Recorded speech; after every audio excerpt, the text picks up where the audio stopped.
Do you think the others are making good progress? Hope it's all going smoothly. Oh, hey look! They made it back as well!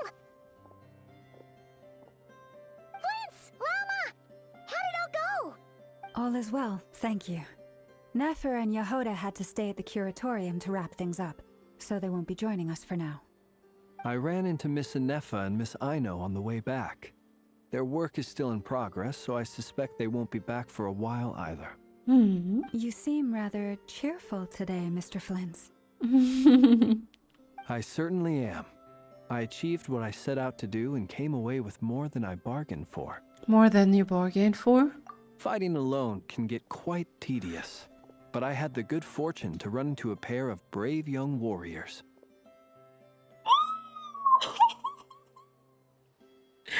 I was waiting for this. They finally arrived! Our special reinforcement!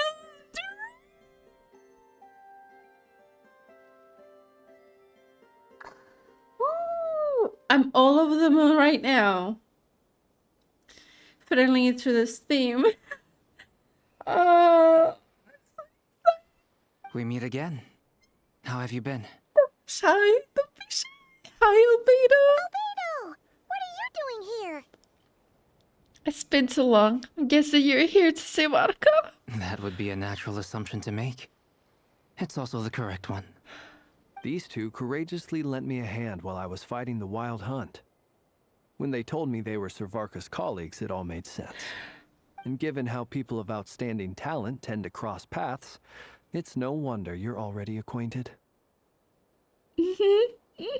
After all, we're the honorary knight. So, who's your travel buddy, Albedo? Why don't you come and introduce yourself? He's so shy.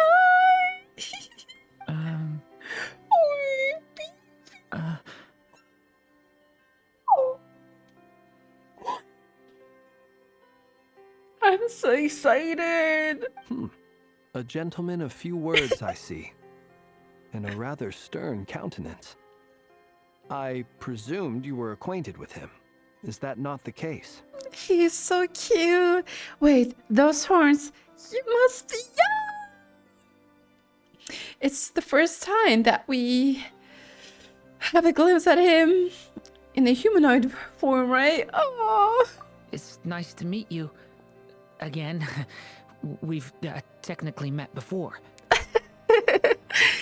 I understand. It takes time to, well, to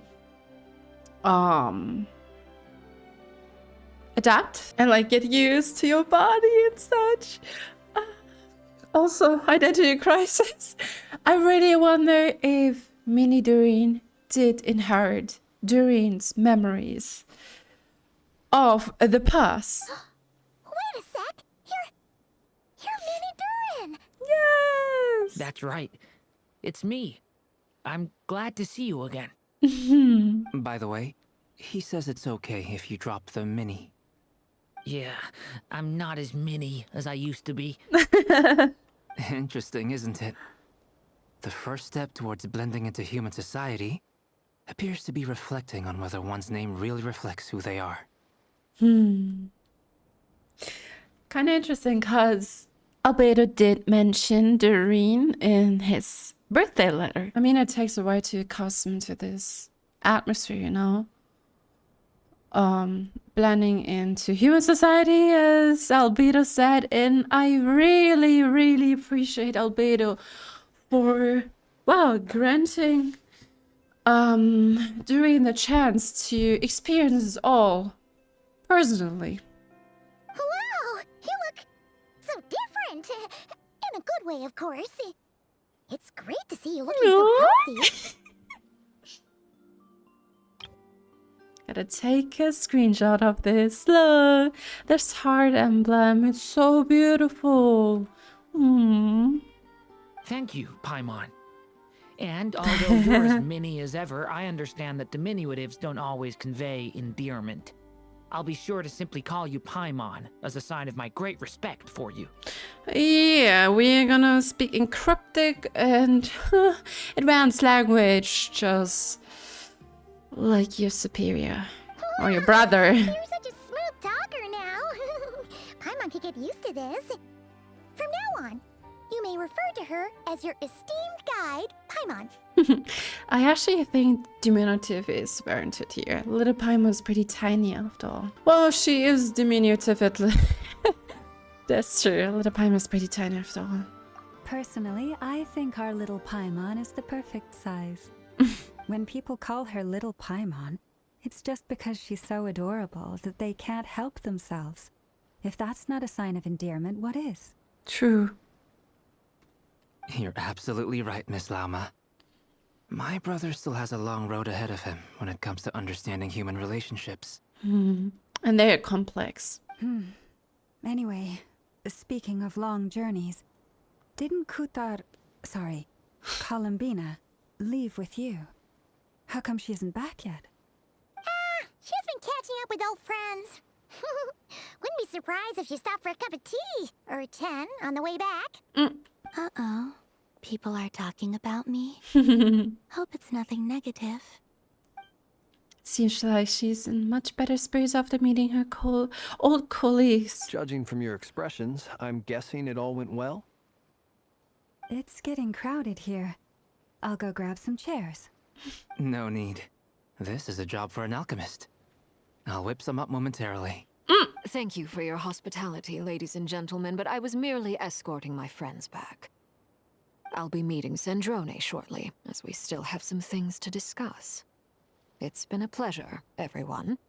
But this is where I'll say goodbye. Aww. We really appreciate your help. Thanks for standing by us. And take Come care. on.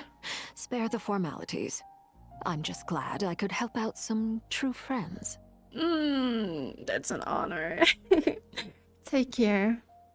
Now you have the iridescent moon marrow with you.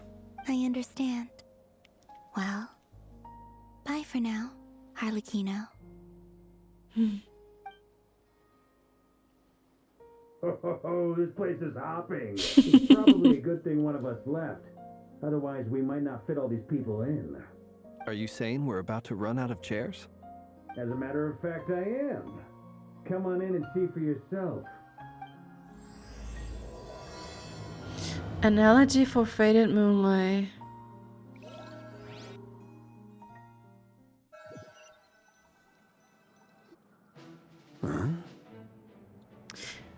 Kind of reminds me of that poem that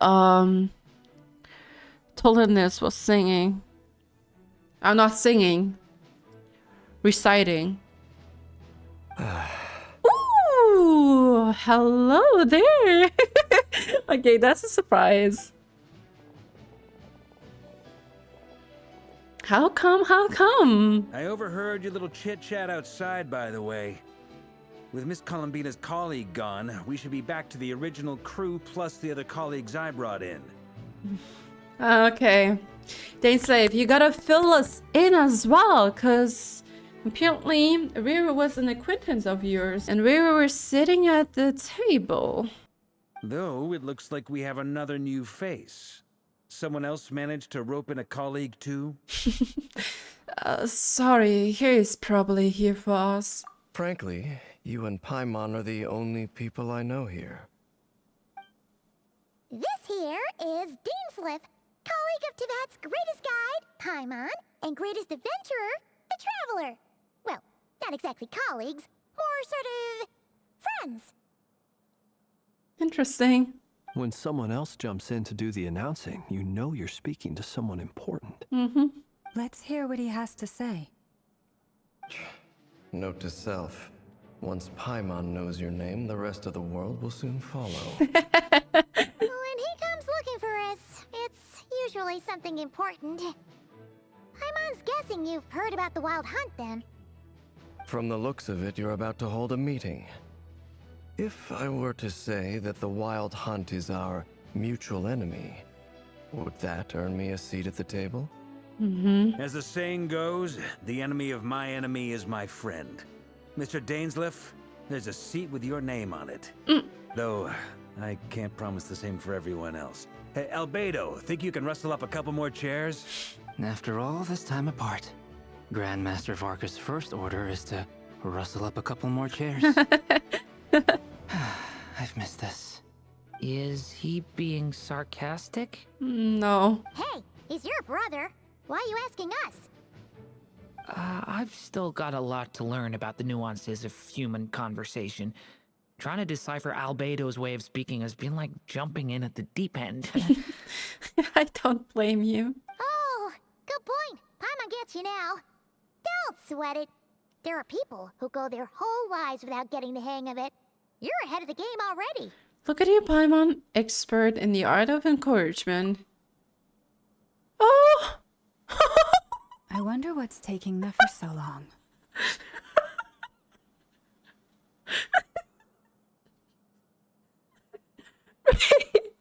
That was unexpected.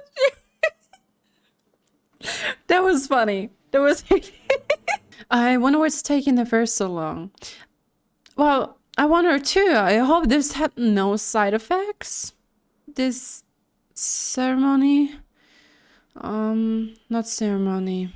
Perhaps you should go and check in with her. If anyone can hurry her along, it's you. I just got back from the curatorium. Besides, aren't you curious to see what's taking her so long? Is it just me or they're getting along better? Miss Nefer doesn't strike me as the type to share secrets. And since gathering intel is her specialty, I'm guessing she'd prefer to keep her methods confidential. Under such circumstances, would it not be tactless for me to impose? Oh, but it's fine for me to impose. What can I say? You have an unrivaled ability to garner people's affection, Miss Moonchanter. Besides, you have far more in common with her than I do. I love the chemistry. All right then. Well, we know he was just like ditching that job. Impressive. She barely fought back at all. I admire your powers of persuasion, my friend. Well, he knows how to speak eloquently. As I'm sure Miss Lauma will realize soon enough, the trick in life is to always pitch in with other people's responsibilities so that you can be selective with your own. Another trick is to simply hide in the background. Spoken like a true sage. Anyway, looks like we've got some time to kill before the meeting. Let's take a little breather, folks. And feel free to chat amongst yourselves. We'll get down to business once the other two arrive. Okay. Oh. You're both awfully quiet. Why don't I start us off with an icebreaker? When introverts are trying to converse. Much obliged. Have either of you ever had your portrait painted? If not, I'd be glad to help. That sounds like a lovely idea. You know how to paint then? An amazing artist. I dabble occasionally. Dabble? He's an excellent painter. Tables, chairs, people, dragons, you name it. He'll paint it for you. I'm flattered. If I ever get the chance, I'd like to give it a try myself. I'll bear that in mind. Anyway, how about you, Durin? What sort of portrait would you prefer? Oh, I'd be fine with anything. Whatever style feels best to you. Very well. Then I'll play it by ear. You can replicate any style I want? I can try. If you show me a sample, I'll do my best to match it. Kuhenki? Thank you. In that case, I'll dig up some reference material for you. Or us? Or everyone? Oh, I feel so happy for Columbina, really. She really deserves the love, the care, the affection. I don't know, I just want to hug her. And she's literally surrounded by people who are genuinely worried about her. And they do not see it as some type of trait. Nobody's expecting anything from you. Is there something you'd like to say to me? Hi. Yeah! For starters, why'd you just show up here without even giving us a heads up? That's Dainsleif for you. He will appear in a second and just disappear in the blink of an eye. If you think back to our previous interactions, you may recall that that's hardly out of character for me. You do have a point there. Sort out your accommodation, yeah. Yeah, where do you want to stay? Find somewhere to stay the night too, right? Want to tag along with us? You never know. We might get a group discount. Oh, the Flagship Tavern? Sure, let's do that. Great! Paimon will handle it. And in return, we can get Dainsleif to be our very own personal bodyguard. Paimon, you're thinking out loud again. If that's what you had in mind, you should have said so sooner. I'd be happy to help. Oh, okay then. Paimon was only kidding, but good to know. Anyway, since we're all here together, we might as well watch each other's backs. That's just what friends do, right? Indeed. Thank you. Oh my god, I love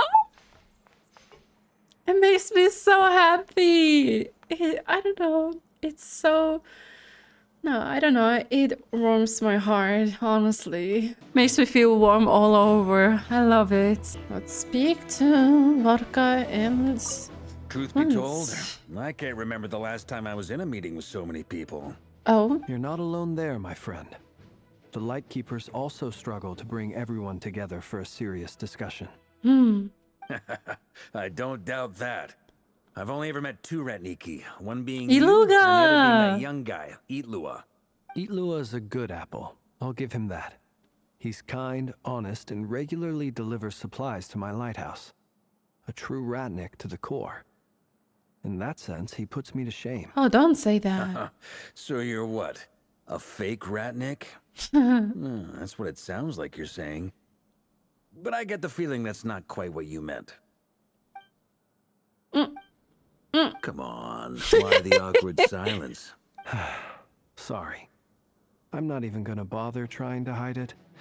You've known all along, haven't you, my friend? No, that was an awkward silence. Let's just keep this between ourselves. Probably best if Itlua doesn't know, huh? That goes without saying.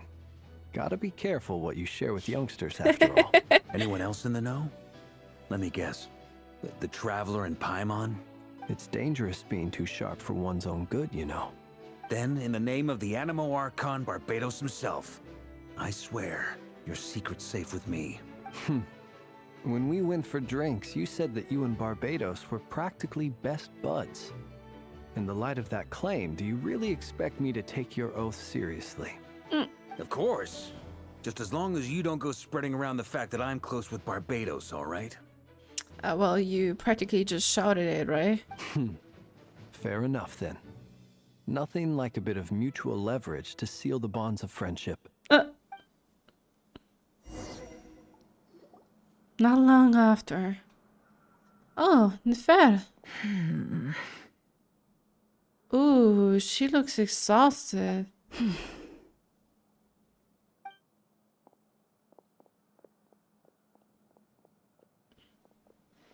She might recognize Dainsleif as well. You made it after all. But what about Yehoda? I'm here to give you an update on how things are going on our end. Once this is over, I'll be heading straight back to continue my work. I left Yehoda back at the curatorium to watch over things while I'm gone. So much for just this once. Shh! Not so loud! We're on a roll here. What if she remembers and suddenly decides to back out? Did you say something, Mr. Varka? Huh? I didn't say anything. Right, Flins? Flins and Varka becoming buddies now. Must have been a frog. They get so noisy around here at nighttime. It's like they're putting on a concert in the background. Anyway, before we begin, there's a few introductions to make. Let me start by saying that it's an honor to be speaking before so many distinguished colleagues and collaborators. First up, we have Miss Lauma. As Moon Chanter, she's the leader of the Frost Moon Scions, a local religious community in Krai. Then there's Miss Nefer, boss of the Curatorium of Secrets, and intel gatherer extraordinaire. Nefer is leading the investigation into Rerir's background, assisted by Yehoda and Lauma. From the little I've heard, they're making some great progress. Over here, we have Mr. Flins, a ratnik and guardian of the abandoned lighthouse. In our last operation, he courageously distracted the wild hunt to buy time for the rest of us. For those of you who've never met, this is Mr. Albedo, a renowned alchemist and captain of the Knights of Favonius investigation team. By his side is a new face for us all, myself included, Mr. Durin, who has come to lend his aid. Next up, we have the Moon Maiden and former Fatui Harbinger, Miss Columbina. Then we have the Traveler, who's earned more titles than I could possibly hope to list out, so I'll spare you the rundown. And Paimon, the ultimate travel companion and quite possibly the best guide in all of Tevat. Wow! That's a lot of people! Great turnout! Miss Nefer, it looks like you might have another job coming your way, so, congratulations on the booming business, I guess. You think I haven't got enough on my hands as it is? Who's looking for me now? That would be me, Miss Nefer. I have a commission for you. And you are? Oh, she doesn't recognize him? Who I am doesn't matter right now. What does matter is that I'd like you to gather more intelligence about the Rerir of Solnari. Well, it's not as if we never take on anonymous commissions. But in your case, I'll have to decline. I'm gonna take a wild guess and say your job's probably more hassle than it's worth. Something about you seems like bad news. Oh. It's my eyes, isn't it? Conrian. Conrian, I assume. And what's with the mask? Are you trying to hide your identity? In any case, the fact that you're even still alive raises an awful lot of questions for me. Ooh, doesn't she know about the curse of immortality? My name is Dainsleif. And yes, I am from Conria. As I'm sure you're aware, the Rerir of Solnari's real name is Rerir. He was once an acquaintance of mine. Really? Then you must have been quite an influential figure yourself. You flatter me, but none of that matters anymore.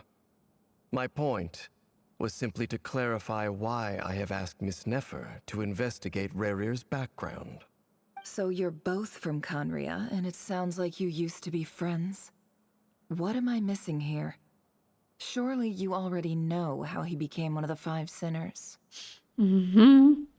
They were not able to resist the call of the abyss and fate to protect their homeland. I'll tell you everything I know. The history of Conria, the names and identities of the 5 sinners. The redemption. I remember it all like it was yesterday. I have never spoken openly of this before, but the truth was exactly as people say. The 5 sinners were each driven by their own desires, and it was by playing upon these that the abyss tempted them to their fall, tearing Conria apart in the process. Well, Rhine-daughter, his creation, or creation, life creation, Vedrfolnir, and his future telling,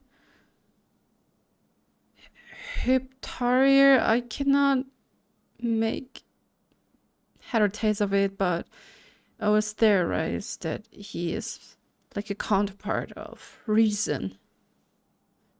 And I mean, his title is wise, so it's wisdom, I assume. Sotology, the foul. I don't know, which is quite an irony, but he just wants to find an opponent that is stronger than him, like a formidable opponent. And then we have Rerir, Brecher of Solnari.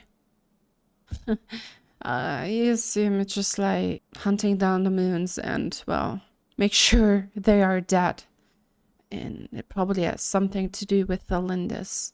And speaking of Tholindis, I want to know more about that child. Who was like sharing the discovery that Rerir of Sonari, and the one who has launched an attack on one of the strongholds was Rerir. Yeah. The visionary, Vedrfolnir, who wished to foretell the future. The wise, Horoptatir, who sought limitless knowledge. Gold, Rhindaughter, who desired to create life. The foul, Surtologi, who pursued supreme strength. Yeah. And then there's Rerir. And last, but not least, Rerir of Solnari, Rerir, Ravager of the Moon. Of the five, Rerir is the only one who remains a mystery to me. He never harbored grand ambitions. So what changed in the space of a single night? How did he come to fall like the others? Even Dane doesn't know. Only one who remains a mystery to me. He never harbored grand ambitions. So what changed in the space of a single night? How did he come to fall like the others? In other words, you're saying that his change came as a shock to you, and you have no idea what actually happened? That's right. Oh. You mentioned how the Abyss tempted them, which led to their fall. But what did that look like in practice? And what other context can you give me about the events of that time? The more detail you can give me, the better. Strangely, now that it comes to it, I hardly know where to begin. The fateful night took place during the era of the Eclipse Dynasty. One day, my elder brother, the visionary, Vedrfolnir, was summoned to the palace by the Vinster King, only for the king to gouge out his eyes and cast him into the dungeons. And it had something to do with one of his predictions, right? At least the Xbox Twin Colliders did tell us so. When I came to hear of this, my fury knew no bounds. I gathered together every ally I thought I had, and together we set a night to storm the palace and free Ved. Centuries on, the memories of that night still haunt me like a never-ending nightmare. We broke through the palace gates, just like we had planned, each striking towards our separate targets.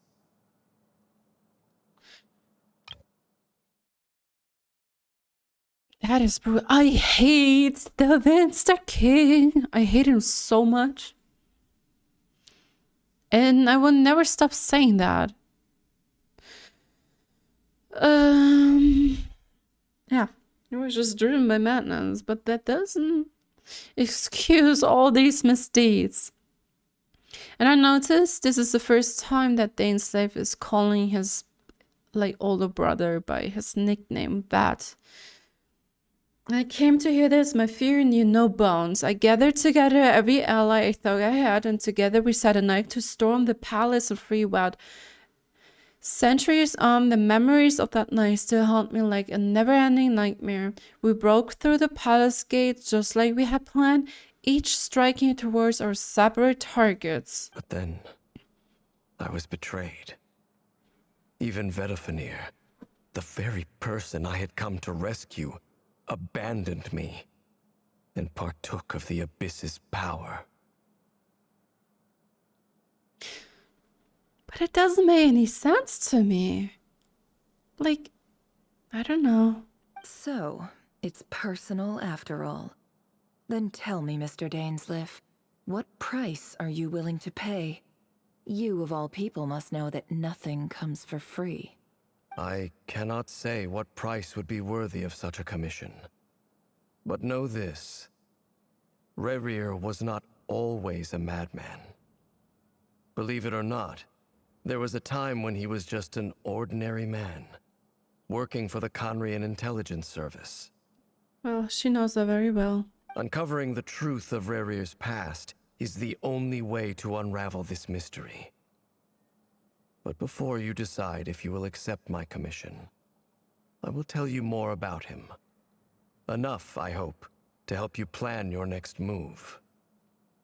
Sounds pretty good to me. Feels like we just flagged down a random passerby, only to discover he's actually a master strategist who has a score to settle with our enemy. Who knew having a gaming friend would come in this handy? Can I borrow your halo? It could be useful in the lighthouse. Hey, enough with the wisecracks. Besides, isn't that lamp of yours bright enough already? Relax. It was meant to be a compliment. If that was a little over the top for your liking, I'll make sure to tone it down next time. I'll give your proposal some serious thought, Mr. Dainsleif. Let's speak in private once the meeting is over. Before that, there's a few things I'd like to share. Oh, Traveler! You recall meeting and even how the iridescent moon's mirror was retrieved from the crimson moon space. You make it clear that the Nefer chose to help you of her own accord, then conclude by reporting how the hearts of the 3 moons are finally in your hands. Now that we've united the hearts of the 3 moons, your power should be greatly enhanced. But it seems like that hasn't happened yet. I believe it will take a little longer. You've done so much for me, so I want to be completely honest with you all. Even though I'm doing a lot better now, the truth is, my recovery will likely be an ongoing process. Oh. From the moment I was born, my power has been slowly ebbing away. And that is because Teyvat has never accepted me. Even with the moons united as one, it seems my rejection cannot be undone. Yeah. And it's just like Durin said, like she can't embrace her wholeness if the world does not accept her presence. So far, I have yet to find a solution. It may turn out to be a problem that will plague me until the day I finally leave this place behind. Even so, I will do everything in my power to help you drive out the Rerir of Solnari. As Arlecchino put it, this is not about chasing the spoils of victory. It's just a gesture of heartfelt gratitude. Kutar. She seems a lot more energetic and positive as she did when we first met. True. Defeating the Rerir of Solnari will be no easy task. While my strength slowly recovers, we'll also need to gather more intel. Naturally. We should take all the help we can get if we hope to defeat him. We've considered several viable plans now, but our choice hinges on the answers to a few key questions.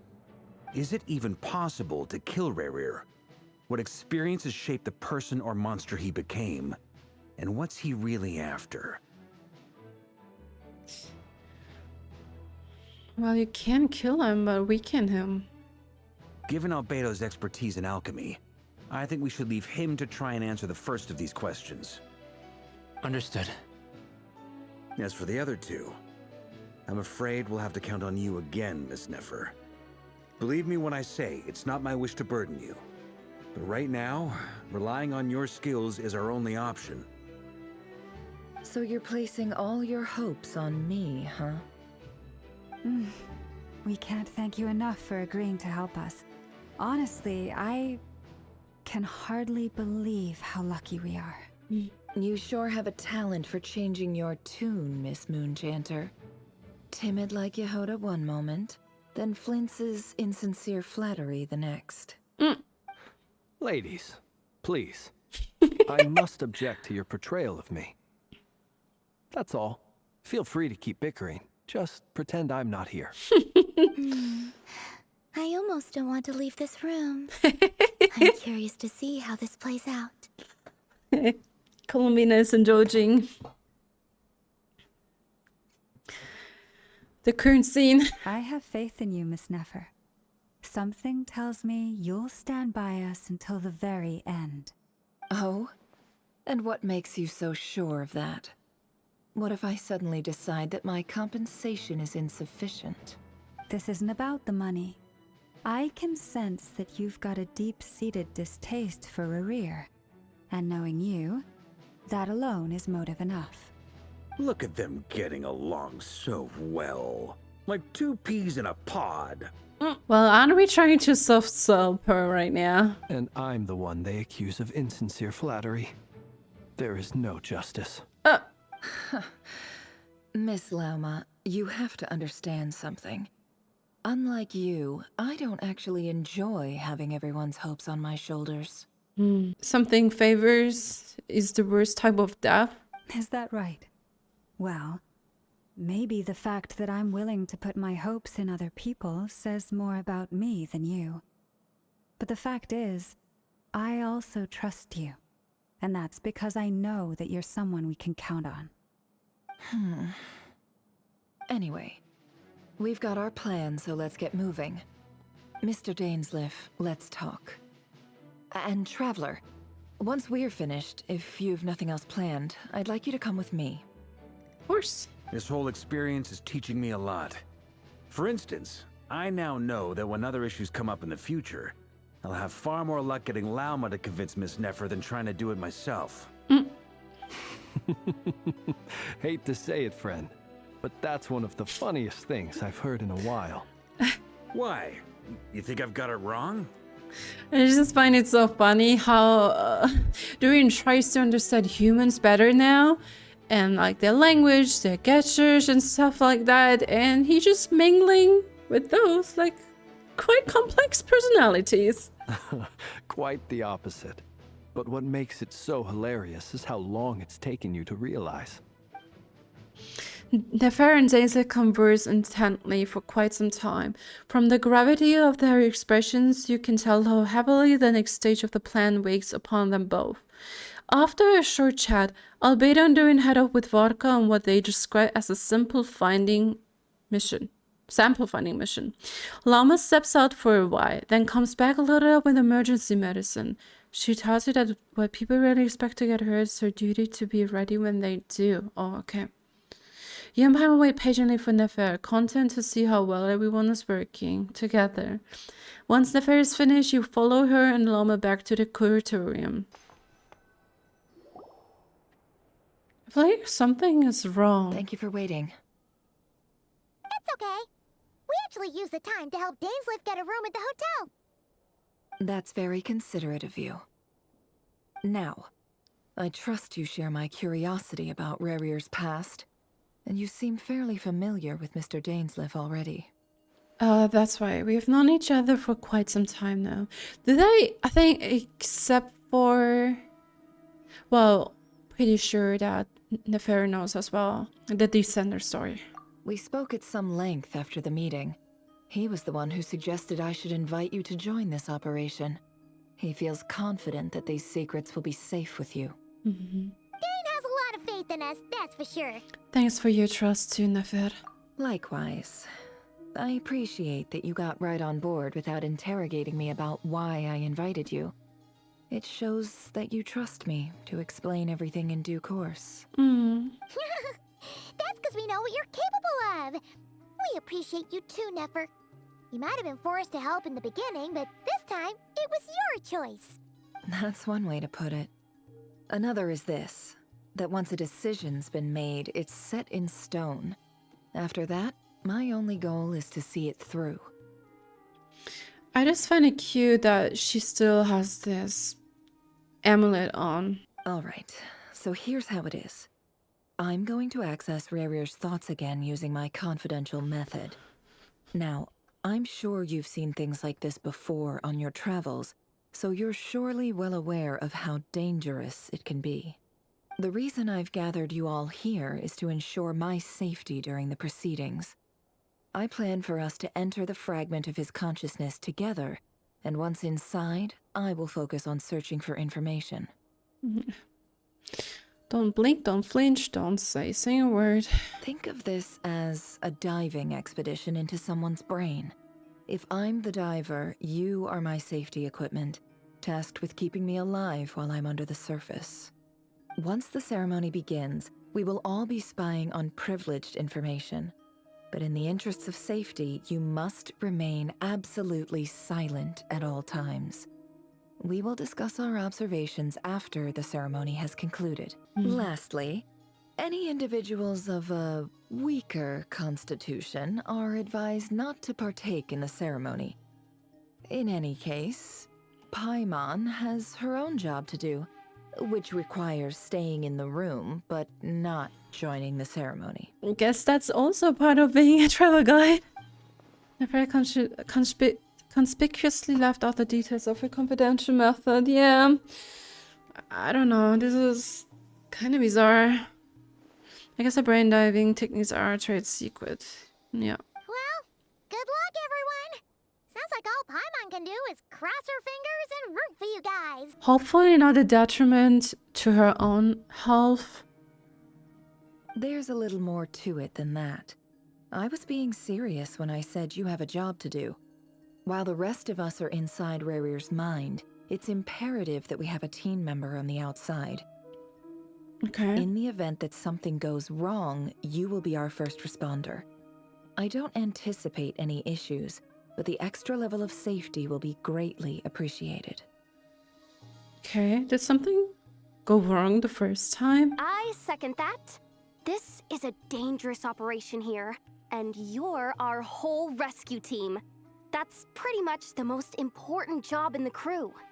So, Paimon's like the lifeguard? Yeah, that makes sense. All right, got it. Thank you, Paimon. Take care, cutie. Good.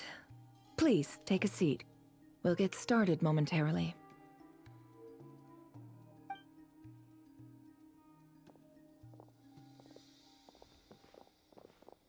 So, did Mr. Dainsleif tell you anything else? He told me that he believes Rerir kept some big secrets in his life. He's not sure that they were the cause of his eventual downfall, but he's asked me to uncover what those secrets were all the same. But surely you're not planning to go through with this, no matter the cost. If you think that, you'd be overestimating me. I'm a businesswoman, not a mercenary. But I do have my own professional reasons for taking this job. You think I'd turn down the opportunity to get a first-hand glimpse into Conrian history? No chance. Of course. Well, as long as you don't let morbid curiosity get in the way of safety concerns, we're good. We'll do whatever we can to help you. You're such a killjoy. She's got incense, candles, almost feels like a summoning ritual. Since I never still has no intention of sharing her trade secrets, but now it's not exactly in a moment to pry. I see there's a chess set on the table. Could that have something to do with her intergathering methods? Oh! That was a chess set? I know! She was playing chess with herself, and she has her own figures. And I believe she was even holding one when the session was over, right? All right, I'm good to go. Okay. All set over here too. I'm ready as well. Promise, Paimon, you'll be extra careful. Pinky promise, don't worry. All right. Let your whole body relax. We're about to begin. Close your eyes. I'm scared.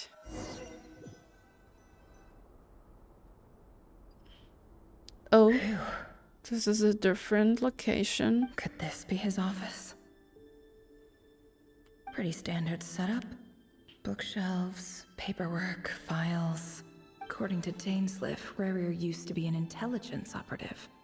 Chances are there's plenty of top secret intel stashed away in this room. Oh, look, those are the files. Is this where you keep your secrets, Rerir? Can't say I'm not looking forward to this.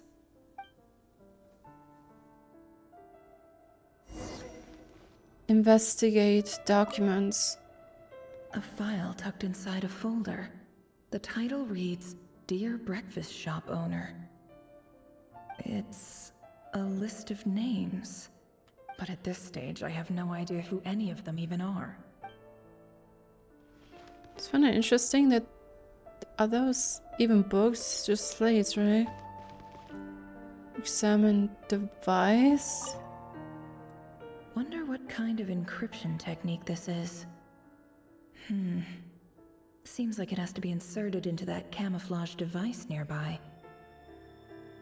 Aha! It's an audio recording. Oh. Please, hear me out. I can't shake this feeling that someone's been spying on our house. No, I'm not being paranoid. It's true. I saw someone dressed in all black. It was a couple of days back, but that was on another street, not near my house. I swear, I know what I saw. There's a note in the margin. Surveillance of the Runforther residence has concluded. We apprehended the target and filed the mission report last night.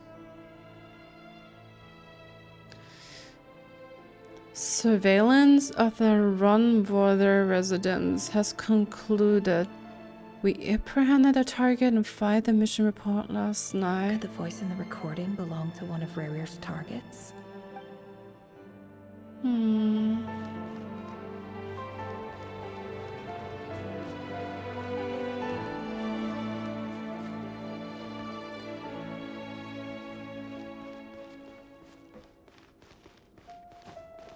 Examine bookshelf.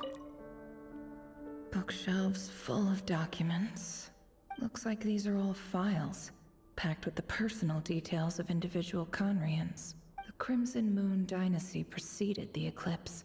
Since Rerir worked as a secret agent during the latter, it stands to reason that he was tasked with purging remnants of the old dynasty. Yep. Lines up exactly with what Dainsleif told me.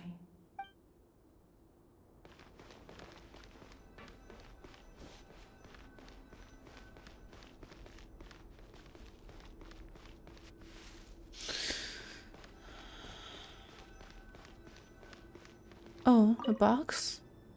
A box containing a ring inlaid with a precious gem.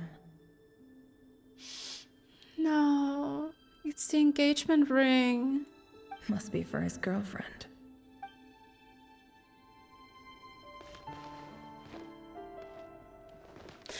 I have such a bad feeling right now. Like my blood runs cold right now.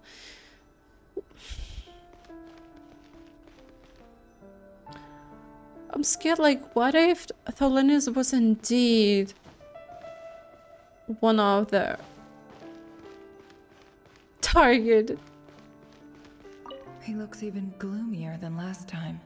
I wonder what's changed. Being forced to do something on behalf of someone else?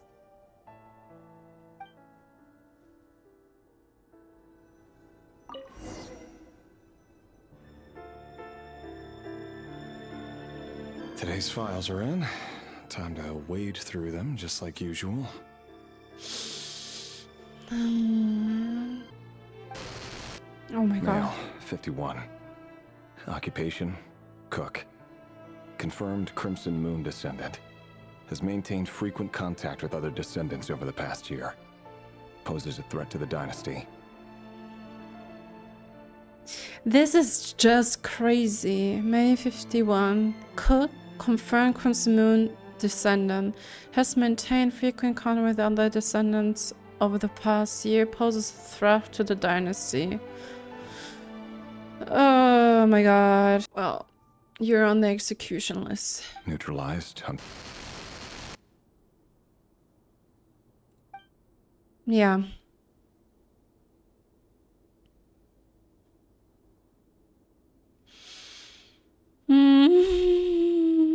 So we're the one who make those crosses, and that means their death. This one should be archived under purged targets. What a...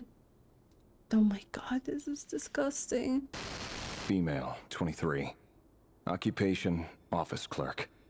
Confirmed Crimson Moon descendant. Has maintained frequent contact with other descendants over the past year. Poses a threat to the dynasty. When did she die?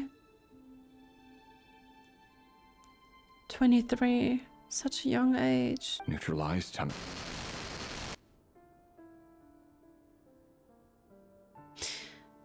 I wonder why we cannot get info on that. It's like inaudible, you know?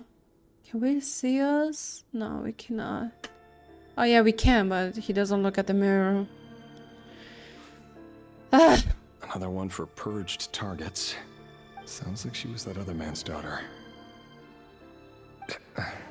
Never mind. What's it got to do with me? He was empathic, but the thing is, he was like trying to activate some sort of like mechanism to protect himself and not making something personal out of it. Like, this entire thing literally drives you crazy. Oh, Male. that's 40. a child. Occupation, teacher. Confirmed Crimson Moon descendant. Has been observed making contact with other descendants during the past year. Poses a threat to the dynasty. Dude, that is a child. This entire thing is a genocide. Neutralized on... Just another nobody for the archive. Just another nobody for the Come archive. to think of it, I remember surveilling this man. A case like his never would have been considered a priority in the past. Huh. He barely even interacted with other Crimson Moon descendants.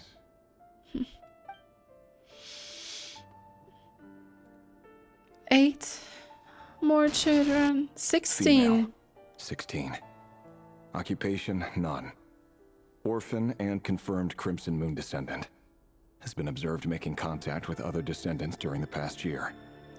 Poses a threat to the dynasty. Dude, they're deeming them as threats. These are children. Neutralized on...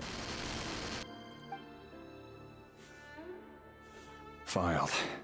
I have no recollection of this girl. None whatsoever. She doesn't seem to be anyone important, but then again, how many of them really are?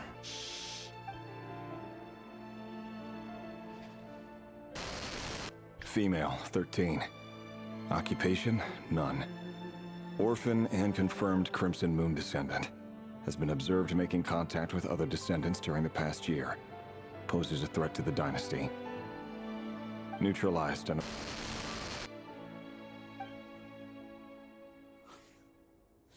Filed.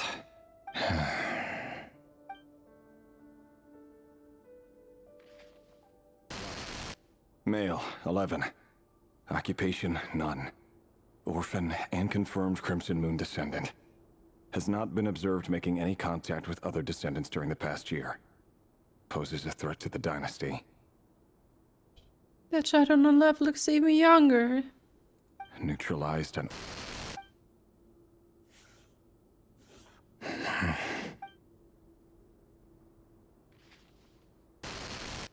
Male. 6. Occupation, none. Orphan and confirmed Crimson Moon descendant. Poses a threat to the dynasty.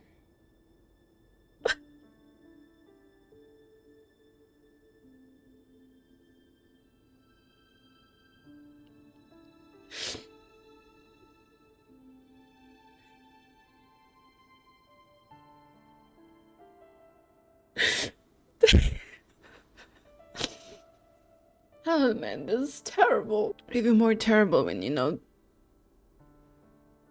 this also happens in reality. And you can also hear a change in his tone.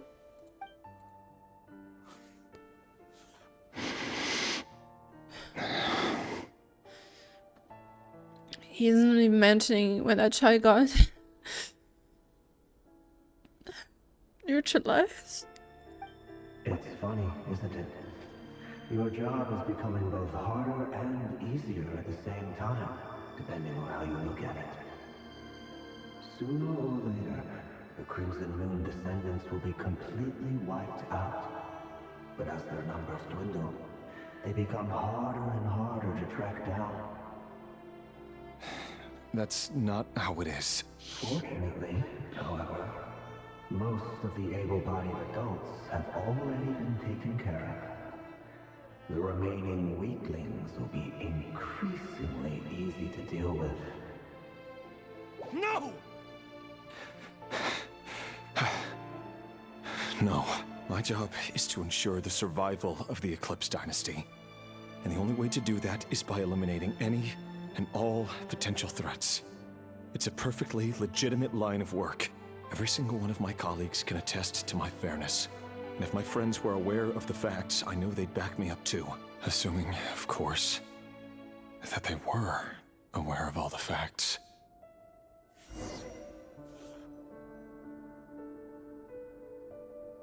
Was that the Abyss? 'Cause that doesn't add up right now. He's browsing through the files, like the Abyss playing tricks on their minds and stuff. I don't know. This is terrible.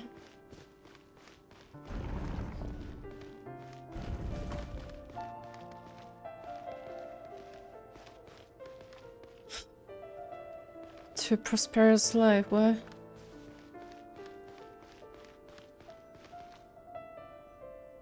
Mr. Vedrfolnir, it's been quite some time since we last met. Rerir, I trust you're here because you have something important to discuss. Forgive me. I wasn't tuning out, it's just, I noticed you didn't even phrase that as a question. As if you knew I was coming. Tell me, does someone in your position ever feel the need to ask questions at all? It is indeed within my power to foresee certain things. Things like your arrival. I was just thinking. It won't be long before I'll be inviting both you and Dane to my wedding.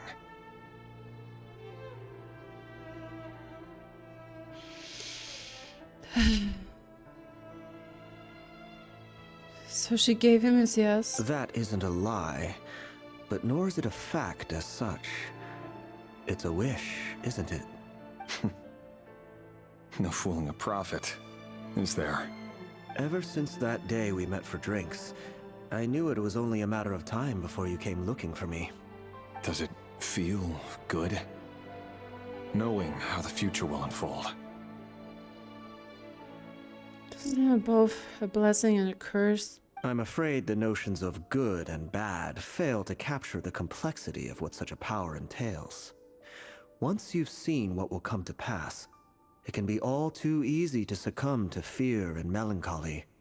Unless, of course, you learn to abandon these feelings. You fear my silence, and long to hear the words I left unspoken that day. That's right. You must have noticed my reluctance to broach the subject. And the reason is simple. Because the truth could never have lived up to your hopes. For both our sakes, such words are better left unsaid. What? The burden of prophecy was never meant for your shoulders.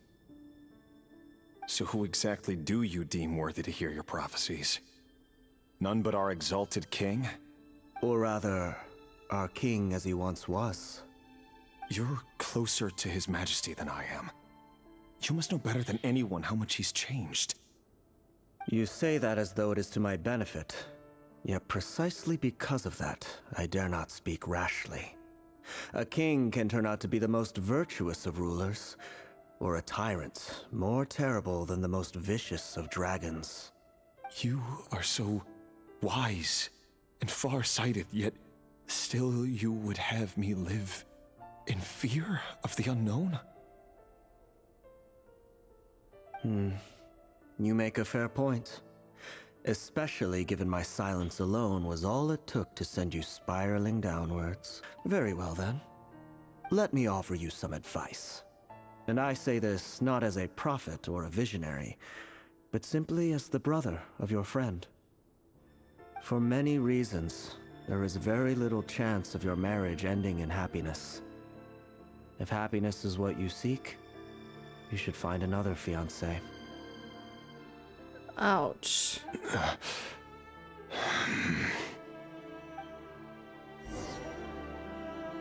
Hold on. There's that same black fog Tholindis memories. Could this memory belong to Tholindis? Guess I better tread carefully.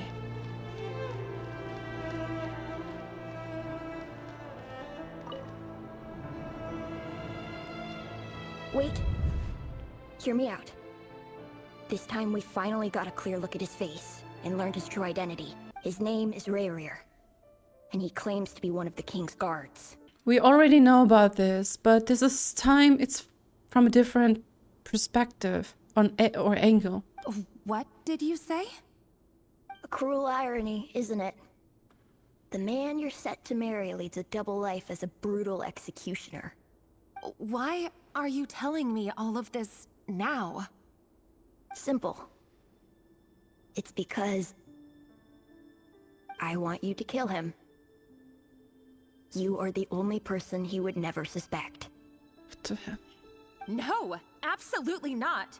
I would never dream of doing such a despicable thing. So you'll just stand by and watch him slaughter us to the last? Do not forget that the blood of the Crimson Moon flows in your veins too. Ooh, what a twist. We kind of predicted that, right? Oh. Oh. The blood of the Crimson Moon? What does that matter now? The dynasty has long been dead and gone.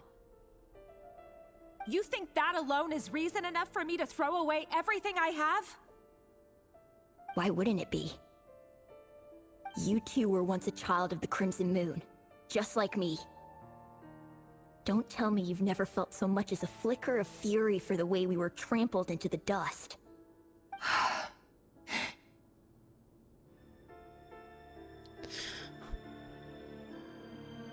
But I believe Tholindis is not pure-blooded, right? As long as you promise to abandon this pipe dream of restoring your dynasty, I can try to persuade him. Or have him persuade the Venster King.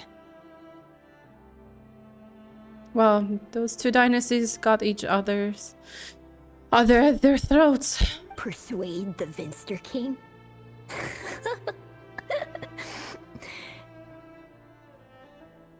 Do you even know why he's so obsessed with hunting us down? Why he keeps trying to force us to hand over our secrets over and over again? Or why we refuse to give up on restoring the dynasty? Most likely has something to do with the abyss. The Venster King. A blind fool. His eyes clouded by powers from beyond this world. A petty little man with a miser's heart. And he dares to sit upon the throne? Mark my words. Sooner or later, Conria will fall. And it will be his doing. That did indeed happen. If you can't bring yourself to do it, so be it. Just you watch. It won't be long before calamity descends upon us all. The Rerir of Solnari. That really is quite a secret you've been keeping from me, Rerir. But who am I to talk? Am I really any better? I've kept my own past a secret this whole time, too. Love should be built on honesty. But ours was born from lies. And yet... Like, right at the beginning, right? Like the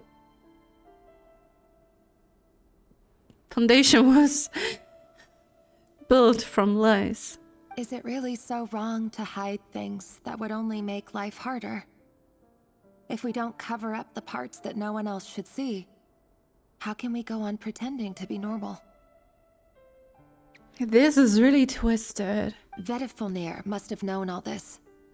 And that's why he made his prophecy. In the end, nothing stays hidden forever. But I won't just sit by and watch this disaster unfold. I'll do everything in my power to protect what I cannot afford to lose. No matter who I have to face.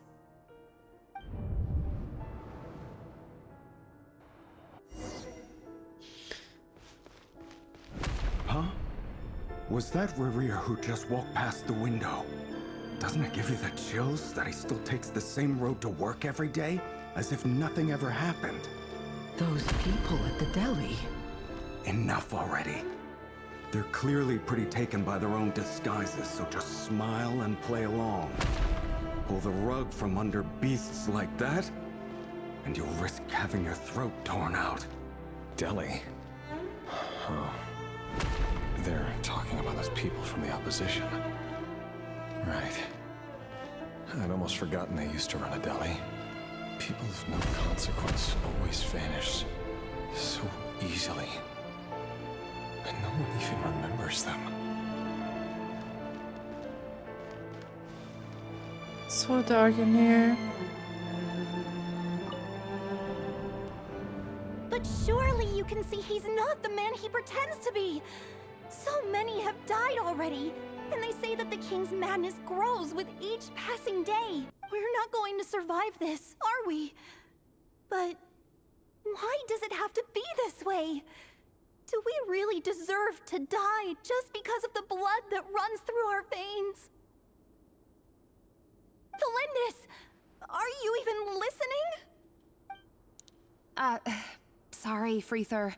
My mind was off wandering. I heard you, though.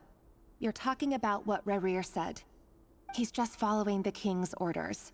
He's a secret agent, and it's his job to hunt down rebels and dissidents. Rebels and dissidents. By the time you first met him, he'd already taken lives. Maybe he was using you from the very beginning. No. Rerir has no idea I have anything to do with the Crimson Moon. My family are only distant relatives of the main lineage, and besides, my eyes are perfectly ordinary. Truth be told, apart from my teacher, pretty much no one knows I have any connection to any of it. It's been a long time since my family severed ties. But as Orlog said, who could possibly talk sense into that raving lunatic of a king? No one. Distant relatives of the main lineage. Distant relatives of the main lineage, my eyes are perfectly ordinary.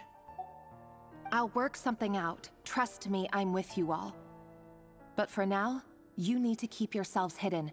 Don't let anyone find you, anyone at all. Don't forget that Rerir is an Eclipse operative.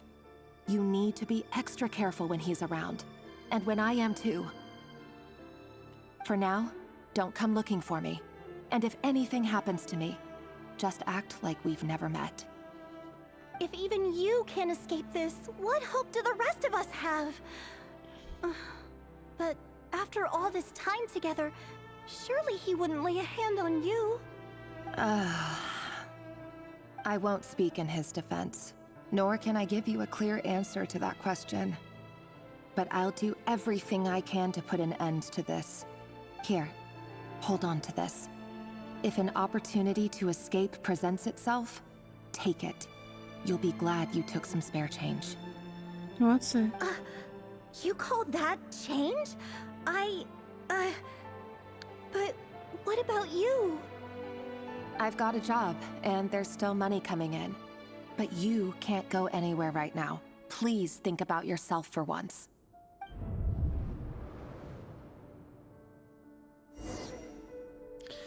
Go to the training room. All is foretold.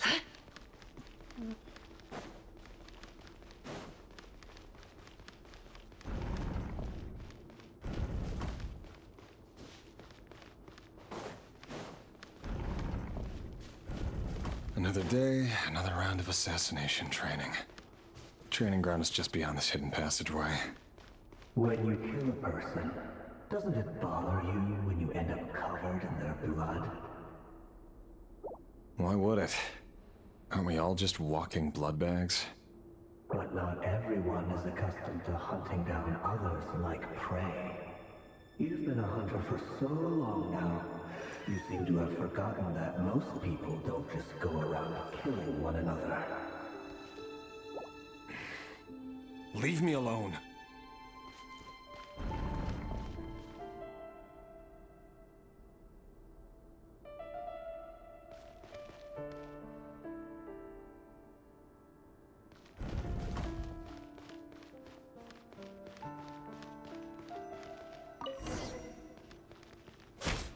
sure you have a firm grip on the handle. Then choose your angle well. Keep your movements light and brisk. The prey won't sense a thing. I doubt that. I'll bet no one's ever died a quiet death at your hands. I work clean. No traces.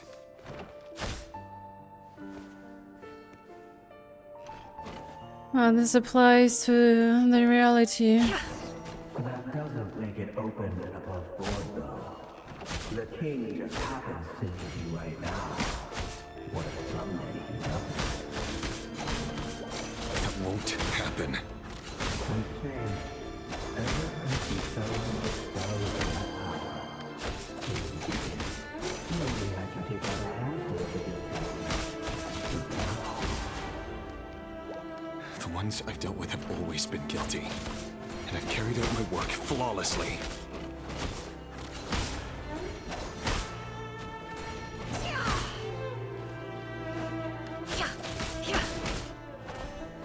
Can't hide the truth. Bro. The abyss.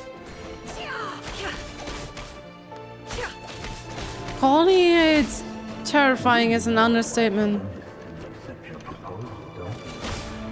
Was it because you didn't know?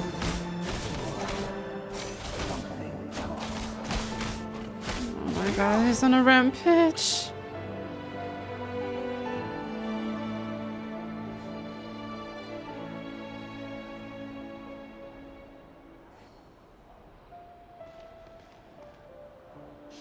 I knew it was going to happen.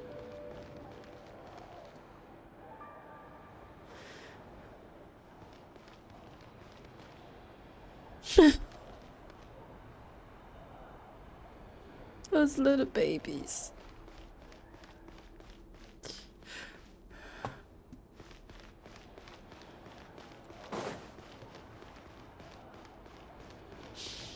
Is that the crimson moon above us? This is terrible. Honestly, this is terrible. This is terrible. Emotions are like a raging torrent that surges through the mind. More often than not, if you try to hold them back, you'll be swept away by their unstoppable force. And if you try to ignore them entirely, you'll end up tearing yourself to pieces. True. Nefer. True. I wonder if the cataclysm is taking place right now, because we know that the moonlight appeared again of the crimson moon to mock Rerir. Tholindis, do you still remember Orlog? He died? Orlog. The boy who was pretending to sell flowers. You spoke for quite a while, didn't you? Yes, we did. What about him? He was arrested 2 days ago. Chances are he's already dead. He... I just don't get it! After everything he's done, why do you still stand by him? Blinded by love.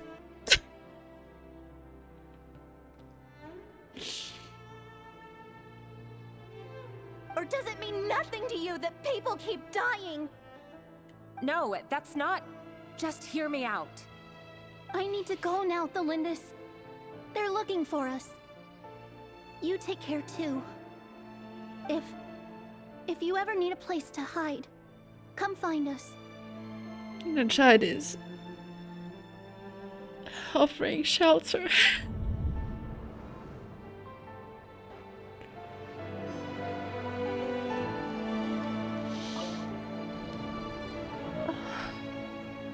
Author Tholindis. Over the course of this week, the research object was subjected to interference for a total of 47 hours for experimental purposes. The results are as follows. All subjects of observation that were sent inside have now... The situation within is proving more problematic than anticipated. No progress whatsoever. What now? Won't you give me even a glimmer of hope? Things are getting worse by the day. I have to find a way or we'll all be in danger. But I... If all this research comes to nothing, what then? Sooner or later, it'll be my neck on the line. But could he really bring himself to kill me? Was she scared? No. Surely he wouldn't have the heart.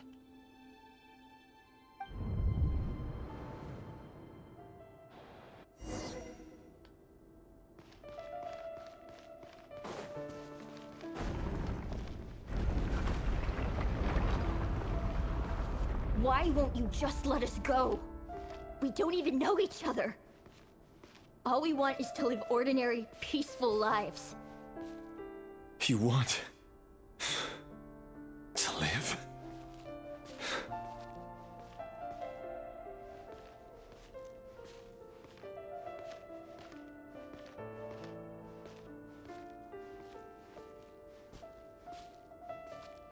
Yes. I just want to go on living. Is that really such an unforgivable crime?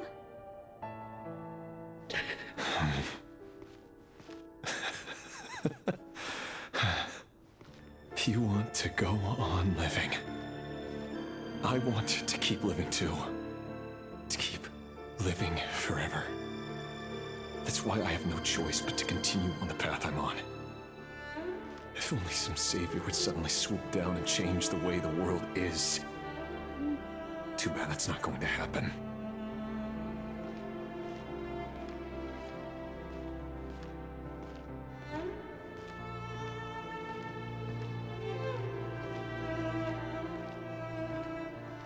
Imagine that.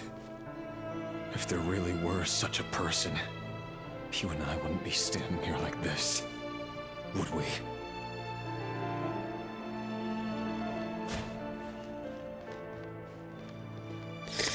Oh my god, for a moment I thought they were forcing us to kill them.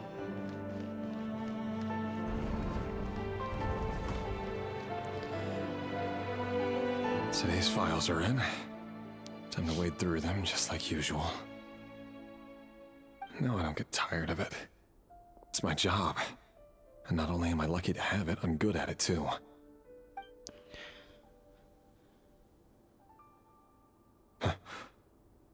Wait. That's... Tholindis. Tholindis? Of course.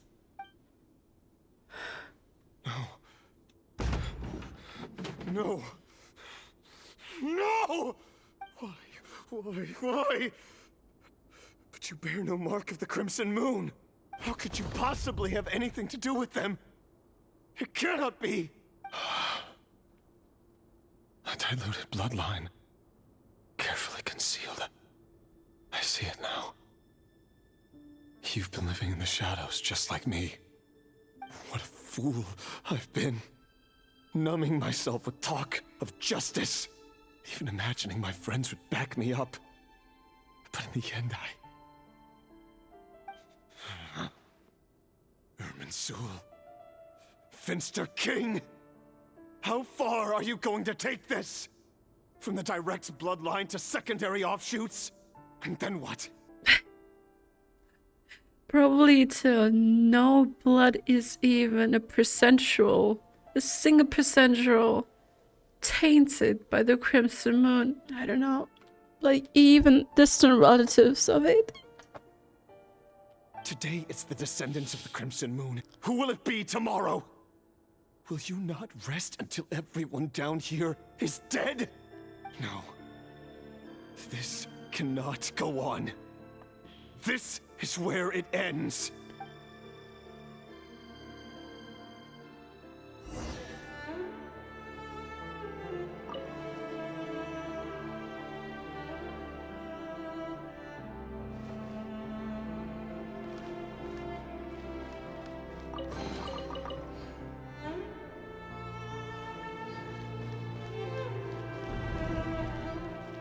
Come on, Abyss. Speak to us again. We're talking to Vedrfolnir. You're really letting me go? I am. As long as you can guarantee that no one will find you. Don't worry, I'll be extra careful. No one will know I was here. But what about you? Me? If you let me go, you won't be able to complete your mission, will you? Good point. In that case, maybe you should stay. No, please! I just want to see the outside world again. To... Go on living? Yes. I know you're a man of your word. So please, just let me go. If I let you leave, what will become of me? Just kidding. Go, now. But remember, don't let anyone know you were caught. We'll be seeing each other again very soon if you do. Even shadows in the dark must live by a code. But you can't save everyone. You've been whispering in my ear for days now, Vedrfolnir. What are you trying to do?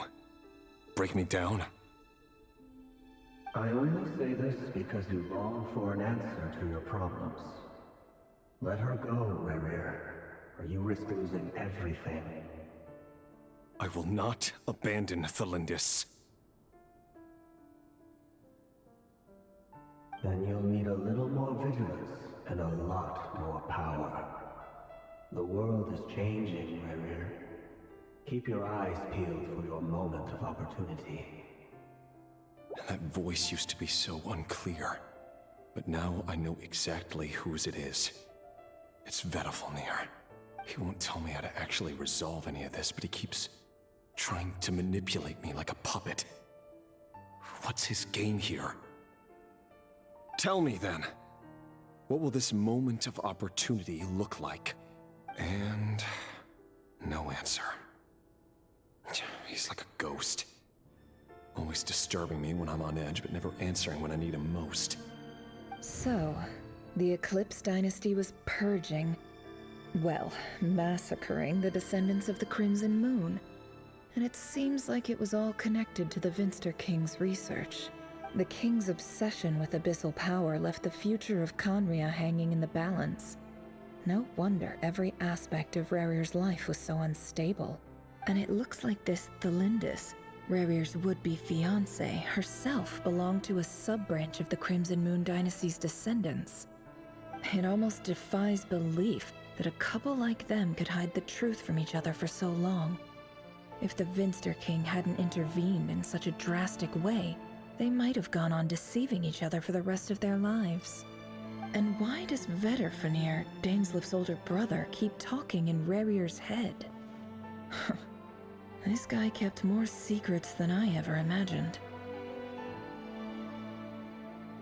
I don't really get it either. Like, I wouldn't be surprised if that is the Abyss mimicking Vedrfolnir at this point. And speaking of Rerir's ambitions, Dainsleif said that he didn't have a grand ambition or motive or anything that was like, well, driving him towards no pursuit except his daily life of seeking, no, of hiding the truth, keeping a secret.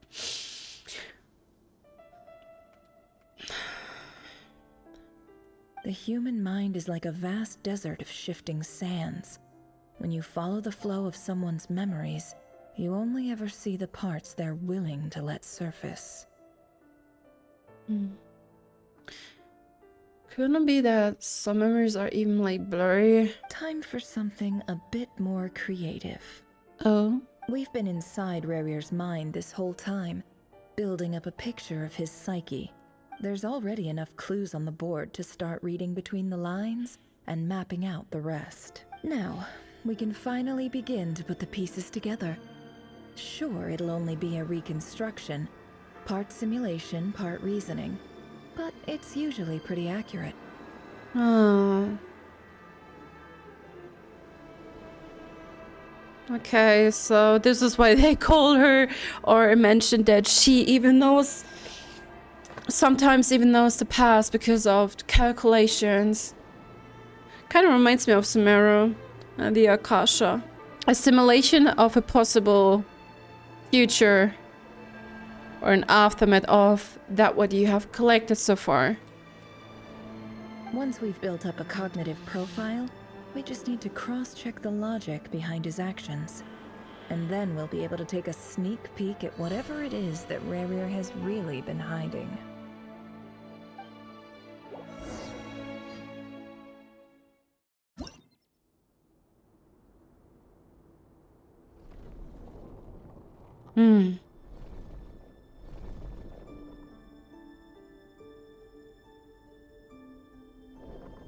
Rerir, are you there?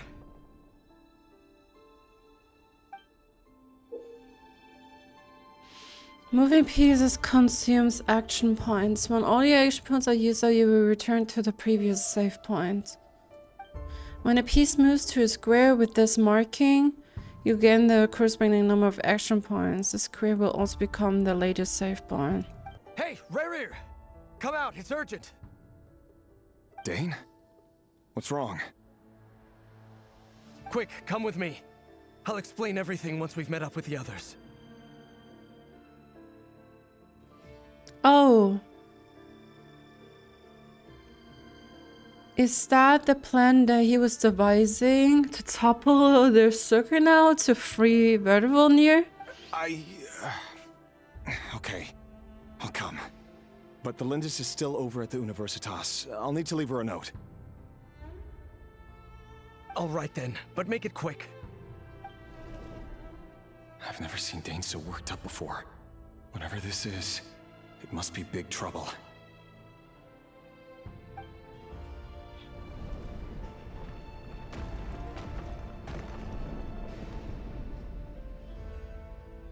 It's really gloomy.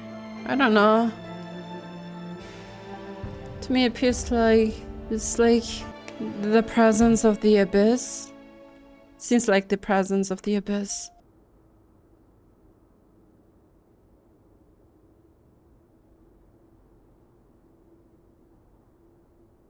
Well, this is a nice change, meeting you all at this hour. When men and women of ambition can speak face to face in broad daylight, I say that's a big step forward for our dear Conria. Okay.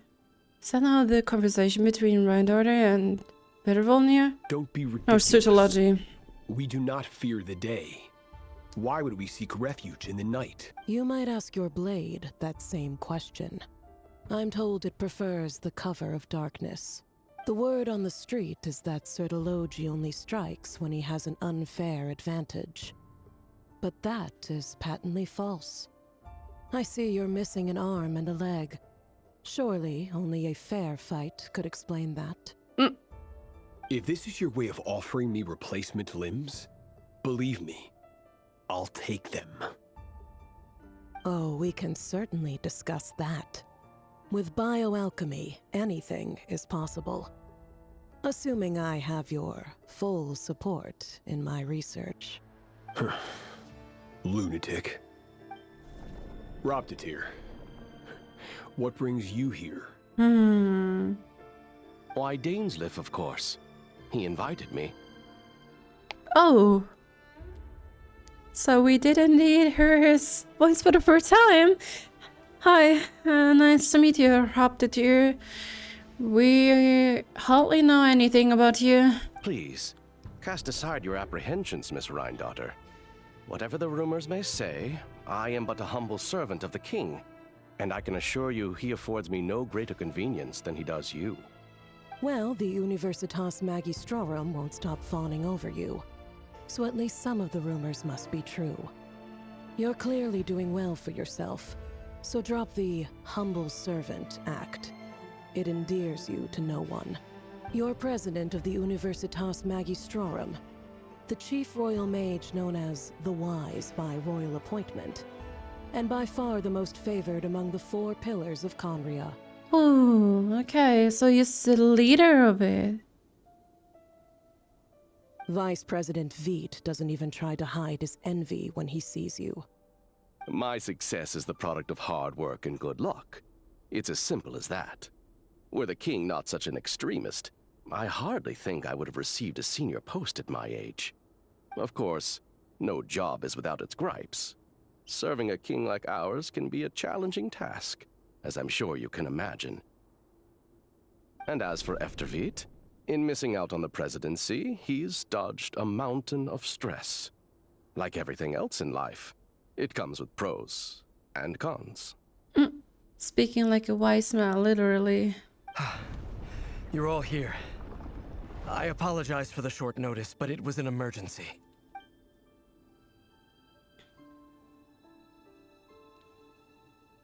You must be Rerir. Mr. Sertologi. Yes, I handled your case file during your sentencing. Nothing personal, of course. I'm pleasantly surprised that you remember me. You're clearly a person of substance if you've been invited here. But Dainsleif, you'd better have a very good reason for convening this little gathering.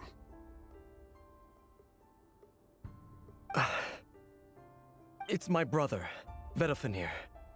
After he spoke at the court this morning, the king was so infuriated by his words that he had him blinded in both eyes and thrown in prison. And that was also the very moment when the cataclysm surged. But so far, not once has our sibling's name been dropped. Like the prince, you know? In this case, the prince. Well, except for Tholindis, who sat in this moon kind of space. Ever since this Outlander, right? The king has been out of control. Vedrfolnir in prison? Strange. I thought the king trusted him and Horoptatyr more than anyone else in the world. Does this mean the king's circle of trust just got even smaller? It has nothing to do with trust. It's about what the king wants, which is as clear as day to anyone paying attention. I simply appease him, because it's in the best interests of the Universitas Magistrorum. And also because you're slimy. Vedrfolnir, perhaps less so. But still, a visionless visionary? It rather inclines me to think that qualifications are not what get you ahead in Conria. Do you honestly think this is an important discussion to be having right now? Dane, what are you planning to do? Rescue Vedrfolnir, I assume. Correct. It will mean storming the palace by force. Tonight. I need all of you on my side. That's far too dangerous. And don't forget, Dainsleif, you're captain of the Royal Guard. You swore an oath to the throne. Well, he will definitely cast his aside. You've been planning this for a while, haven't you? I have no desire to commit treason. But whatever critique the king may have of Vedrfolnir, disfiguring your most loyal subject for putting the best interests of his court and nation first, this is not the conduct of a wise ruler. My blade will force the king to see the error of his ways. So, Vedrfolnir's prophecy enraged the king. I'm sure it wasn't what he wanted to hear, but if he won't take counsel even from the visionary, that is deeply troubling news. The extent of His Majesty's madness is now all too clear. The question is, how does a man like me get out of this situation unscathed? There it goes again. You have noble ambitions, Dane. But I'm afraid they don't do much for a guy like me. I'm not interested in saving the world. All I want is a letter of pardon. A letter of pardon? For whom? Tholindis? The chances of the Vinster King issuing a pardon for anyone connected to the Crimson Moon seem vanishingly slim.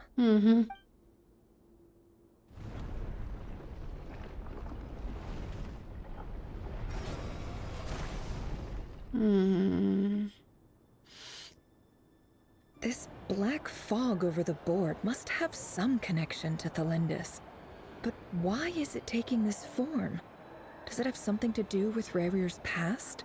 Another mystery I'll need to unravel.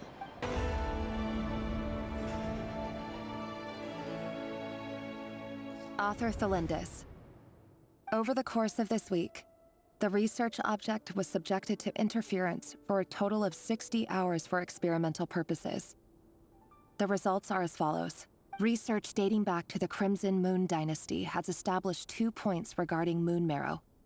Firstly, its origins have something to do with a god's power. Secondly, it serves as a portal to an as-yet indeterminate location. Moon marrow can thus be defined as a spatial gateway. Oh. However, there are a number of hurdles to overcome before we can answer the question of where it leads to. To start with, opening the gateway requires a specific power source, which the relevant literature indicates. An enormous amount of power is then required to keep the gate open. Currently, the total power output of our instruments remains in the single digits.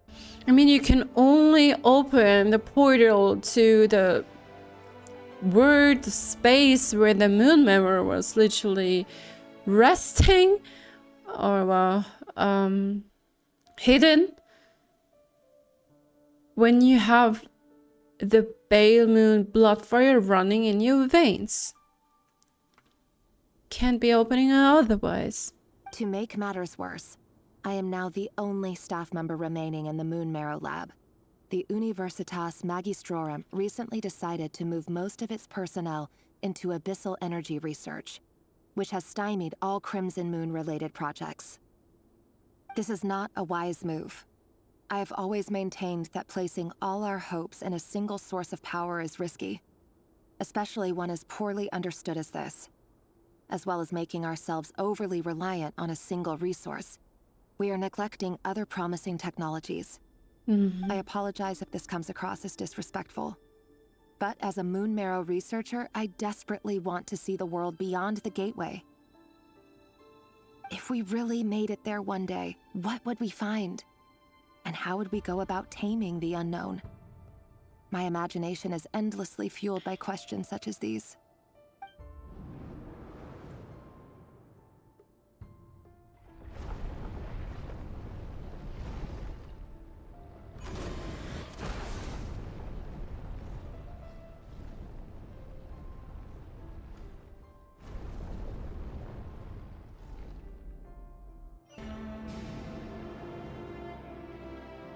This is for you. I heard you're gonna leave the city with your parents. I hope she succeeded. Tholindis, did you hear about what happened? I've heard nothing. Rerir got back very late last Friday, and he was acting a little unusual, but he slept pretty well, so I'm guessing whatever he did was a good deed. You never saw him, and I don't know what he did. And this conversation never happened. You understand? What if he finds out that you pried into his secrets? Don't be silly. I don't know what secrets he does or doesn't have. All I know is he's just a normal guy who happens to run some errands for the king. Are you scared of him? I don't know. The Rerir I know doesn't match the person you all describe. Logically, I should be scared of him. And yet, I don't want to lose him. But enough about that. You should get going, and be careful with the package I gave you. Keep it secret. Keep it safe. What's in it? A piece of the moon. All you need to know is that as long as you keep it safe, then in the future, everyone will be able to see a red moon. Oh. A red moon? You mean our moon? That's right. Our moon. Promise me you'll look after it. I promise, Tholindis. The Crimson Moon bloodline will never die out. Its light, the color of blood, will become like a fire that flows in our veins, no matter how long it takes. Okay. Well, then you will come in quite a position.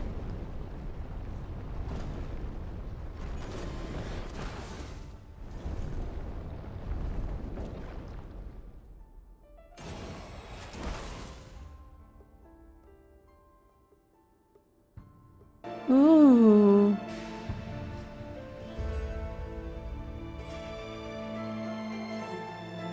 I didn't notice that before. Hurry, everyone, and stick to the plan. Sir Dainsleif, what are you? Is this treason? You know what happens to those who betray the throne. Please, don't do this! It is the king himself who has betrayed the throne. He has betrayed all of Conria. If you have any love left for justice in your heart, you should join me. It's showtime. Dane and his group will handle the troops in the palace. Then Hraptatir and Rheindotter will disarm the security measures. My job is to enter the prison and rescue Vedrfolnir. Stay safe. Wish me luck. Something Look after my brother. has gone wrong. Like something surely did go wrong. Draw your blade. It is time for justice to prevail.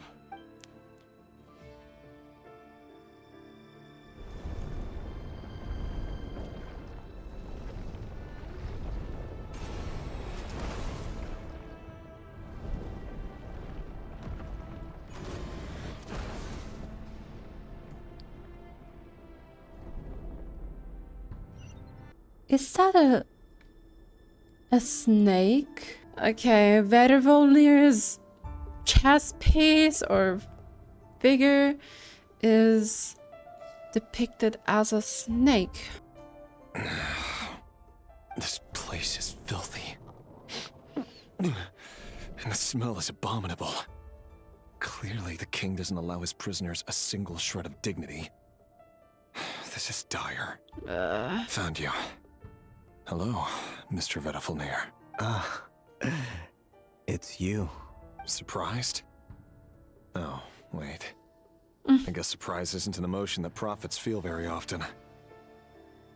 I certainly felt some surprise in the moment when I was blinded. Surprise at the king's sheer ignorance. Surprise at just how unfairly this world responds to words of earnest remonstration. I'm curious. What did you prophesize this time? The cataclysm? It wasn't a prophecy. It was a word of warning. Someone had to say it. The king has forsaken all reason in pursuit of his obsessions. I simply told him that if he continues on this path, Conria will surely fall. But he didn't listen. Worse still, he stabbed you in both eyes and locked you away. Dane asked for my help. The court is in complete chaos now, but I'm sure you predicted that. Everything is transpiring as I foresaw, yet I am powerless to change it. Fate is an immutable force. I can but lament as the inevitable unfolds. I wonder, did he also predict that he would become visionless? I do wonder whether giving a man the power to see the future does nothing more for him than slowly crush his spirit. Forgive my curtness, Vedrfolnir, but the king did not suddenly turn on you today. His suspicions have been brewing for a long time. You can't have wisdom beyond the reach of your fellow man without attracting his fear and suspicion. There are things the king does not want to see. So, he doesn't want you having visions of them either. He blinded you because he thought this would make the visions stop. He wasn't entirely wrong. I did indeed lose my power to see the future. Right up until... Until what? Just now. I believe I saw something new. Well, tonight could go a lot of different ways. 5 of us banded together to storm the palace, also we could rescue you. This will go down as the most tumultuous day in Conrian history. I sense hatred in you, but also hope. A desperate hope that with the tyrant deposed, that will be the end of the story.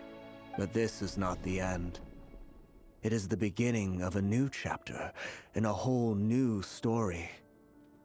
Is it beginning? There are many men of honor and courage in this world, Rerir. But you are not one of them. You're not here for justice, are you? You're here for yourself. Is that a dagger?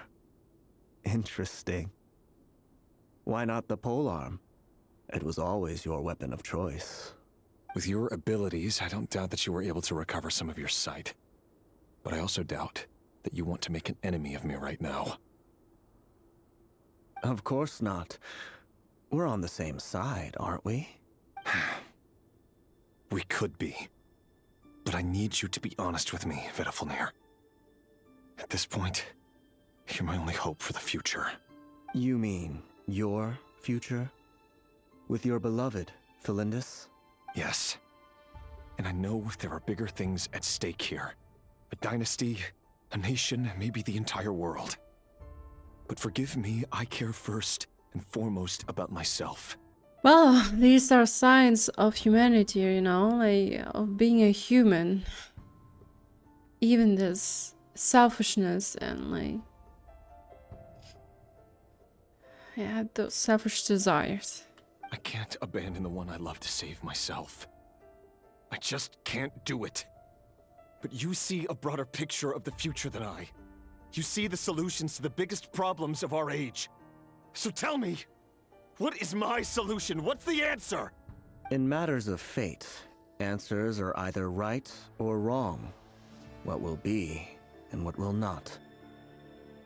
Maybe you are willing to pay a certain price in the pursuit of happiness, but unfortunately, fate does not negotiate. That is the cruelest thing about fate. It is unmoved by your sacrifices. That can't be true. I know it's your voice that I keep hearing in my head, urging me to see how the world is changing, to seek more power, so I can protect the things I love. You show me disaster, but you won't show me how to avoid it? Why? Why are you doing all this? Wasn't that Ronnie, right? My voice. In your head. Ah! Ugh! It was the abyss! Of course! So, you hear it too? The voice that steals your mind, gains your trust, and drives you crazy. It turns out that we are not so different, you and I. Vedrfolnir just broke into the strangest smile I've ever seen in my life, as if he'd discovered some monumental secret. But then he suddenly switched to looking extremely weary. Well, thankfully we were spared that visage. Very well then. My advice to you is as follows. You must persevere. Whatever trials and tribulations you may face, be steadfast in the belief that they are your path to the future. For as long as you live, your story with Tholindis shall not come to an end. That is the only chance you have of fighting back against fate. Given that he is immortal. It is up to you whether you believe my words. Regardless, that is all I will say on the matter. I have no right to intervene any further. I will hold you to your word. Thank you for setting me free. In return, I will tell you one more thing that you cannot afford to ignore. Just then, a strange wave of energy rippled through the city. We had no idea what it could mean. If I were you, I would head to the Universitas Magistrorum. Tholindis. The Universitas? Oh no! I'm sure we'll be seeing each other again very soon, Rerir. Something is off. Whatever Vedrfolnir said, I didn't catch it. I didn't even help him out of the prison. There was no time to lose.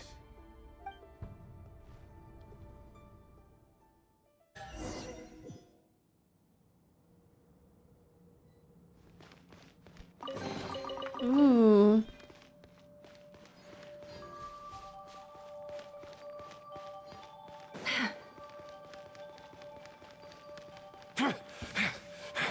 Monsters? Is this Rhindaughter's doing? The Universitas Magistrorum. Out of my way! What's happening? No more lies.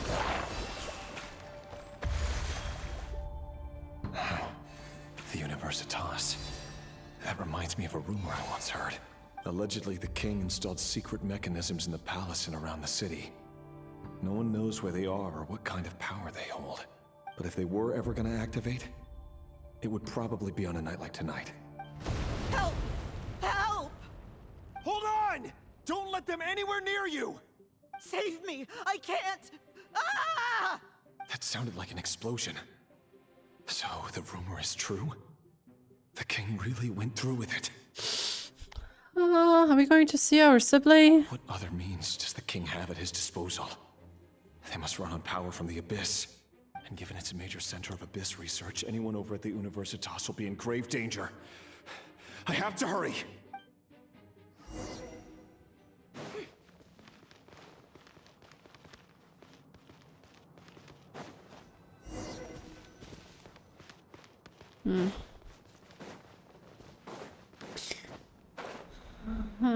The Rifthounds.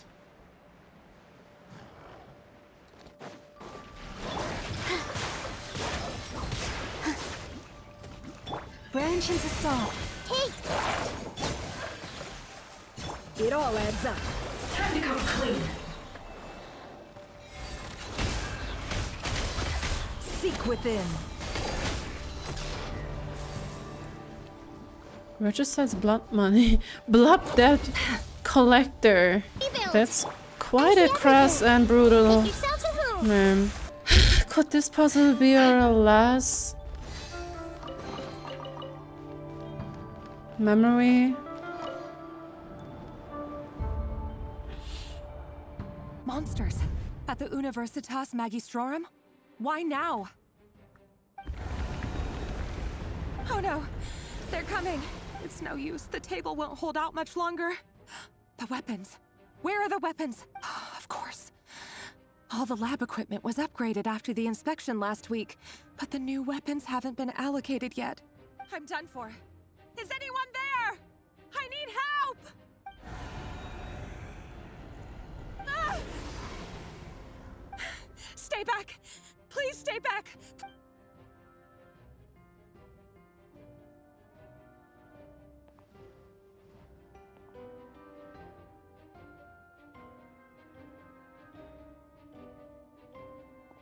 Seth? Moonlight? What's that? Rerir! So the rumors about your work are true. What? No! Listen, something happened at the palace tonight.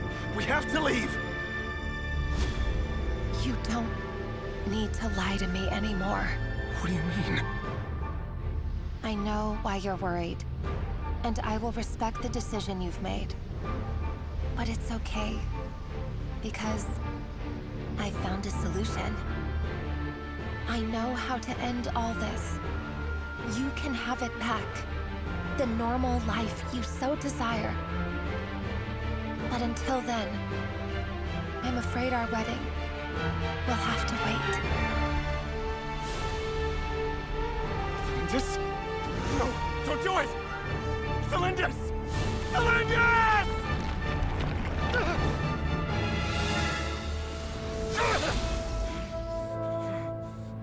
I told you, Rerir.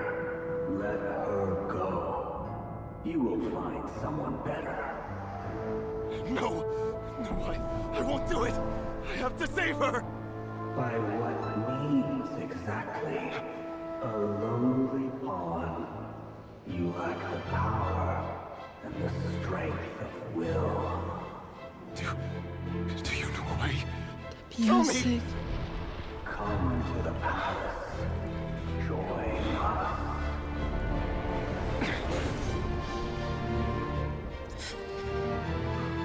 Who would have guessed? Rerir, thank goodness we... Step forth and take your share. You made it. Not you too.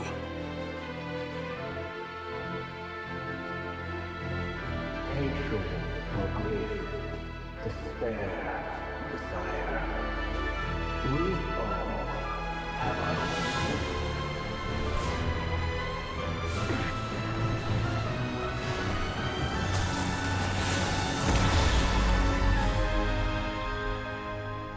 Rerir. Rerir. Tholindis? Were you daydreaming?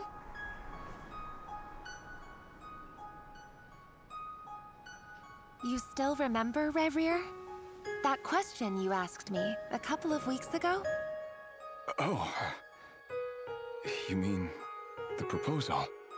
Yeah.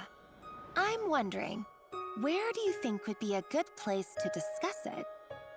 Maybe in the garden? Or were you thinking a fancy restaurant? It's your choice.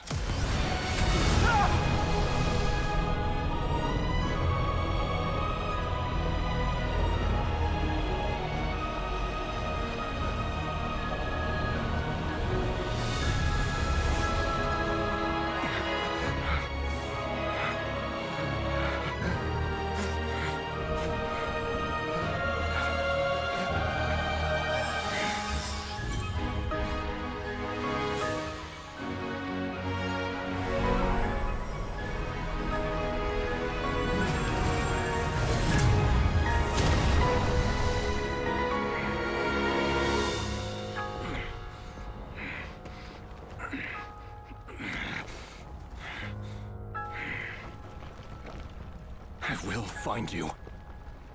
And then, you can give me your answer. Is that the reflection?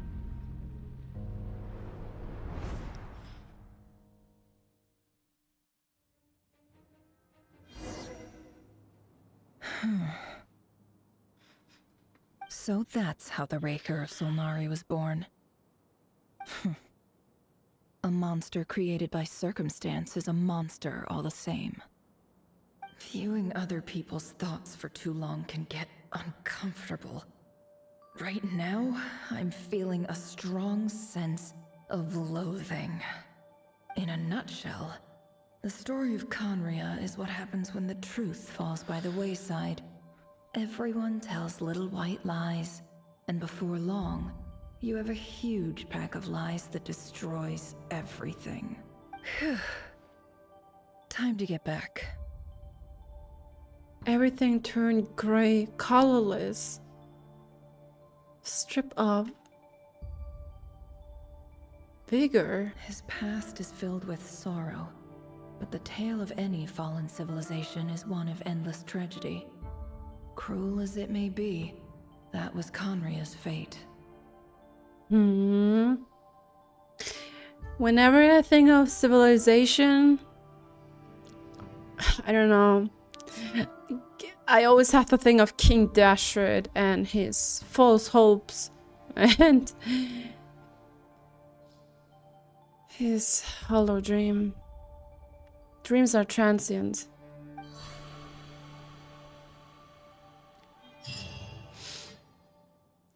Pew. Pew. Well, Traveler, how do we feel about it? Everyone, I'm back. Can I get a standing ovation? Nefer! How are you holding up? Feeling okay? She's fine. Boss is a pro. Yes, I'm fine. You will have seen the events of Rerir's life through my thoughts. It's now clear that he is just a regular nobody, driven by personal tragedy, as he said himself. I mostly agree. There's only so much we can know about him from his memories alone, but they did give us a clear glimpse into his life in Conria. However, I would not consider Rerir to be a nobody. He was deeply involved in the events of that era. Yet, when the catastrophe of a generation strikes, nobody is safe. Sounds to me like you're speaking in riddles again. Is this you urging me not to abandon the people of Krai in their hour of need? That's not what I meant. Although I do hope you choose to remain a part of the plan. Without you, the mission ahead will be all but impossible. Then try to remember that I respond better to the carrot than the stick. And I don't appreciate being bossed around. Now, as for you, Missy, you were excellent. You stuck to the rules of the ceremony and kept your mouth shut the entire time. Bravo. Cool. So, can you fill me in on the deets now? Most of what I saw went right over my head. Could have imagined that. Patience. You'll hear the whole story, don't you worry. But let's meet up with the others first. It will save me narrating it twice. Yehoda? Yes, boss. Let me get that door for ya. That's more like it. For a moment there, I was worried you'd forgotten about the first clause of your employment contract. Forgive my curiosity, but what does the first clause say? Don't defy boss orders. It says I gotta do the annoying stuff that boss is too lazy to do for herself. Like opening the door, pouring the tea, yada yada. Is that right? If something is in the contract, it's because she willingly agreed to it. Rest assured that the curatorium abides by the very strictest of labor policies. You don't seriously think I'm cruel enough to treat her like my slave? In any case, I've hardly shied away from my share of the work today. Hope I don't catch Flins and Varka lounging about in their chairs, enjoying a leisurely cup of tea. There's nothing I dislike more than other people enjoying themselves while I'm hard at work.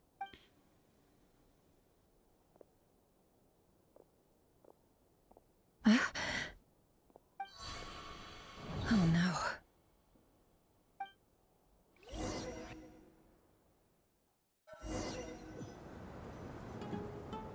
Sorry to disturb you, but we seem to have run into some trouble. Huh? Huh? Oh, what are we doing in the desert now? Evidently so. Don't worry, I'm not about to leave you to fend for yourselves. I'm not that kind of boss. And it would go against the curatorium's labor policy. Alright, I was exhausted. I needed to take a short break, but like honestly, like a hard pill to swallow. All the events that took place, even if it was like, you know, it was designed in form of some board game. I don't know. It was really brutal, and I wonder what kind of gate it does create, the moon mirror. And I'm not sure if it applies to all moon mirrors, but apparently it's about the iridescent moon mirror, you know? And it kind of seemed to me that like Rerir was like rushing to rescue her, but I believe out of fear, most likely, it was really twisted, you know? I think she was just like probably believing that he came to fulfill his duty to kill her. And the only solution to end it and cross the line is to jump where she belongs, like she return where she belongs, so that he can live a normal life, the ordinary life that he was like longing and like, you know, wishing for. I have no idea. It was brutal. The thing is, I really have no idea why we have to return to the unknown space, because we literally left the curatorium secret. So I do not really am kind of baffled. So yeah, I hope I don't have to replay this all. If yes, I'm going nuts. Sorry to disturb you, but we seem to have run into some trouble. I would just take it, you know, the game can make me more confused than I am right now. Evidently so. Don't worry, I'm not about to leave you to fend for yourselves. I'm not that kind of boss. And it would go against the curatorium's labor policy. Sorry to disturb you, but we seem to have run into some trouble. Oh, okay. So apparently there's something going wrong. I'm I'm sorry. Huh? Where's... What did you hear me say? I wasn't talking about labor policy. We bumped into a major problem right now. Wait. How long have I been standing here? Yep. Something is wrong. And I believe Paimon is missing too? Not long. You just appeared by the door a moment ago. Ooh. Uh-oh. Uh-oh. Uh-oh. This is bad. You look like you've seen a ghost. Yeah. Could it be that we're trapped in Nefer's memories right now? We've been tricked. We never left at all. Somehow I hallucinated that whole scene back inside the office. Oh. Hallucinated? But how? How indeed. This place should heed my will alone. All thoughts and actions that occur in here are just a result of pawns moving across the chessboard in a carefully calculated manner. And nobody has access to this chess set but me. So you control everything in here? I mean, Nefer as the host of this is definitely in danger. But what about the others? I have addressed that in the last act. Cause like, what if someone freaks out, you know? Cause, wait, I just noticed they also appear in this entire... Is that hallucination? I have no idea. I really have no idea. Like, can't Paimon just do something about it? More or less. But yes, it's a special technique of mine. Has anything like this ever happened before? Only once. It was the first time I used the chess set. Okay. Is there any similarity between what happened then and what's happening now?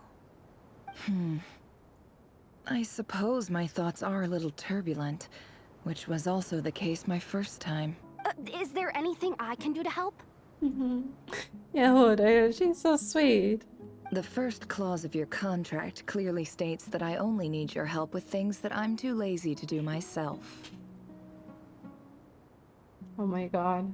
Meaning you're not feeling lazy right now? Meaning this is not something Yehoda can help with. The chess set is a personal treasure that I alone understand. I must be the one to find our way out of here. Okay, I think this is not the part where they include Nefer's story quest, right? They're basically blended in.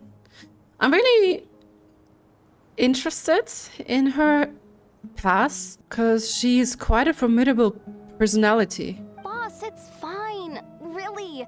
Let me do something useful. Oh, listen to you. Whatever would I do without you, Yehoda? What?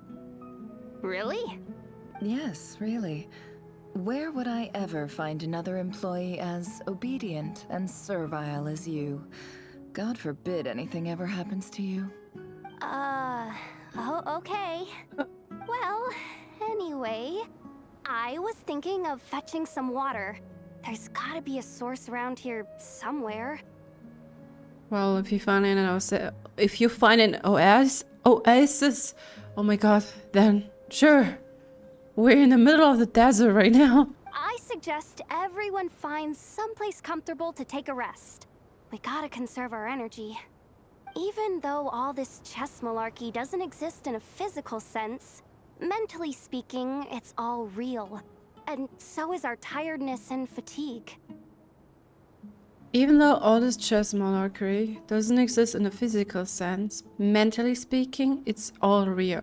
You don't want to dismiss mental fatigue. Just because it isn't physical doesn't mean it's any less serious. But anyway, I got your backs, so don't worry about a thing. Also considerate. Don't I have the best employees? Jealous much? If we can find a suitable time, I'd love to borrow Yehoda for a day to help out at the Frost Moon Scions. Would you be amenable to that, Boss Nefer? Oh, yeah. You just have to pay the right sum. Oh, Lama. Have I ever told you just how pretty you are? Beauty runs from the tips of your antlers to the depths of your imagination. I mean, she's right. Time to rally, everyone. Follow me. As we continue our journey, the same rules will apply. That means stay focused and no talking no matter what we encounter. And don't disturb the chess pieces. You have my word that I will get us all out of here. Moonless night. Ooh. Yeah. Technically, we're still at the Curatorium Secrets, right? Oh, our village. This place looks familiar. That's not a good sign. There's someone... Oh, it was too fast. I wasn't expecting visitors at this hour. Wait, is that? Oh, it's him. There you are. Sinue's been looking for you all day. I think he has some news for you. Oh yeah? What were you doing just now, Uncle Retinue? Hiding away some more loose change? I know I saw some Mora. What do you mean loose change? Oh, come on, I'm too old for this. Just pretend you saw nothing. Old habits die hard.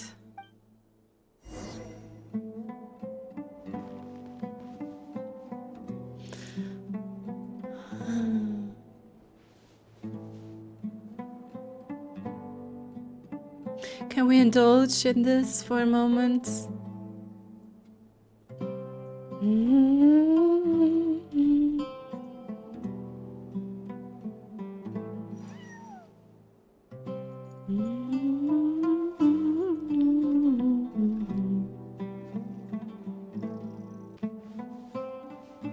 Talk to a Pepe.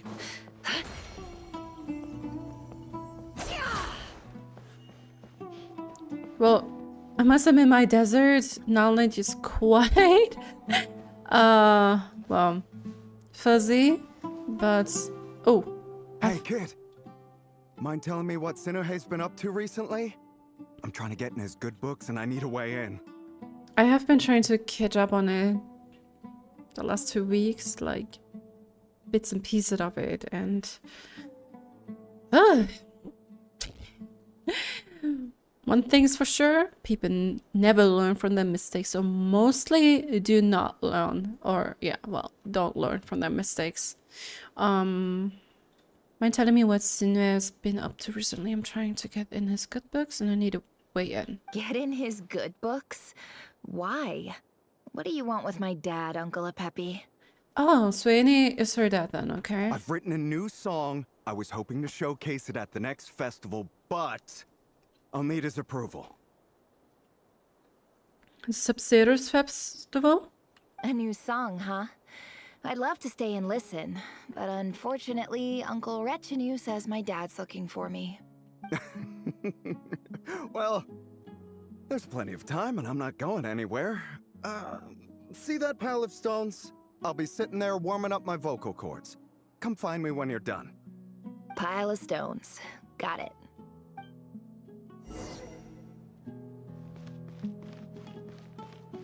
Dance of Death, Serpent and Scorpion.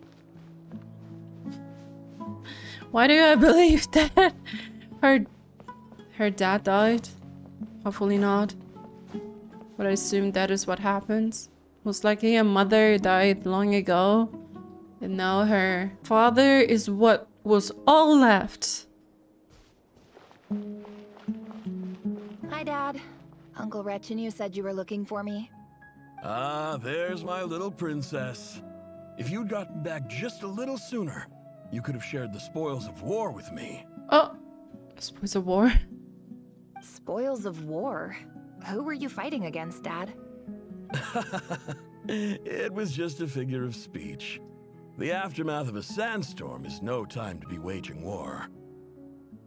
I was talking about our war against thirst. I went out to fix our water supply problem, and now I'm back. Which means... We have a well again. That's right. I found a new one and brought back as much water as I could carry. It should last us for a good while. It reminds me of Dori as well, you know? Like, her aspiration to become like the rich person that she is was because of her sister. Her sister was like lethally sick, and they had no money for the medication, for the medical treatment. But she sworn herself that she will make a fortune to afford these essential things in life in case such predicament will rise again. If it wasn't for these blasted sandstorms, our wells wouldn't be caving in. You wouldn't be spending all your time out searching for new water sources. Well, if it wasn't for King Dashred and his delusional idea to create a realm of like where gods and mortals stay on equal grounds, by the way he approached it, by using forbidden knowledge, you know, by trying to grab for the stars beyond the firmament. Just a figure speech. I mean, the abyss after all. And what happened? The love of his life died. Fairly sad, or fairly mentioned. She was planning for this death. Pretty sure she tried to make her death worth one. As she wanted to leave a message with that, you know? Leave a profound message with her demise. If it wasn't for these blasted sandstorms, our wells wouldn't be caving in, and you wouldn't be spending all your time out searching for new water sources. As the chief of our tribe, I'm supposed to be leading us out of hardship and poverty, onto better things. You know how prosperous our ancestors were. I've told you all the stories. And look at us now, squeezed into these hovels. No one would choose this, if it wasn't for the endless wars over the years. Because basically, after King Dashred died, like, kingdoms were flourishing and falling into ruins again. And it was just like a constant and endless fight over the throne. History repeats itself. And this is the outcome of it. But things are looking up. I started working with some folks from the academia a few months back. They gave me some contacts in return for my assistance in the desert. So you're the academia's helper now? Special ambassador, they call it. Think of it as a partnership. It's nothing bad, okay? We've been isolated here in the desert for too long. Seeking opportunities elsewhere is the best thing for us, and the fastest way to progress.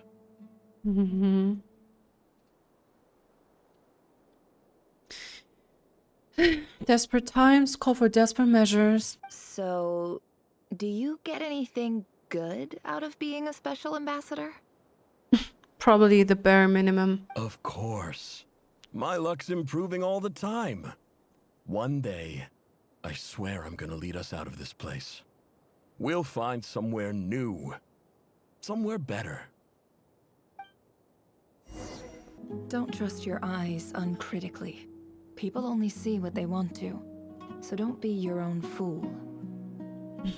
I swear to God, she always hits with the wisest voice lines ever. Like...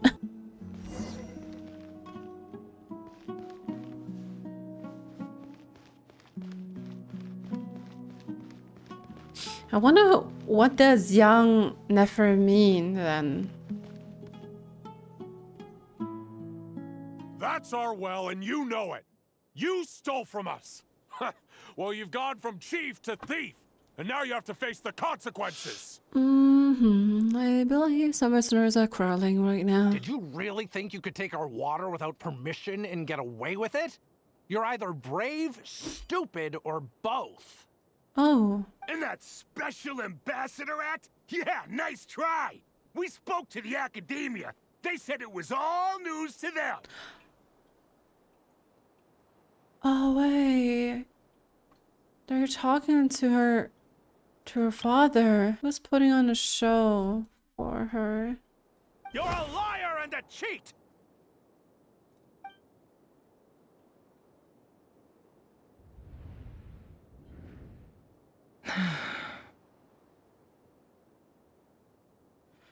No. Oh my god. No. Oh my god. Those are the villagers. They literally slaughtered the villagers for water. I heard Yehoda gasp, but I don't blame her. Most people are terrified by the sight of blood. Corpses strewn across the ground. The wounds are clearly from scimitars and daggers. The desert dwellers' weapons of choice. There's a handwritten note on the ground. Let's see what it says. Halil, this is Sinuhe, chief of the Shimti tribe. Surely you remember me. I was the one who helped you and your colleagues avoid the quicksand in the desert. This is my second time writing to you. I assume my last letter must have gotten lost in the mail, as I didn't receive a reply. I hope this one makes it to you safely. I'm writing to you because I need some help. That sandstorm the other day completely blocked up our well, forcing me to look for another water source in Iab and Unut territory. It was a matter of survival. Oh, this is really heart-wrenching. Like, he was prompted himself to choose this way to provide for his daughter and for the village. Praise the gods. The well of the Iab tribe was intact. It was my last resort. I drew what water I could and left, but not without being spotted. I fear they will retaliate. Seems it didn't go unnoticed. Well, they did plot revenge. Because of that, this is insane. You told me to write to you if I ever needed help. You said you'd be my ally in the academia. I urgently need you to formally recognize my title of Special Ambassador and send some of your people to assist me for a few days. It's the only way I can convince them that this was the academia's decision and prevent them from retaliating. Of the academia, especially back then. Freaking sage. What was his name again? Azar? This is an emergency. Please send help as soon as possible. Looks like this letter never got sent. I don't know if I'm mixing up my memories right now, but didn't that one dude say I believe she referred to one of them as uncle, right? Out of respect. Didn't he mention something about like male stock or something? I have no idea. The writer died a grisly death, and the letter was trampled into the ground. It's badly defaced. Some parts are barely legible. It's her father. What a ridiculous lie the surviving Shimti tell.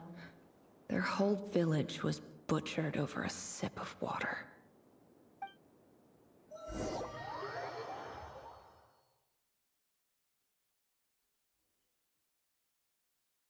Ah, officer. Welcome. Welcome to our humble village. I thought you would at least have the courtesy to provide some respectable libations. Okay, they still have the Akasha on. This is the finest wine Aru village has to offer. I promise. The disrespect.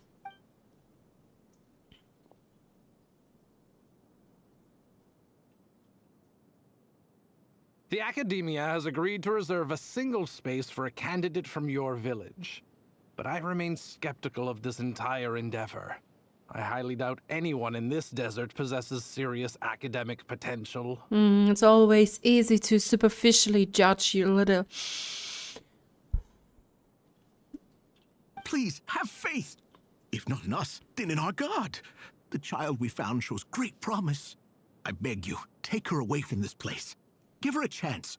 Don't let her talent go to waste. I think it's interesting because this is before we took care of the matters in Sumeru. I think it's interesting that they have added like this detail of the Akasha terminal. You know, I believe, if I remember correctly, Nahida shut it down. And technically it served its purpose. Greater Lord Wukadavada, and it doesn't even work any longer because the Dendronosis is not in possession of Nahida any longer. And she created, like Rukadavata created it with the Gnosis. Basically, she will enroll in the academia. But I forgot to mention, it's cute to see Uncle Anpu again. Okay. I wonder if there is like a special interaction with him then, if you have Nefer. And she most likely can she use her ability outside Krai? Like outside of Krai. I don't recognize her. New arrival? Yeah. And now it's time for redemption because you did not offer... Wait, nah. I'm stupid. Apparently the mail never arrived. She showed up here a few days ago and we took her in. She's a really bright kid. Please help. I'm begging you. So, where are you from? Nowhere special. Just a sand dune. What about the rest of your family? How many of you are there? None. Just the one. It's only you? Correct. So, no brothers, no sisters, no mother or father? Any who have slept on a bed of sand, I call my brothers and my sisters. Apart from that, I have no family. All right. Get over here. Sign your name on the form.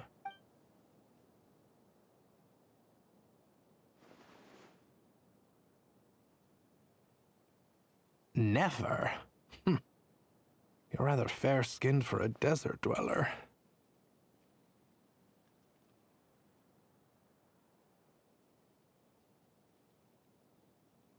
What the hell? Okay, kind of a weird remark, but okay. But yeah, heroes are obviously seated in a desert, so okay. Nefer, this term's assignments have been issued already. Please read through the materials thoroughly, conduct your own additional research, and then write an essay on the topic. Yes, Professor, I'm aware. I just had a couple more questions I wanted to get your perspective on. Oh? Please ask away. Well, I saw the other students' problem sheets, and I couldn't help but notice that my assignment is much easier than theirs. Do you really think I'm a weak student? A weak student? Goodness, no. Quite the opposite. You have a sharp mind. Almost too sharp. I just had to look up what the specialty of the Vahumana was. Like, one of the 6 darshans, and it is atheology. Basically, well, the research of the cause of diseases. I think what you're saying is a weak student wouldn't have noticed the discrepancy. And if they did, they certainly wouldn't complain about the lighter workload. You see, sharp as they come. You see things the way they are. And I'm sure you know why they're like that. Because of where I come from. Because I'm different. I'm sorry, Nefer. I don't like it any more than you do. It's just... Anyway, you said you had a couple of questions. What's the other one? I wanted to check. If someone sent me a letter to the academia, where do I go to collect it? Ah, your family wrote to you. Well, as long as they put your name on the envelope, someone should hand it right to you. Not exactly. It's not even a recent letter. I was just curious where the mail would end up if no one collects it. She's still investigating that case with her father. The House of Dana, I expect. I know there's a box for unclaimed mail somewhere in there, probably sitting on a shelf. The biggest library. Whatever you're looking for, that'd be the place to start. Okay, got it. Thank you, Professor. Oh, don't mention it. Honestly, I feel like I failed you. I'm supposed to be your teacher, but I haven't taught you anything. Encountering a nice professor? Oh, what a surprise. And what a rarity. Hey, don't say that. You're a great teacher, and you do your best for all your students. But the rules are the rules. You're not allowed to teach students like me. It's not just the academia either. The whole world bends over backwards for the successful and leaves the losers to suffer and die. Oh, my dear child. Don't tell me you've given up on life already. No. I haven't. I just think that if you want to make it in this world, you have to find a way to become successful. Yeah, well, the thing is, sometimes I think, well, life isn't, and will never be fair, you know? You should basically take advantage of the system. I don't want to make it sound like some sort of conspiracy, but like, you should know the rules, enter them in your favor. Does it make sense? I'm not sure how to explain it. Thank you, Professor Monetho. I really appreciate you. So look for the box containing the letters. Pretty sure that someone deliberately refused it. What's that little box in the corner? This must be it. A big cardboard box full of unclaimed mail. And probably some letters that ended up here by mistake, too. Let's take a look.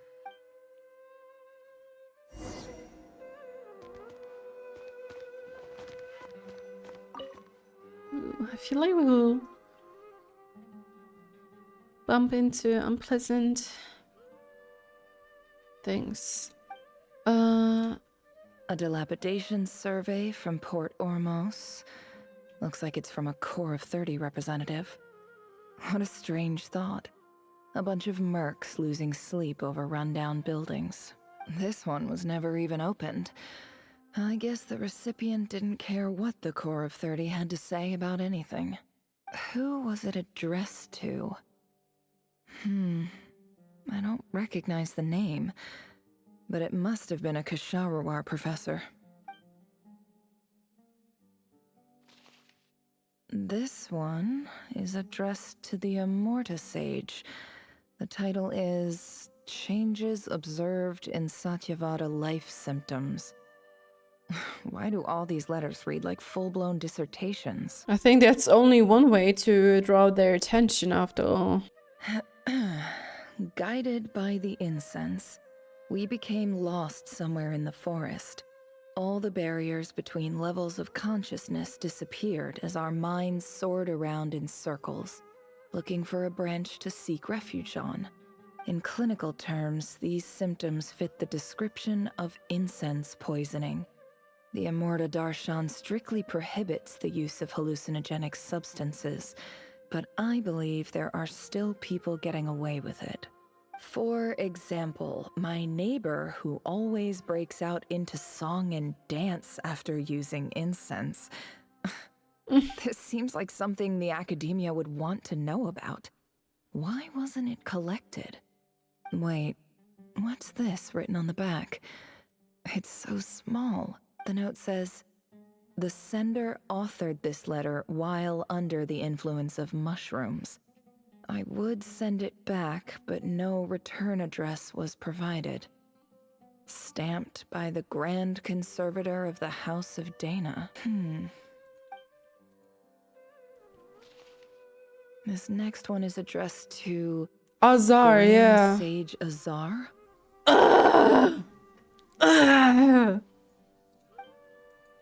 A few words of protest regarding recent changes in Sumeru's educational policy. In recent years, the academia has taken on a small number of students from the desert region, as per the policy to this effect. However, it appears to me that these students have not, in fact, been provided with educational opportunities that are, in any meaningful sense, equal to those enjoyed by their peers. As well as receiving dumbed-down assignments and perfunctory tutoring, they do not even have full access to the Akasha system. Speaking of discrimination. Education is the fundamental purpose of this institution, which should go without saying in a nation whose founding virtues are knowledge and wisdom. I ask you, is the lip service we pay to the policy of education for desert students truly the standard of pedagogy to which the academia aspires? As Grand Sage, policy decisions are your prerogative, but do not forget your roots. You and I were once students too, as was everyone else in this institution. I do hope you will give some serious attention to this matter. I encourage you to discuss issues like this with myself and others, and listen to some alternative opinions. Of course. They will not heed this letter. Like, we had other, the focus was diverted on something else. We had to, create an artificial god filled with wisdom. I don't know. When I think back on it, it's just insane. And mind you, they were using human wisdom to create a god. I don't know. Sumeru's Archon quest was honestly really good. Yeah. Great letter. Shame it didn't get to where it needed to go. And the sender is... Huh? Oh, Sage Cyrus. Cyrus of Spantamod. I didn't realize anyone else even knew how bad students like me have it in this place. So this is where letters from the Sage of Spantamod end up? Nice one, Grand Sage. Really enlightened leadership. This is surprising. To be frank, I still have to play his story quest, Sino's second and first story quest, actually. But I do know that Cyrus was the teacher of Sino and Lisa. And he also raised Sino, right? Whatever. This isn't what I came here for. Moving on. True. But is she looking for that letter that her dad wrote? I'm not exactly holding out hope that a letter sent from the desert would even make it here. But if it did, where else would it end up if not in this box? I can't believe how much discarded mail there is. Must have been years since someone last went through it all. And this is just one box. The whole house of Dana is boxes on shelves. I don't believe for 1 second that any human being has sat down and read through all the documents in this place. Who has that much free time on their hands? Wait, could this be it? Please fancy envelope in a box written on crude quality paper. Yeah. And of course it would be right at the bottom of the pile. Clearly no one gave this... Why isn't that voice? Clearly no one gave this letter so much as a first glance, let alone a second. The handwriting on the envelope looks very familiar. Greetings, Halil. My name is Sinuhe, chief of the Shimti tribe. I was the one who came to you and your colleague Zaid when you ran into trouble in the Great Red Sand. Is this how she... discovered that her dad wrote this? Like that it was her dad's writing? I don't know how well you remember it now, but I brought you to safety and gave you some water and other supplies. You seemed very pleased and told me your name. I don't know how well you remember it now, but I brought you to safety and gave you some water and other supplies. You seemed very pleased and told me your name. In my tribe, learning a person's true name is serious business. And I therefore see you all as friends. You were kind enough to leave your contact details, so we could stay in touch. The Shimti tribe lives a harsh, nomadic existence in the desert. You were sympathetic towards my plight, promising to make me a special ambassador of the Academia and help us find a way to make a better living. To no avail. This brings me to my reason for writing. Our tribe has fallen on particularly hard times, and I would like to ask for your assistance. There was a terrible sandstorm a few days ago, which blocked up the well in our land. To ensure my people's survival, I had no choice but to venture into Iyab and Unut territory in search of an alternate water source. Especially because he even mentioned that he was the chief of the tribe and like of the village, and to carry such responsibility, to resort to this decision.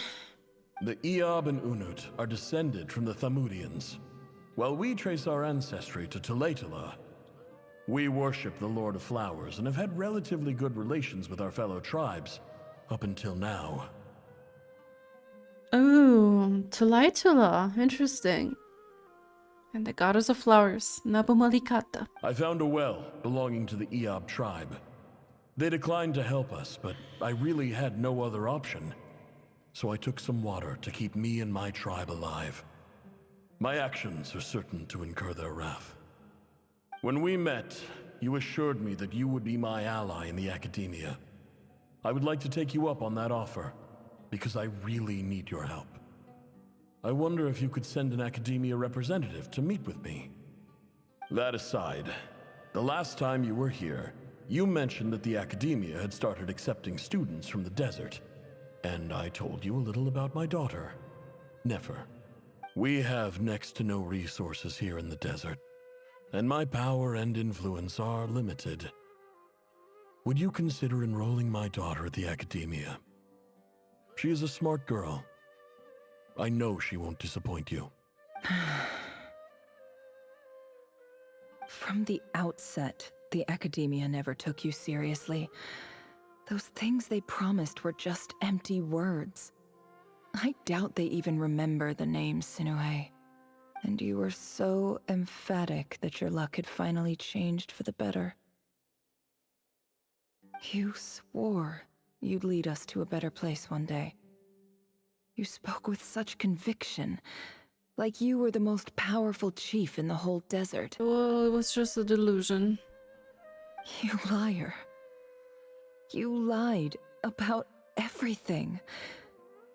You promised the world and delivered on none of it. And who fell for it? Just me, by the looks of it. Despite your best efforts. Which makes you a pathetic liar.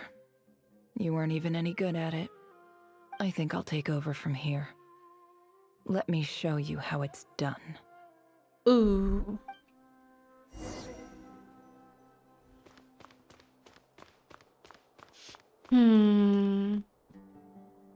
I find it quite hard because I feel really bad because Llama Traveler and Yehuda are probably shocked to silence right now as well. It's interesting because she actually keeps her secrets or her identity to herself or her past, and now it gets exposed at in some length.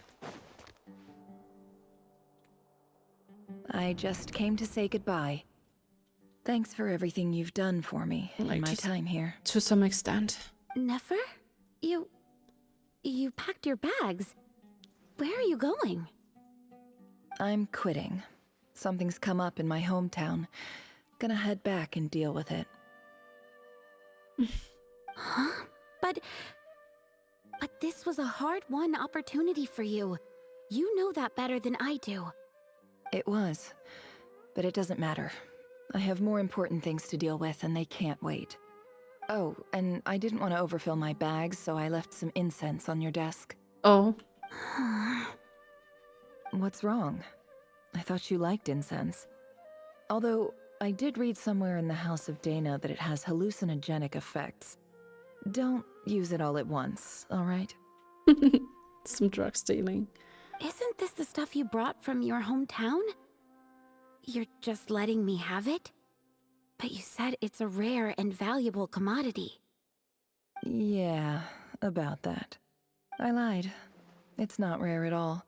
There's this bunch of ruins near my hometown that are practically overgrown with this plant. It's not worth much. Keep it, it's fine. But Nefer... Alright, that's all from me. You take care.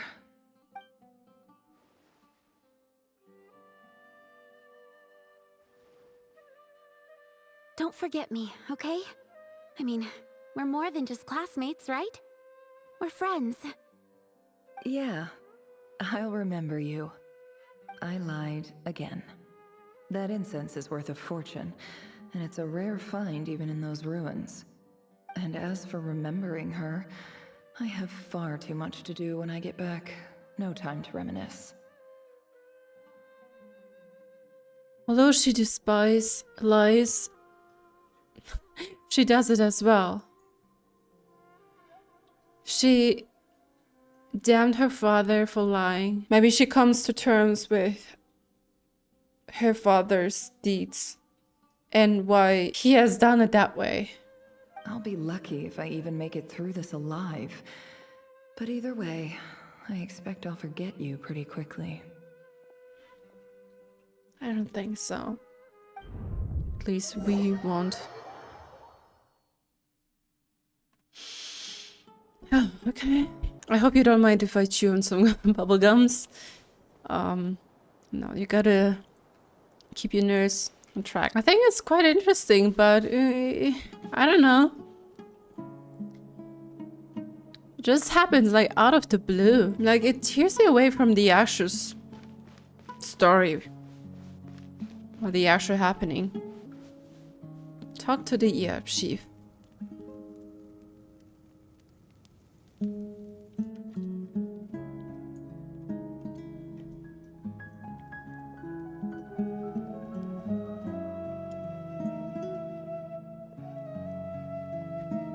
The way like peering at us was staring. It's a pleasure to meet you, Mr. Arif. So, what does the Academia want? Since they've sent their special ambassador, I assume there's a big business deal to be made. If not, I'd be very disappointed. Please, sir, lower your blade. You're lucky I'm the one they sent. Not all special ambassadors share my admiration for the EAB people. The ever-shifting balance of power in the desert reduced the once great civilizations of this region to rubble and sand. But the story of the EAB has a very different trajectory. Others grew weak, but you grew strong, beginning in obscurity and moving to prosperity. You're the only ones who defied the trend. Huh. So, you do know who you're dealing with? This well is the perfect symbol of your strength, is it not? It used to belong to the Unut, but it looks like you have control over it now. You're not wrong. But I'm sure you didn't come all this way just to flatter us. Of course not. I came to bring you some very good news. Some information that recently came to light, which might just be your ticket to freedom. Records uncovered by the Vahumana Darshan show that a certain well currently under EAB control is built on top of some ancient ruins. These ruins are of great archaeological interest to the Academia. I checked the map carefully on my way over here, and I'm confident that this is the well in question. The Academia is offering 50 million mora in return for excavation rights. 50 million? No, wait. If these ruins are as important as you say, 50 million's a little low, don't you think? Don't get greedy, Iab. I was just about to say that.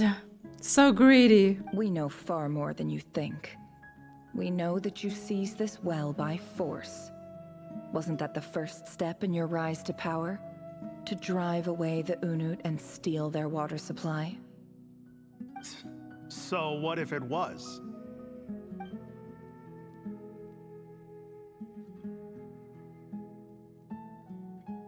Don't worry. As unscrupulous as it was, it's something we're willing to overlook. The Academia is only interested in dealing with the de facto power holders in the region. I hope I am making myself clear. Kind of interesting, like only looking at the grand picture and not like the pixels. And I hope your words are the truth.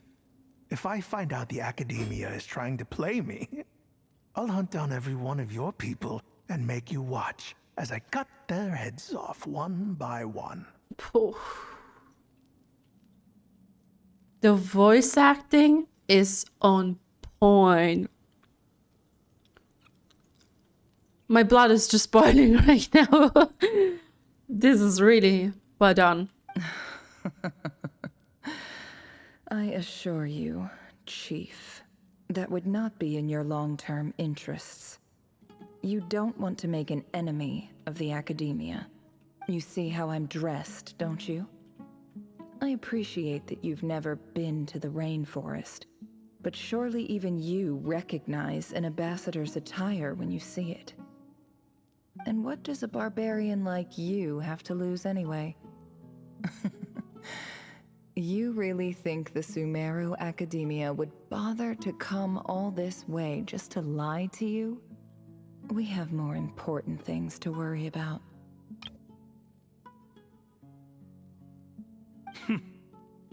All right, I take your point. The Academia is the highest authority in the land. I'm sure you're trustworthy people. In that case, we have a deal. We will sell you the excavation rights. I'd like to thank you, Ambassador. This is good news indeed. Excellent news. In fact, it calls for a celebration. Would you do us the honor of staying a while and enjoying some Iab hospitality? Gladly. I am partial to wine myself, and I trust you are as well. We know where it will go. Like the courage and like discipline and the patience to keep up this facade. This is really, really hard. But yeah, she really does it well. So let's indulge in a few drinks together. In celebration of this momentous occasion. Momentous indeed. Elated a Iab drink the night away. The process of the new wealth is almost intoxicating. Chief! Chief, it's an emergency! It's the Unut. They've taken the well. What? Well, don't just stand there. Take it back. Yes, Chief. I have every confidence in the Iab's military superiority, and yet... Well, what is it? The Unut's response was alarmingly fast. The day after we reach a deal, they seize the well. This can't be a coincidence. Perhaps there is a traitor in your midst. I don't think so. I am obliged to remind you, Chief, that the Academia will only deal with the de facto power holders. If you cannot regain control over the well, I'm afraid you won't see a single mora of that 50 million. No! Please, Ambassador, just give me some time. I swear the Unut will not get away with this.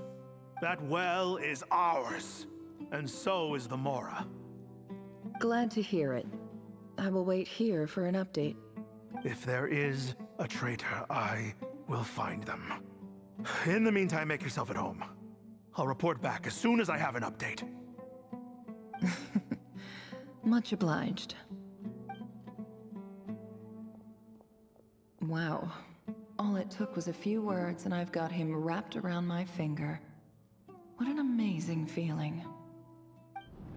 So, in summary, Ambassador, the Academia would rather negotiate with our tribe instead of the Eab, yes? The Eab are ruthless murderers who don't listen to reason.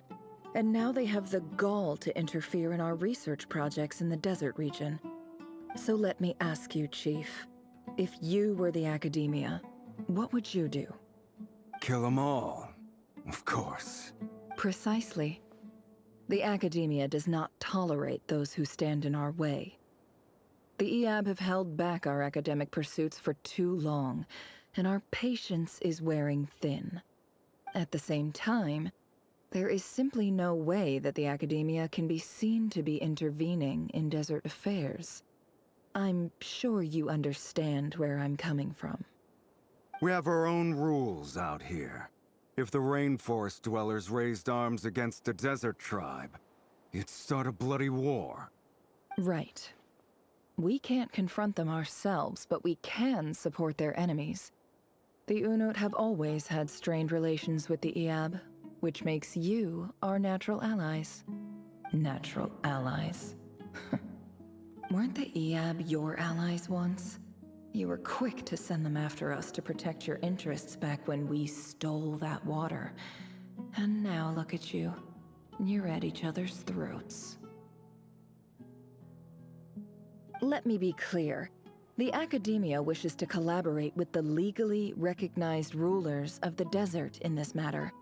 We are asking for excavation rights to that well, and our offer is 50 million mora. Say no more. I believe we have an understanding. Good. Then I suggest you get to work. Get us access to that well, and the mora's yours. This is quite cunning. You see, Dad? Lying is easy when you know how. People will believe anything. If I remember correctly, her weapon was also enshrined in the Sapphire City, right? The Tula. Alright.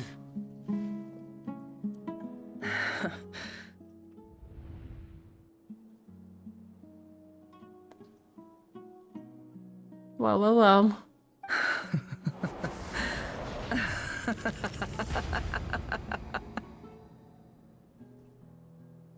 What in the world? Look at yourselves. You may be vile, savage monsters, but your butchered bodies bleed like any others. You're no different. You're nothing special at all. The monsters who destroyed my home, they're just ordinary, petty human beings. What a joke. I think we're even now. Maybe I've even done the desert a favor. It's a better place without all these people around. Oh, Sinuhe, my gullible fool of a father. Perhaps if you'd been as ruthless as I was today, our tribespeople would still be alive. In this dog-eat-dog world, a chief needs to be tough to survive. But you couldn't do what had to be done. So I did it for you. Aren't those the silhouettes of Traveler, Lama, and Yehoda? Also, Nefer. Nefer, it's okay. All of this is in the past now. Oh no. I believe I remember you promising to remain silent. Yeah. Yeah, but even so... Yehoda, is there anything you can do to ease the tension? You got this, Yehoda. It's your time to shine. Alright, time for a sharp turn onto a completely different topic. True. So, anyway, that's enough of that. When are we getting out of this place? Feels like we've been walking forever. I'm getting pretty tired. Oh, Alma, you tired? Yes. If we can find somewhere to sit down, I could certainly do with a rest. Well, she doesn't dwell on it any longer, you know, so... To change the topic or the subject of it. It's not far now. There should be a temple just up ahead. Oh, Temple of Silence. Is this situation about to reach a conclusion? Yes. Really? A temple? That's where this story ends? I guess that's how things go in the desert. I've been to a similar place with a friend from the desert before. Jet? Desert dwellers can never escape their destiny. Or so everyone says. I never wanted to believe it, but looking back now, I'm as desert as they come. You mentioned a temple. What's waiting for us there? My biggest trade secret of all. Yes, that is where the inception of her powers lies. Interesting. I'm really looking forward to this. Because, like I said before, it's quite a skill. And interestingly, it was founded by Herbanibus. I cannot keep that name in my mind, but to keep the remaining knowledge or the knowledge of King Dashred in safety, so it doesn't fall in the wrong hands, which unfortunately fade, but he shattered his power in fragments, and I believe some fragments are implanted in Sino and Sathas, if I remember correctly. Maybe her power derives from one of the 7 pillars of King Dashred as well. Ah. Then I'm guessing it's where you got your power from. The power to peer into other people's minds. I didn't know you were clued up on any other religions. I'm no expert in the history of Sumeru, but since you come from the desert, I would imagine it has something to do with King Dashred. And the 7 pillars who served him, they are major figures in the desert belief system too, true. Sounds impressive. I have some friends with connection to this stuff. Specifically with Hermanubis. Oh, I know who you mean. General Mahamata Sino. The spirit of Hermanubis dwells within him. Yep. That's Boss Neff for ya. She knows everything. Well, pretty sure she knows him. Sino's hardly a figure of obscurity, but I know about Sethos too. Yep. What about him? Is he a big deal or something? The thing is, I was watching some videos to, well, revise my knowledge on, like, the desert. And I think, did Sethos serve as a guide or something? I believe that Sino and Sethos clutched in a war, like in a fight. But I'm clueless. I'm kind of clueless. I really should play the story quest. Well, he's not a small deal, let's put it that way. You sure know your stuff? Please, this is the bare bone basics. Save the flattery. Maybe... never mind. Thanks for your patience, everyone. I'm sure it's been a lot to take in. With any luck, that's our exit just up ahead. And I believe that is where... Yeah, that is the place where Columbina saved us again from some attack. But the attack that was launched had like bluish effect.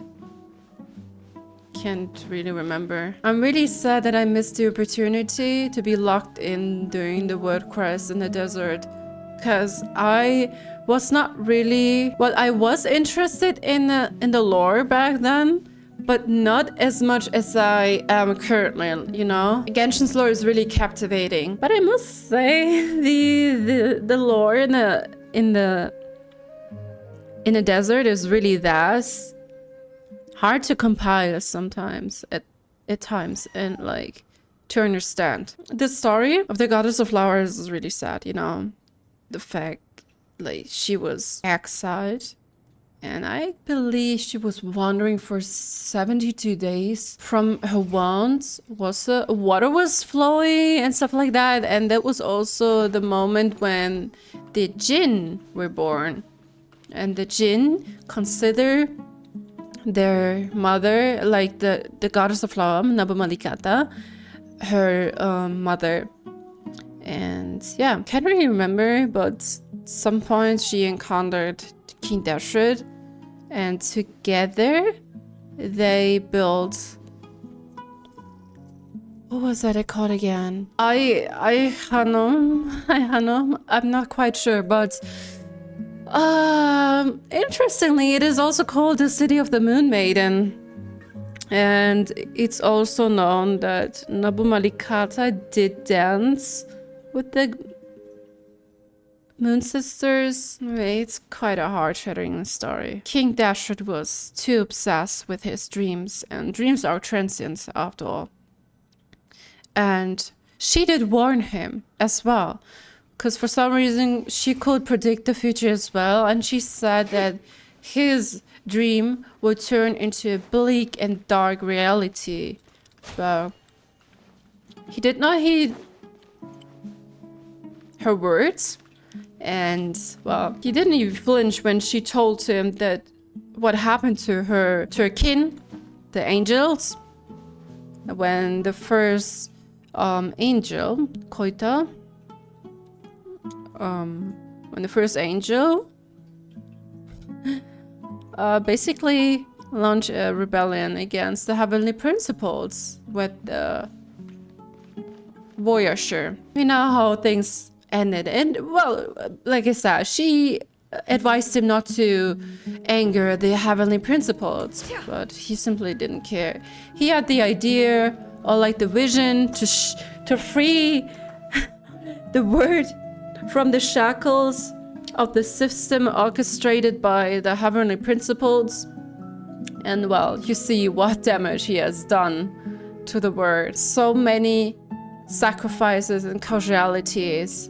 Even the love of his life. He was filled with grief and madness. And what has he done? He basically used the Jinn, because they were like, you know, mourning over the death of her mom. And he was instilling them false hopes, telling them, well, you gotta help me out. Your mother is only in a deep slumber, hibernating, and we will wake her up and stuff like that. Yeah. And they built the oasis for her, if I remember correctly. And this is also interesting. By using the power of the Celestial Nail, Nabu Malikata never returned. She's dead. Dance of Death. Go to the entrance of the temple. Oh, it's happening here now, finally. I would have played the main story. Why, it is interesting, yeah, but you should separate it.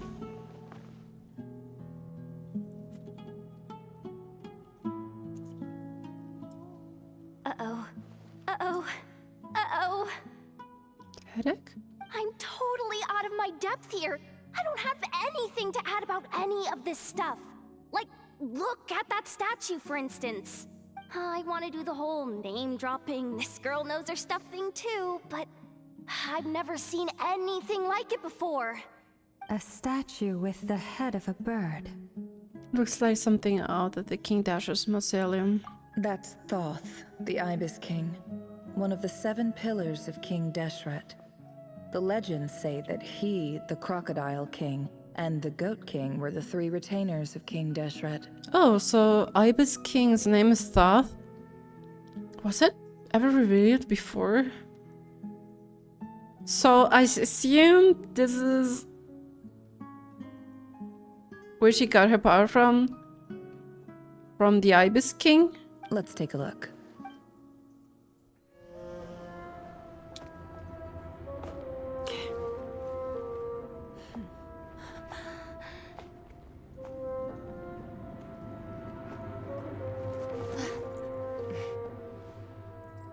Ashru?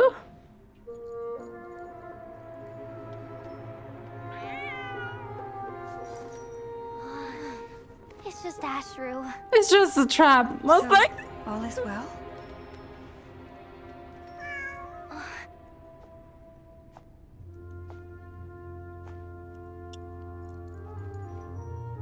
Oh wait, what about her talisman? Typically speaking, at this point, the world disintegrates. Then we find ourselves back in the outside world. Besides, these are my memories. There's nothing to fear. You're sure? Of course. It's almost over.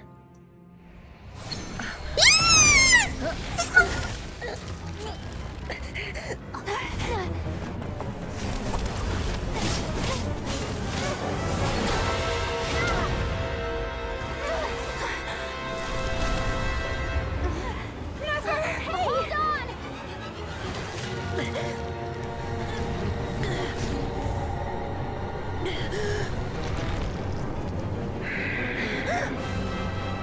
Knowing too much is always a death sentence.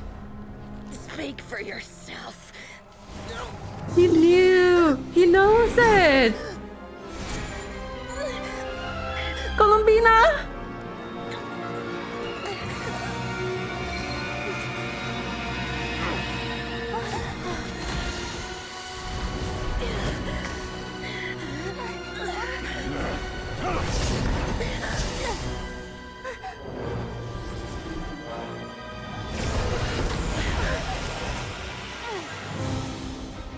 How repulsive. Dainsleif?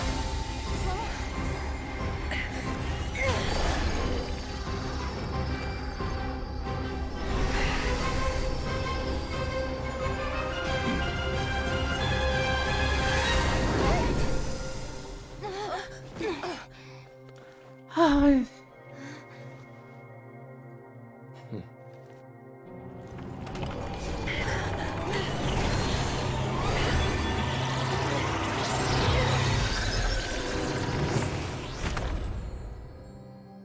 Holy, that was a close call.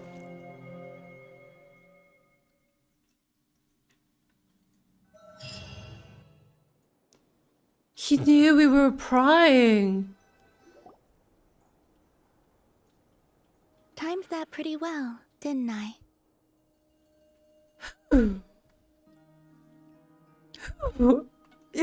You certainly did, cause holy, that was scary. She was basically like crawling and like patting Rerir. That was so weird. Oh my god. Okay, you certainly did. Thank you. It's okay. I'm just glad no one was hurt. How did he end up there? Oh my god. That is really spooky. This is really spooky. Well, Nefer, I wonder how she feels right now. Paimon noticed you doing something too, Dainsleif. Were you helping get them out? I didn't understand that, but that looked really interesting. I sometimes wonder what power he uses, because it certainly doesn't look like abyssal power. But something from beyond Teva, definitely as well. I have no idea. Of course. When I asked Nefer to conduct this investigation, I was not naive to the dangers involved. I had a duty to ensure your safety. Good to know your sense of justice is still intact after all these years. I think I find it quite interesting because it seems that Dainsleif really have no idea why Rerir succumbed to this, you know? He really want to understand the past, apparently. And now it makes me wonder if he really did know about his second occupation as an, well, executioner. It could have been that he thinks that he's getting rid of like some weak criminals or something that are like forcefully posing a serious threat to Conrail, but seems like he doesn't know about that. I take that to mean that you saw the truth. That comes as a great relief. I certainly did. And thanks to your help, I also managed to trap Rerir inside the chess set. Whoa, really? How'd you manage that?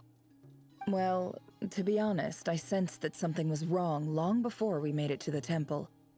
By using this fragment to probe into Rerir's past, well, the monster formerly known as Rerir, it seems I alerted him. I was tracking him, then he caught on and started tracking me too. Can't say I'm surprised. By using this fragment to probe into Rerir's past, well, the monster formerly known as Rerir, it seems I alerted him. I was tracking him, then he caught on and started tracking me too. Can't say myself. Yeah, obviously. Like, also prying on memories why he's basically alive. But how did he track you Yeah, through your this thoughts too. alone? That shouldn't be possible. Does he still sense his heart? Rerir was a secret agent who reported directly to the Vinster King. He is an expert at finding a trail and hunting down his pursuers. Secret agent who reported directly to the Vinster King. No wonder. He infiltrated the chess set, read my thoughts, and built a new virtual chess set inside of it. That's why we weren't able to leave at first. Okay. Speaking of your chess set, it's quite a remarkable item. Would I be right in thinking you have some connection to King Deshret? You overestimate me. I only have a connection with one of his underlings, the Ibis King. You all saw how this came to be. A long time ago, the Eab massacred my tribe, the Shimti, in our home village. A few years later, I enrolled in the academia, where some new information came to light. The Unut and the Eab fought a bitter battle over the rights to a well, all for the sake of a non-existent 50 million mora. The Eab ultimately won that confrontation, but their victory came at the cost of almost every warrior in the tribe. Did she give him the final blow or coup de grace? The final blow to the Eab came at the victory feast, when an Unut assassin beheaded their chief right before my eyes. The remaining Eab fled and have been scattered to the winds ever since. Ooh! This must have been quite the sight. Having gotten my revenge, I returned to my hometown, where to my surprise, the nearby temple was still standing. There it was, seemingly immune to the relentless hostility of the desert, while my tribal home lay in ruins. I find it interesting because, like, she got this entire thing done without making her hands dirty, without doing the dirty work. As I stood there gazing at the temple, I noticed a cat just outside. This cat, as it turned out, was home to the spirit of the Ibis King. He led me to a gate deep inside the temple, and there he made a deal with me. Oh. Interesting. Ooh, that's really interesting. This chess set is my gift from the Ibis King. The chessboard within is made to the same specifications as the one in the mausoleum of King Deshret, and represents his power of piercing analysis. You gotta hand out to him. He was a smart man. He really was a smart man. With this chessboard in its container, I gained a certain ability to perceive hidden secrets. Now, you could conclude that the Ibis King simply wanted to give the people of this world the power to seek the truth. But I don't believe that's the full story. Every god plays favorites.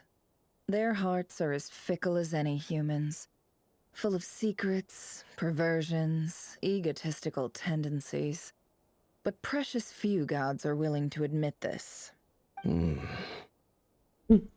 is the same with all powerful forces, including fate itself.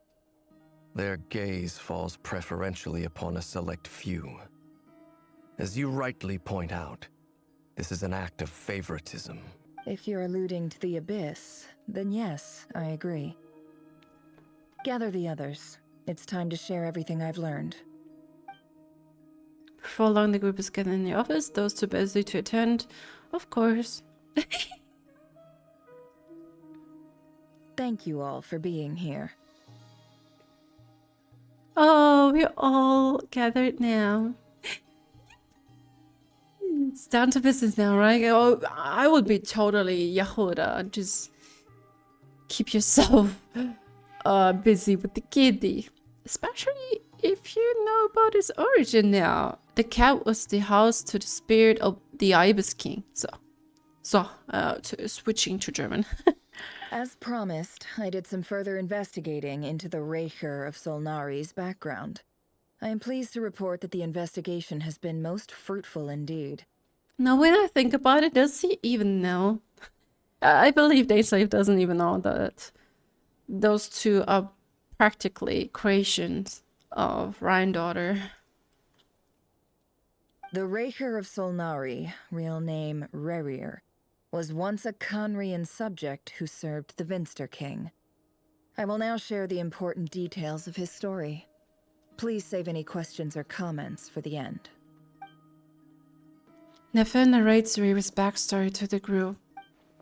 At the Vinster King's behest, he gathered intelligence and assassinated descendants of the Crimson Moon Dynasty, unwilling to take down his beloved Tholindis, who was secretly of Crimson Moon heritage. He then got dragged into court politics.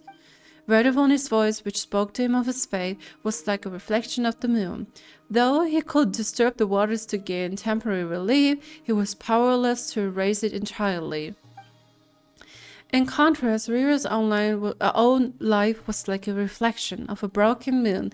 Once the stormy winds of fate blew across the water's surface, it was utterly destroyed. Tholindis smuggled away a piece of the moon before disappearing through that mysterious portal. It was passed down through ages, finally falling into the hands of the knave. Was that piece the iridescent moon marrow? I still don't get how it ended up in this domain then, huh? But what lies on the other side of the portal? Is it really a whole other world? Well, it was sad that it is an indefinite location, you know? We do not know where it leads. Tholindis never had the chance to share what she found there. Neither did Rerir, who followed her in. And that was probably where he shattered into fragments, right? Was this the so-called moon's reflection? Oh, wait! Is he trying to reopen that portal? So that's why he's so obsessed with the moon. A tragic tale, to be sure. But it does not excuse his many transgressions. Absolutely. No matter how much Rerir suffered in the past, the fact remains that he is what we know today as the Wild Hunt, wreaking havoc upon innocent lives in Krai. He becomes more dangerous with each passing day. If left unchecked, it is simply a matter of time before all of Teyvat suffers the consequences. This is a threat that the Knights of Favonius cannot ignore. Yeah, and the Shades, they're minding their business. The Krai Archon and her paltry powers, the Tsaritsa. Who cares about the fate of Teyvat and its people? I don't know. A question for Miss Columbina. Forgive me if this is presumptuous, but have you ever seen the spatial gateway that appeared in Rerir's memory? When I think of the spatial gateway, I have to think of that. I don't know. There was some sort of portal in the word quest of Krai. colorless space. I can't quite recall it. Oh my god. You see, me and my short-term memory. But it also leads to a quite interesting space. I think these were like moon fragments. Never. But I have heard stories of something called the Moon Gate, and this seems to fit the description. Oh? Miss Lauma, any thoughts on this? In the lore of the Frost Moon Scions, the moon is believed to hold many secrets. Some sources speak of ancient knowledge, others of a gateway to the unknown. Perhaps beyond the firmament? It still poses the question, or raises the question, is Tholindis pure blood? Like pure-blooded Conrian? Wait, it seems like the placement of the curse was happening shortly after as well. So, could it be that she's still alive? The term Moongate is one I have heard before.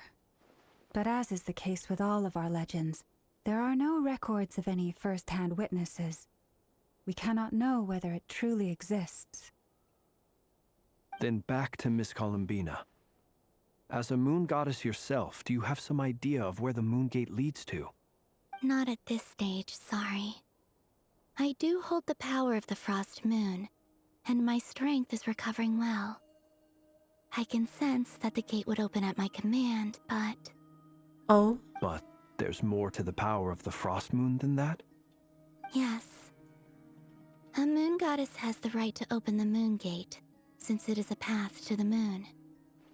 But as Nefer mentioned, holding open a spatial gateway takes a huge amount of power. So we need a lot of Kuvaki. And right now, I need to conserve my energy to fight the Rerir of Solnari. I'm afraid this is one mystery we may have to leave unsolved for now. I agree. Better to save your strength. But if you'll humor me for a moment, I have a bold conjecture of my own regarding the world beyond the gateway. I highly suspect that neither Tholindis nor Rerir made it through unscathed. The evidence pointing to this is the fact that the Rerir of Solnari exists in the form of countless fragments. With the abyssal power he wields, no ordinary foe can touch him, let alone tear him to shreds. And yet, the wild hunt proliferates wherever his scattered fragments lie, drawing hordes of monsters to many different locations across the land. So your theory is that Rerir was physically torn to shreds by some powerful force? Hence, why the wild hunt is a distributed phenomenon, rather than a unified one? Okay. So your theory is that Rerir was physically torn to shreds by some powerful force. I highly suspect that neither Tholindis nor Rerir made it through unscathed. The evidence pointing to this is the fact that the Rerir of Solnari exists in the form of countless fragments. With the abyssal power he wields, no ordinary foe can touch him, let alone tear him to shreds. And yet the White Hunt proliferates wherever his gathered fragments lie, driving hordes of monsters to many different locations across the land. Okay. Makes sense to me.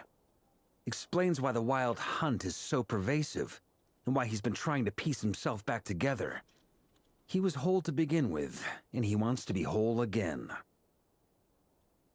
Without the power of the Abyss on his side, he almost certainly would have perished the moment he was torn apart. But the Abyss, much like a curse, has kept him alive. And he jumped into the portal, he would immediately die. But because the abyssal energy kept him basically alive, the curse was still placed upon him. And why not Krai? It also begs the question, like, 500 years ago, Columbina was born.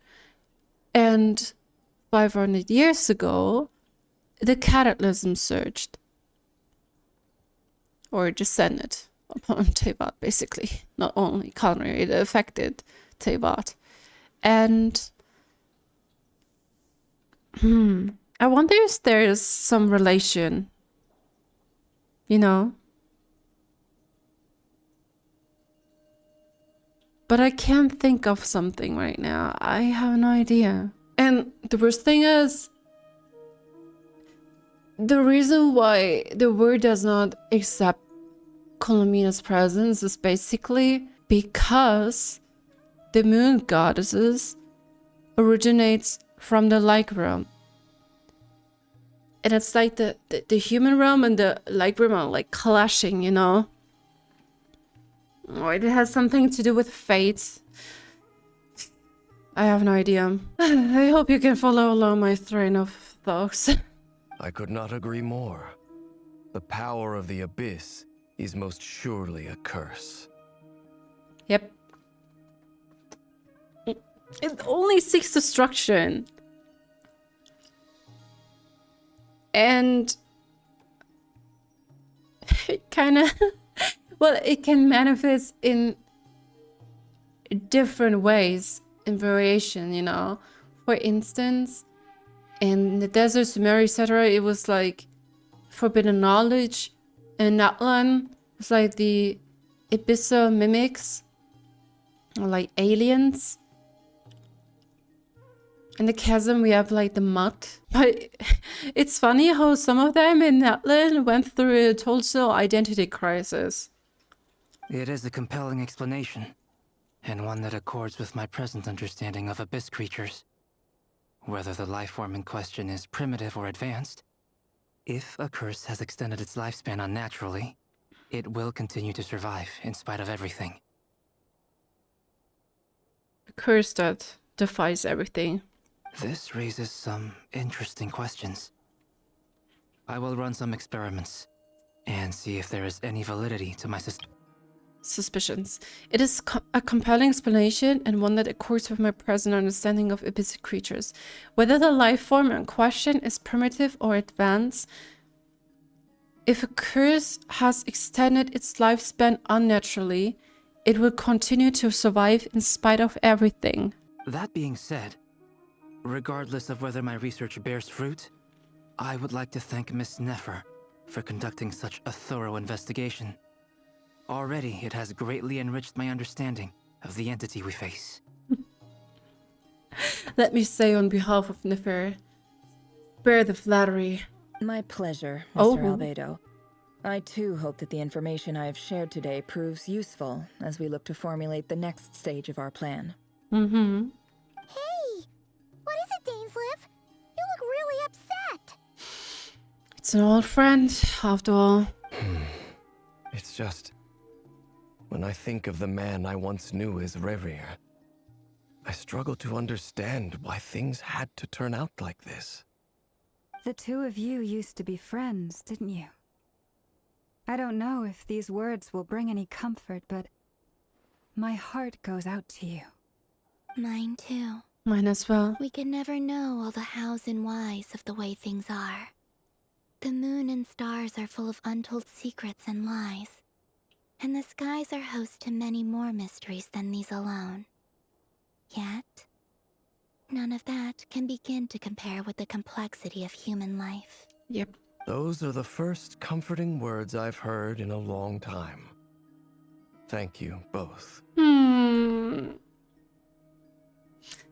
don't know, this kind of feels different, you know? And also, how does Dainsleif even fare now that our sibling has completed the Loom of Fate, or the Loom of Fate has completed its, well, its mission or purpose, and created the Atlas based on memories of Conria.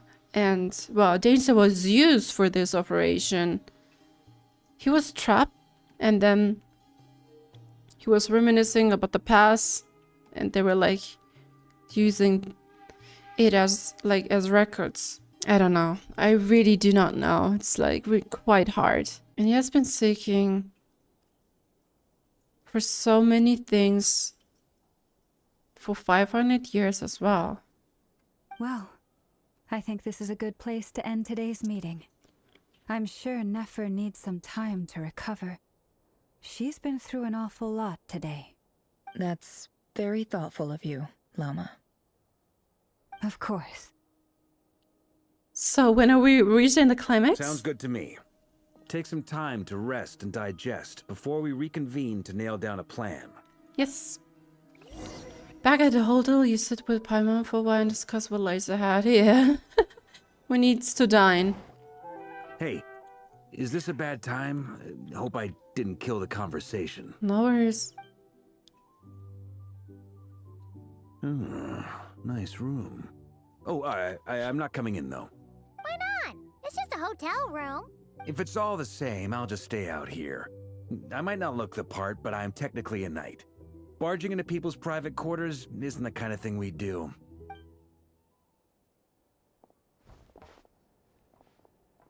What's up? Anyway, Nefer went back to the curatorium to get some rest. But before she left, she shared some things with me that I thought you should be aware of. Firstly, although she managed to trap the Raker of Solnari inside her chest set, there's no guarantee that the power of the Ibis King is any match for one of the 5 sinners. Their powers are beyond our comprehension. True. It's only a matter of time before he finds a way to break out. We have to come up with a plan and take care of him before that happens. We just yeet him into this portal. Honestly, Paimon figured that might be the case. So, how long have we got? Also, if I might appear sleepy or tired to you.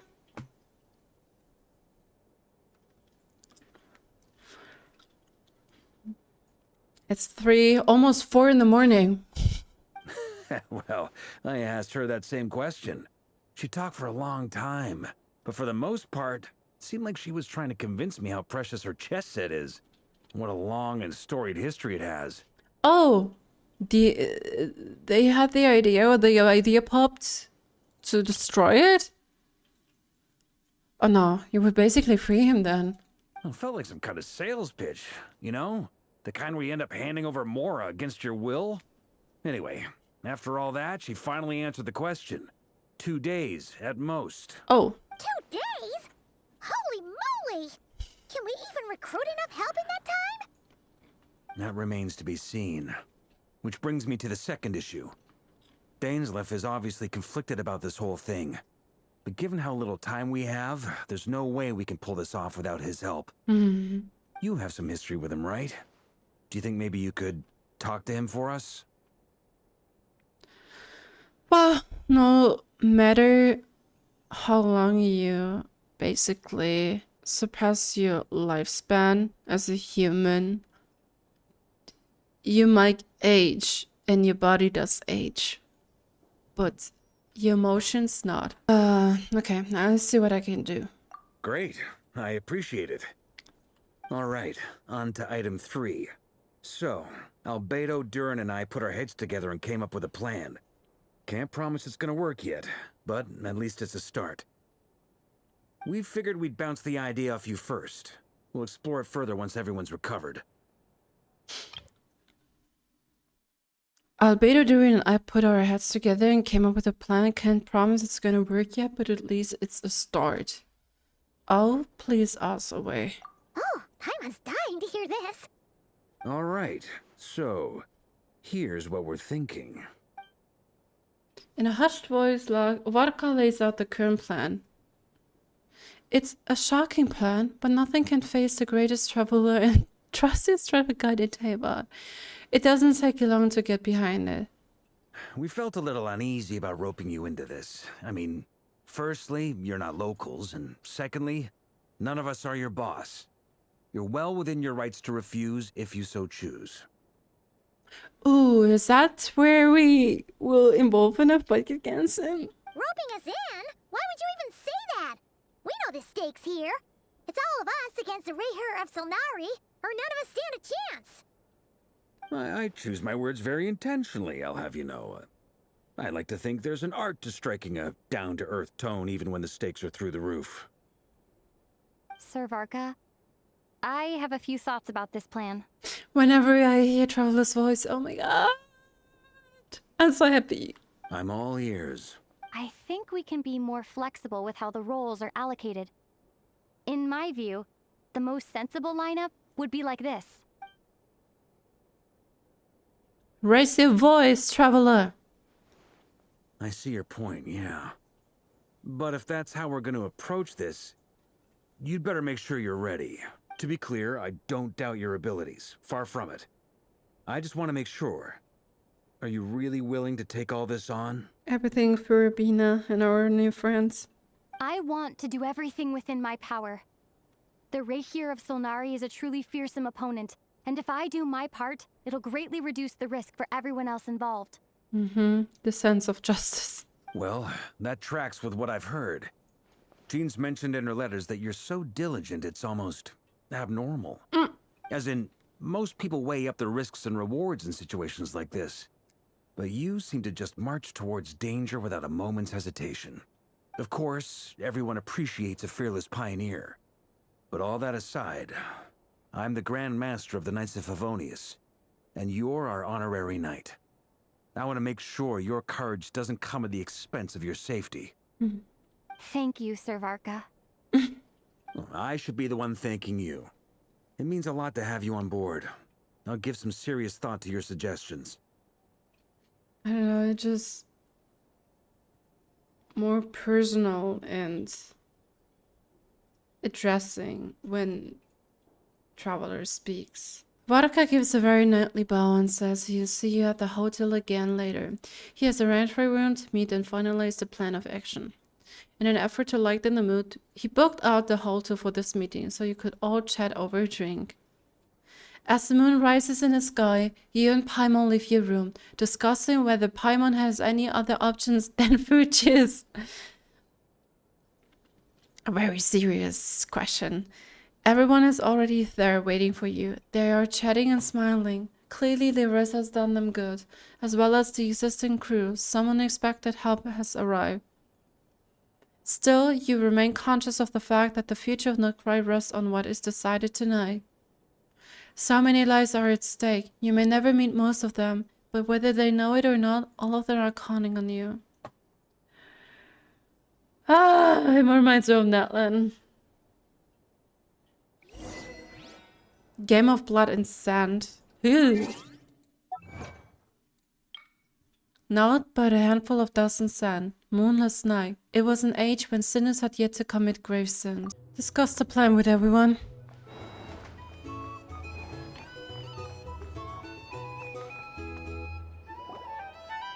I'm so excited. This is a thorough plan, but I do have one last question before we take action. How can we be sure that our enemy won't leave the designated area? Well, we have to keep Columbina in a place. Great question. Albedo's been hard at work analyzing Rerir and the Wild Hunt's behavioral patterns. His conclusions are as follows. Firstly, from the earliest known confrontation until now, Rerir has never displayed any ability to manipulate the dimension of space. So it's unlikely he has any power in that domain. Secondly, he seems to have a particularly strong vendetta against our group. If we put him in a fight-or-flight situation, he'll choose to fight every time. Thirdly, finally, and most importantly, he is consumed by hatred, both for the moon and for his enemies. Turns out, we tick both of those boxes. We have a reincarnated moon in our ranks, and a spy who accessed his private memories without permission. He'll be baying for blood, not looking to escape. As someone who's had their fair share of interactions with the Wild Hunt, those all seem like valid observations to me. Understood. Then I will defer to the verdict of the group.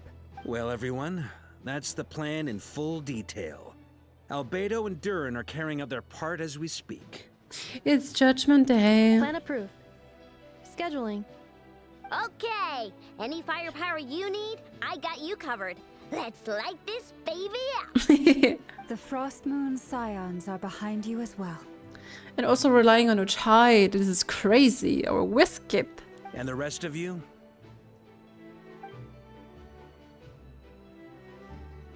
No objections? Oh, Dori. I don't know, sir. Then it's settled. This is the plan we're going with. Next up, an old tradition of mine. Anyone who wants to back out, now's your chance. Wait, we can still back out of this? Everyone says things they regret, right? I don't want anyone feeling trapped because their mouth said yes before their brain had time to think things through. A very people-first approach. I hear that's common practice in the Knights of Favonius. Who'd you hear it from? D-Luke? The owl. Oh.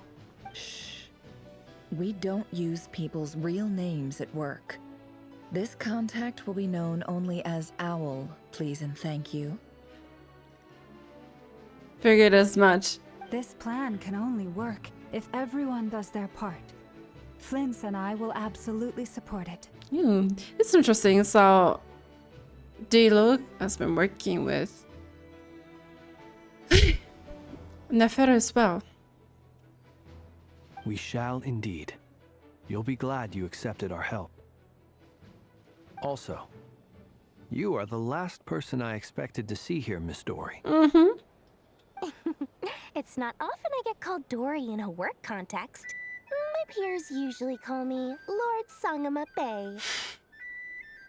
So, the longer your name, the higher your net worth.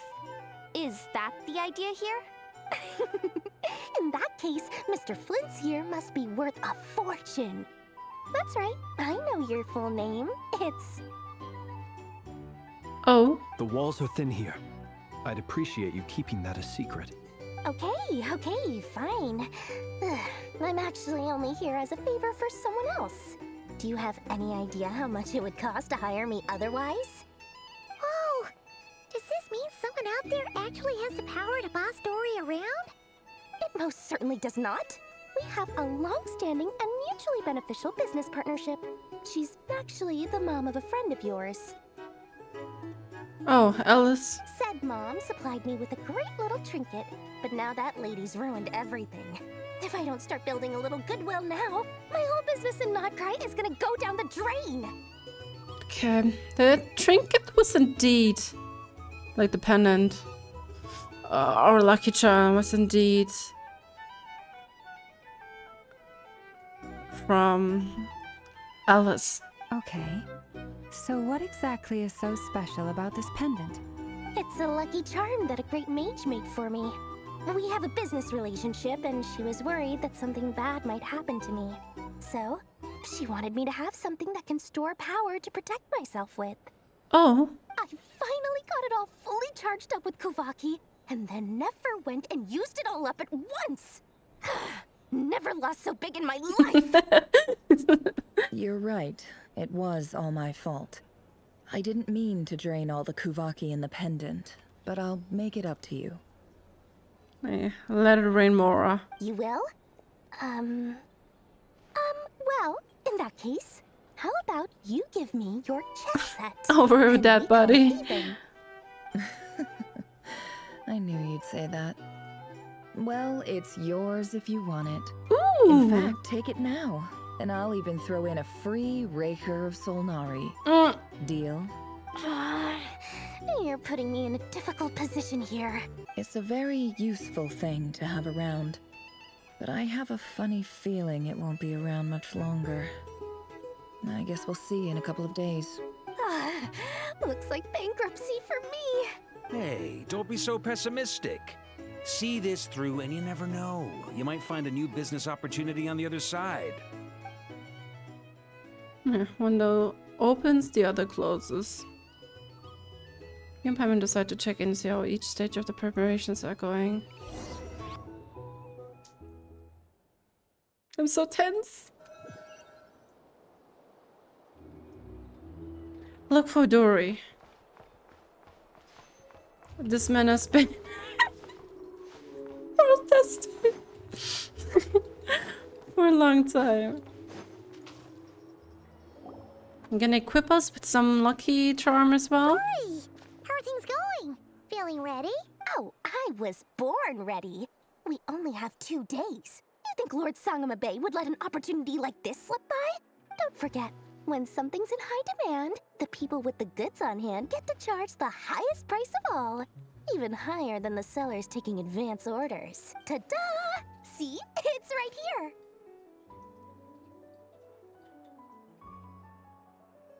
It looks like a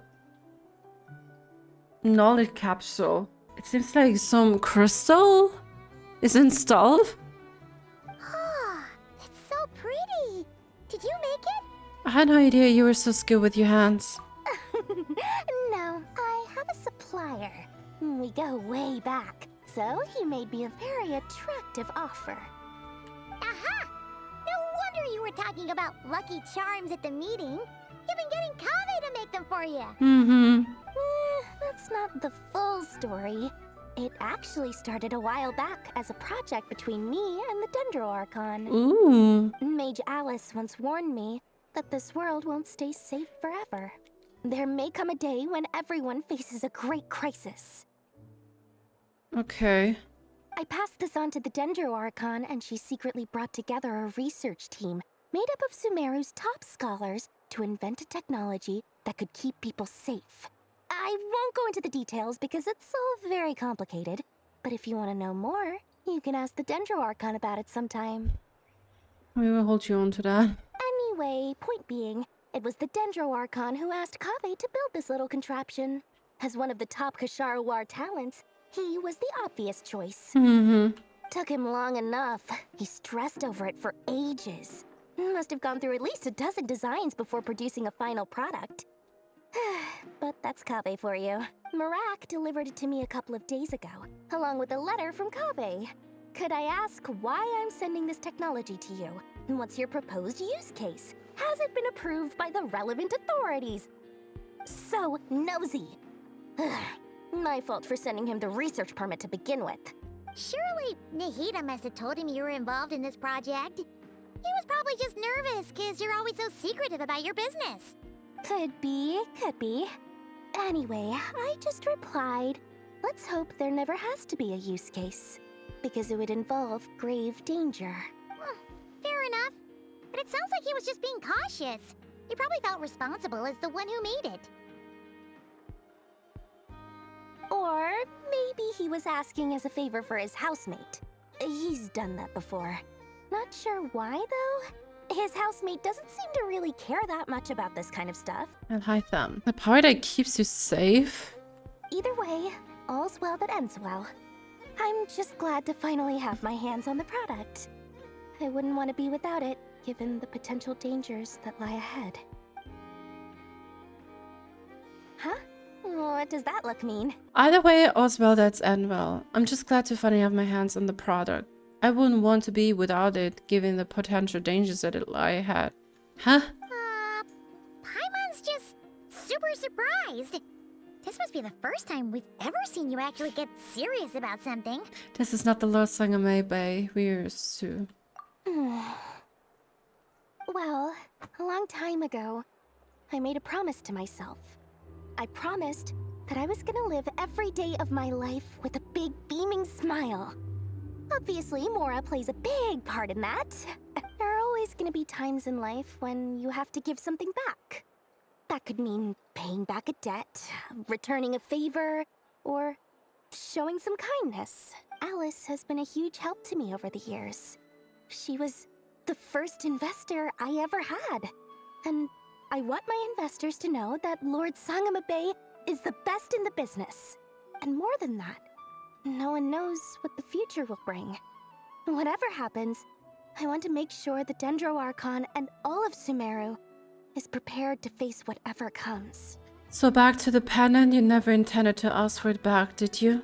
Oh, that? I was just making sure Nefer and I are square. Don't be thinking it was some sort of benevolent act. I'm no saint, so don't treat me like something I'm not. My priority is doing the business that I want to do. So long as my conscience lets me, but it usually does. That's the Lord Sangamabe business model. All right, if you say so. I do say so, and that's the whole point. I'm a businesswoman. Don't go trying to figure out what kind of person I am. You'll exhaust yourself. Much easier for everyone involved if you just take my word for it. Oh, and could you two help me get this stuff where it needs to be? Thanks so much. You're my favorite assistants. Of course. Oh. The schedule. just beautiful. Alright, things are about to get serious and I'm so ready for it.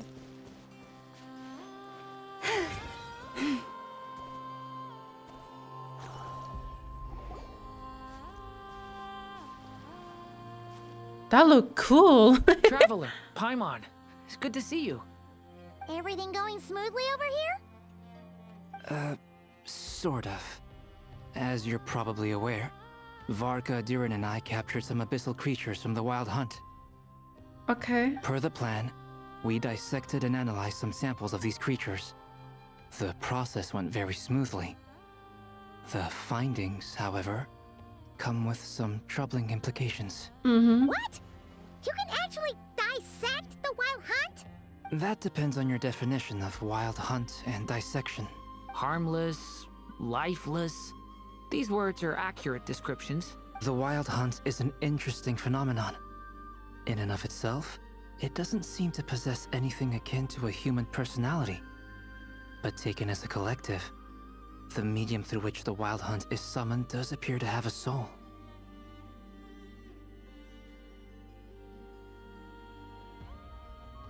The Wild Hunt is an interesting phenomenon. In and of itself, it doesn't seem to possess anything akin to human personality.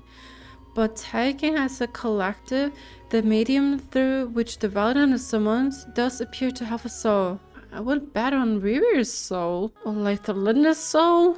Doesn't even make sense. Master griped a lot about the wise Horoptetyr, and seemed somewhat fascinated with the foul certology. But she barely mentioned Rerir at all. I don't think that was because of his lower social standing, though. Anyway, it's a pity. I should like to hear her thoughts on the nature of the life form he has become today. It's a strange mix. The furious energy of an abyssal being channeled through a fractured physical existence. A consequence of being torn apart by an unknown power. The furious energy of an abyssal being channeled through a fractured physical existence, a consequence of being torn apart by an unknown power. Perhaps the only explanation for his survival in this state is that he sacrificed a degree of individuality in exchange for a continued existence. Okay. There it comes again, this kind of trait, you know? Using something and sacrificing something for it. Oh, sorry. Once I get talking about interesting research, I have a tendency to go on indefinitely. Back to our research findings. Essentially, they confirm my hypothesis.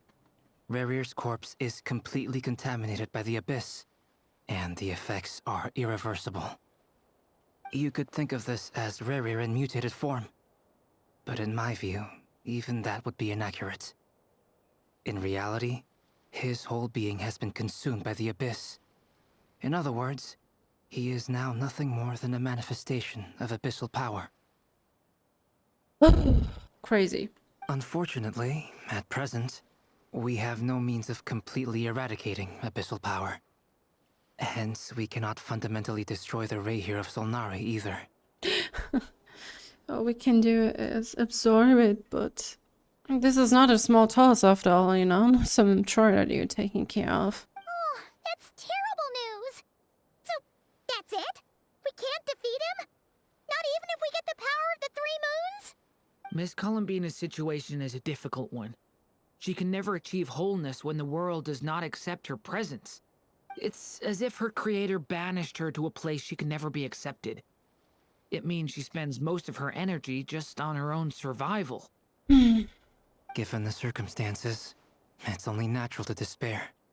But we must see this plan through to the end. Is that some sort of curse, basically? Because the moons did betray the dragons and King Nibelung? I mean, we do not know if they deliberately partnered with the Heavenly Principles. I think it's still unknown. Well, let's go. Oh, Paimon almost forgot. This is for you. Oh, yeah. Dori asked us to bring it. Ah, how wonderful. Well, thank you for making the trip. Durin and I will be heading off shortly. I'm sorry I won't be there to protect you in person this time. Please be careful. My baby, I love you. All right then. Stay safe.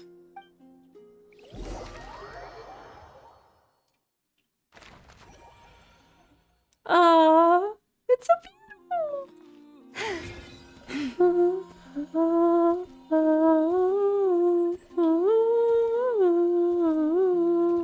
Ooh, everyone's gathered.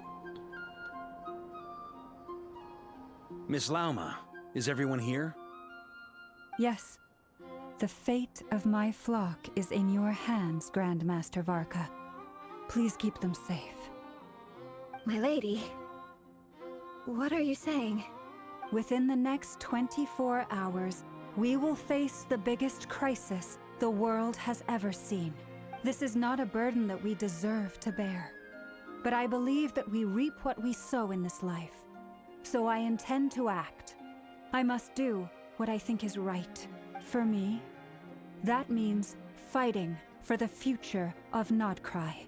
This gentleman is the Grand Master of the Knights of Favonius, Varka, Knight of Boreas. In my absence, please follow his lead. Hey, everyone. Guess I should introduce myself. Well, to start with, I know my way around a battlefield. I think that's some old humor. I was just thinking that this color palette kind of reminds me of Odoroko. Yeah, random. The biggest strengths are honesty and hard-workingness. Anyway, point is, I don't intend to let Lauma down. I'm gonna do everything in my power to keep every last one of you safe and sound.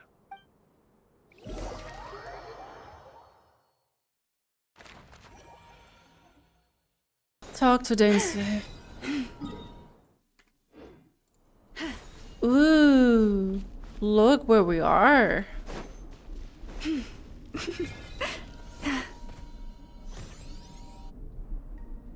We're at the Sanctum.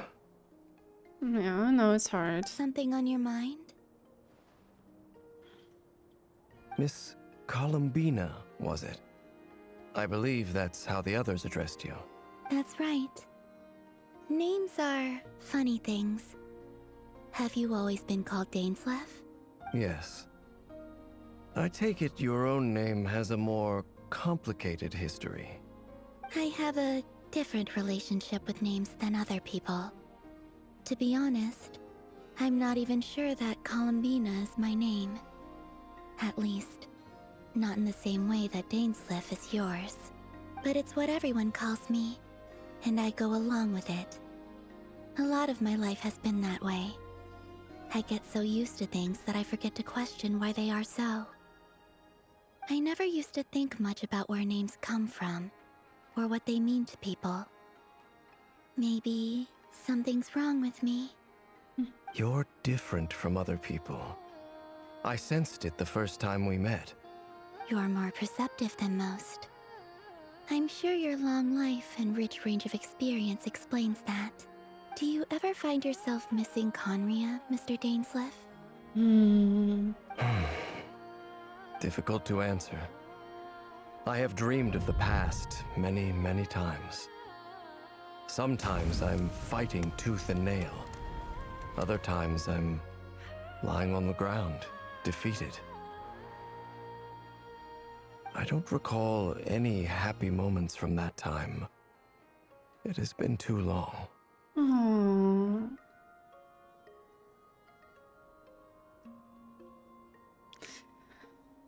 It's kind of nice. Well, don't get me wrong, but nice to see that side of Dainsleif, you know? Like, he is opening up and let us see what is like inside the exterior. Columbina doesn't even know how much she does help her people by just having a talk with them.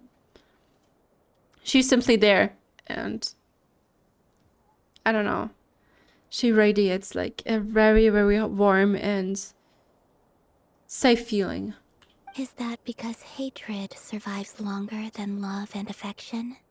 That would not be for me to say. I make no excuses for the grudges I bear. But whatever the reason, I remember little that was beautiful or sentimental. Thank you for your help with the Rerir situation. Without your efforts, I never could have learned the hidden truth of his story. You're welcome. I know he's your friend. Baby. Friend? He betrayed me. And I never really understood what he was going through in life. Some friendship, that is. Okay. So, do you plan to fight him with us? Well, there's still some hesitation. You see, you're torn. Now you know what really happened. You see the things he's done in a new light. I need some time. Of course. I completely understand. Anyone else in your position would feel conflicted too. Actually, I went through something similar myself recently. Something happened that changed my perspective on a situation. A situation I took for granted at the time, but now I feel very grateful for it. You mean the Harbingers who still support you, even though you've left the Fatui? Yes. I always thought they were only helping me because Harbingers are forced to work together. But then I abandoned them. A warrant was even put out for my arrest. And even now, they still support me. Which means I was wrong about them all along. Clearly, they view you as a friend. I feel a little guilty now. I regret not seeing her help for what it was, and not treasuring it. I see the guilt that you're feeling now, because I feel it too. Hopefully, talking about it will do us both some good. Have you noticed that the Traveler and Paimon are over there? I think they've been listening. Huh. Shall we say hello? Sure. Hello. They caught us! Sorry, we were just concerned about you. I apologize for making you worry. No doubt you wish to know where I stand on the plan to take down the Rerir of Solnari. I'm afraid I need a little time, but I will seriously consider joining you. Yeah, I mean, after all, it kind of becomes a personal thing too, you know? You will? Oh, thank you so much! Everyone will be so grateful to hear that! They needn't be. This was something that I was going to have to face up to eventually. That doesn't matter to them. They're grateful to you regardless. You can't control their gratitude, so just accept it. And then, have a think about whether you're willing to join us.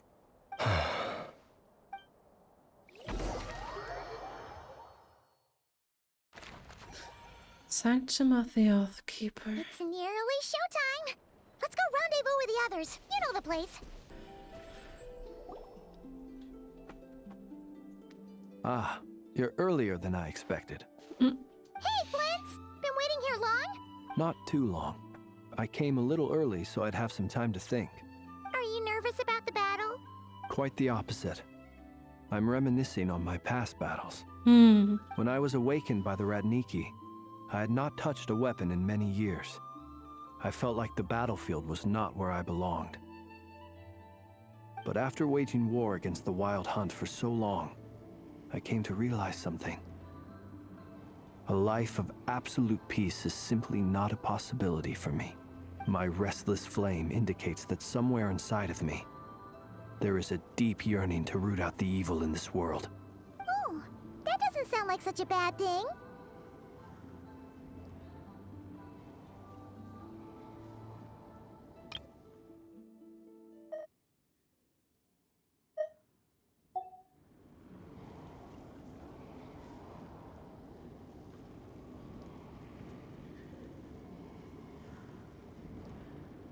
This is quite interesting. You can hear some, like, Fey language chanting or whispering. Coming in! Paimon, coming in! Is this level okay?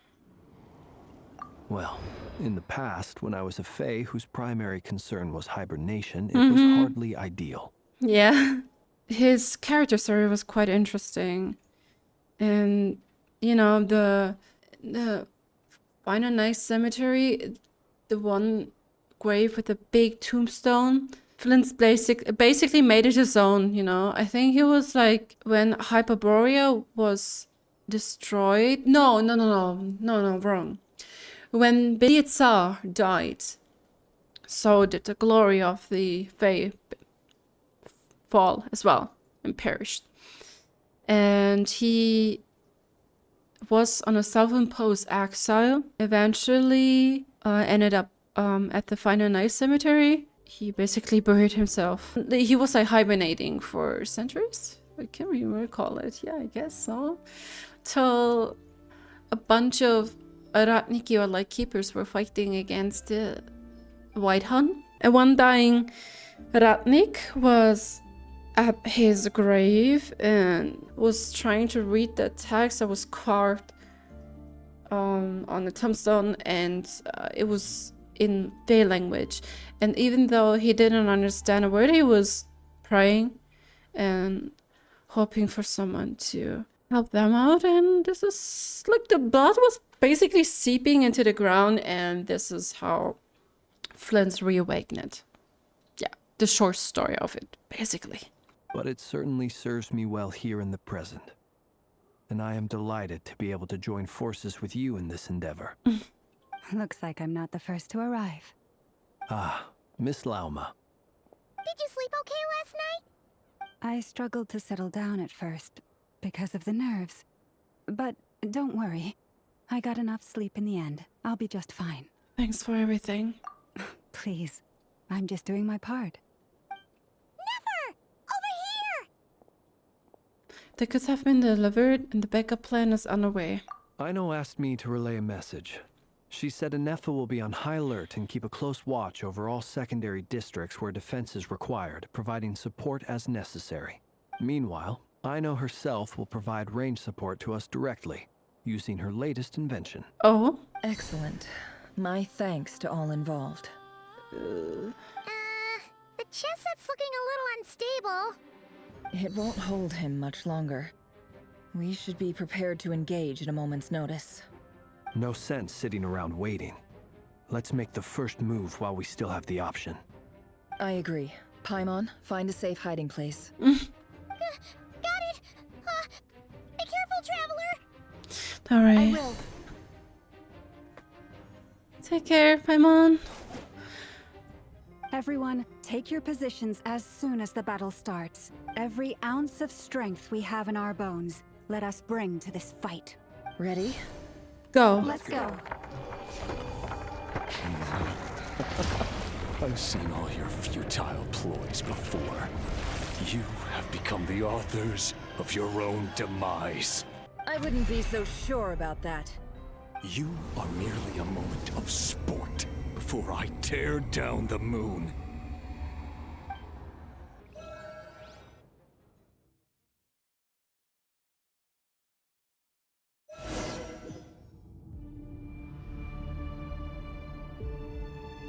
Stay on your toes. Yep, you too. Let me help you guys. Oh! This! It's Duck. Can I What does it say? The moonlight embraces you? The moonlight hunt them down. It began with the moon, and so shall it end. The moonlight. Hold on, let's turn the frontier to fight your target. Ah! This is a separate thing. Vedrfolnir, when will it be as you foretold? Spirit is not welcome here. Great, your little game of Harumos is over. Moonlight needs to break first.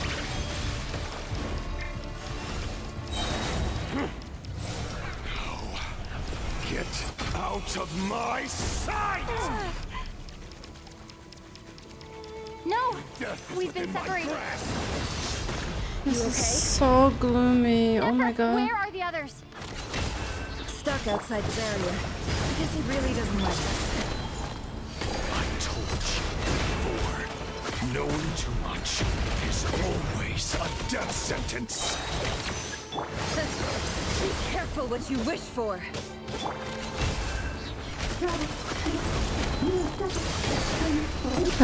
Goosebumps. Can you hear me? Silence.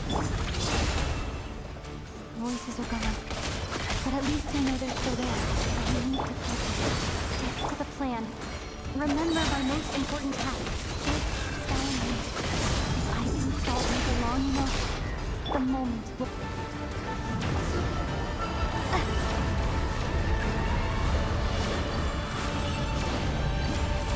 Wow. I've got this.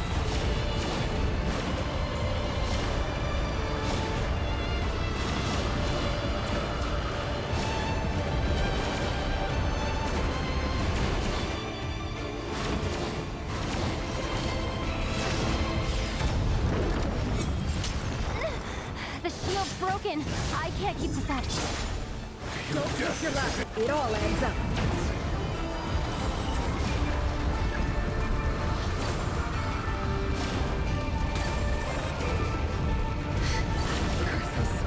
There's no other way. Oh no.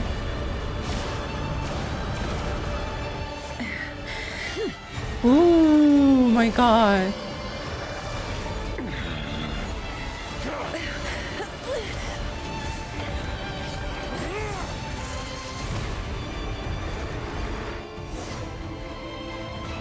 The only way to defeat Rerir is to borrow his own power. This is so good. That means Columbina will have to disappear while you two bear the brunt of his attacks. You have to hold on. Find a way to keep him focused on killing the two of you.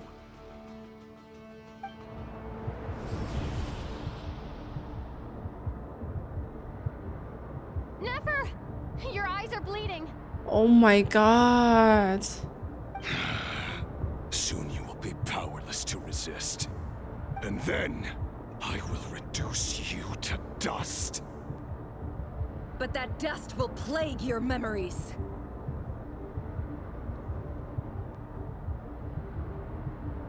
Come on. Keep holding on. Any other tricks up your sleeve? Let's see them.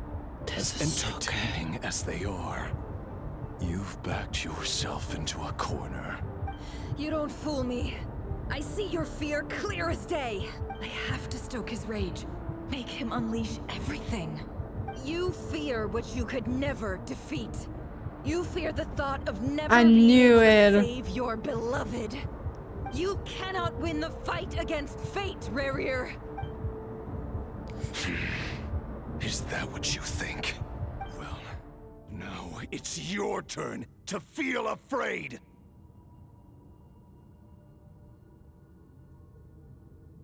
This is crazy.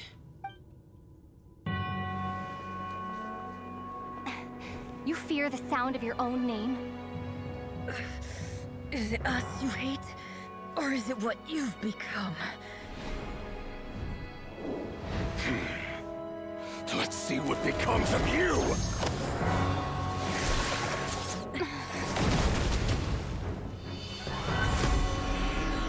Albedo!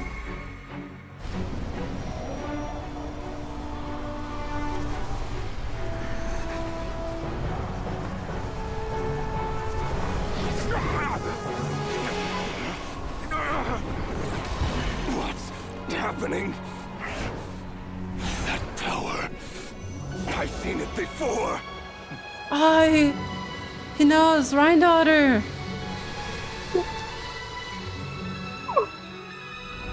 His power is on another level.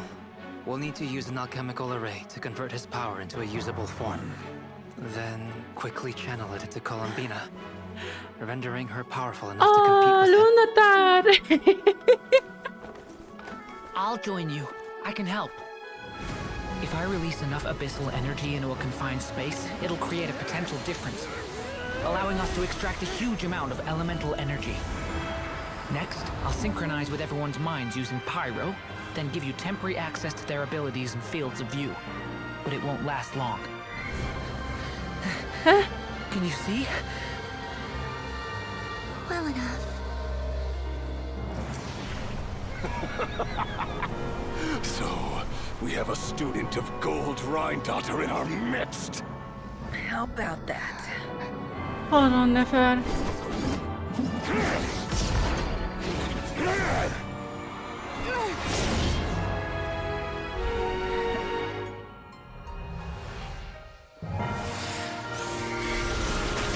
Whoa. Wow.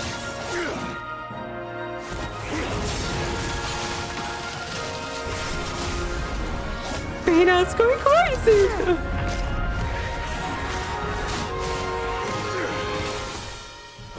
You use my own power against me? Just like how you stole Kuvaki. Look familiar?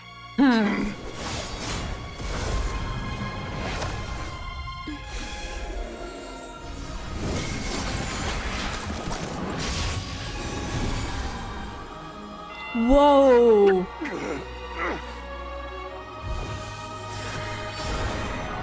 It's a portal.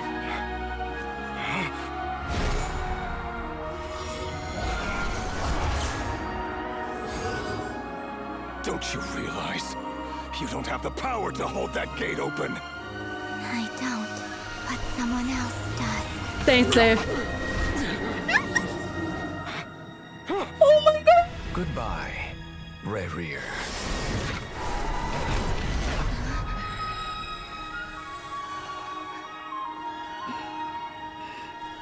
We won.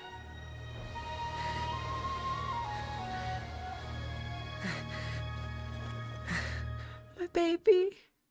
Oh my god. What just happened?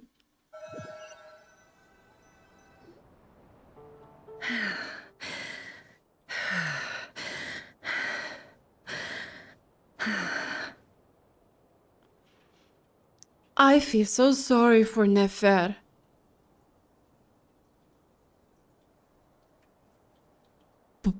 But what just happened?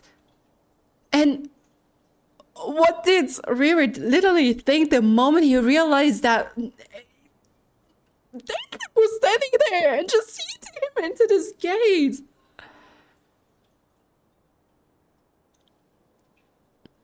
Oh my god, that was insane. And I didn't understand this. That was way too fast. What do you mean?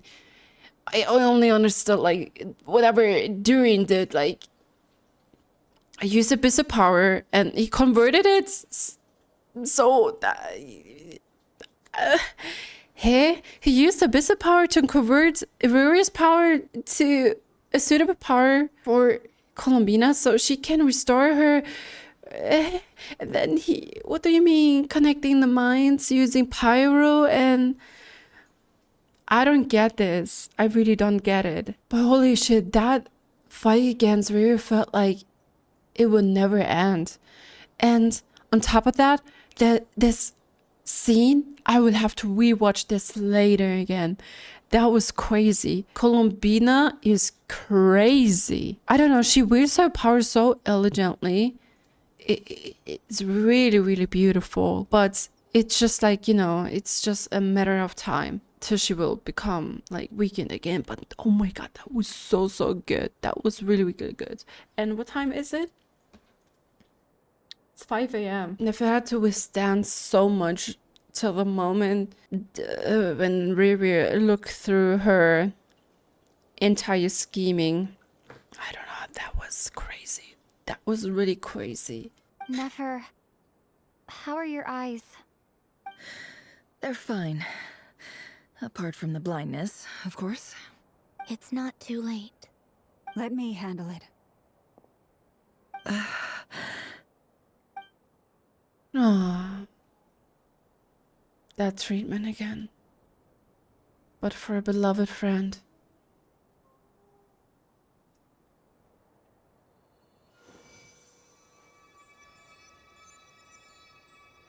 Miss Nefer, it's not like you to lose your composure.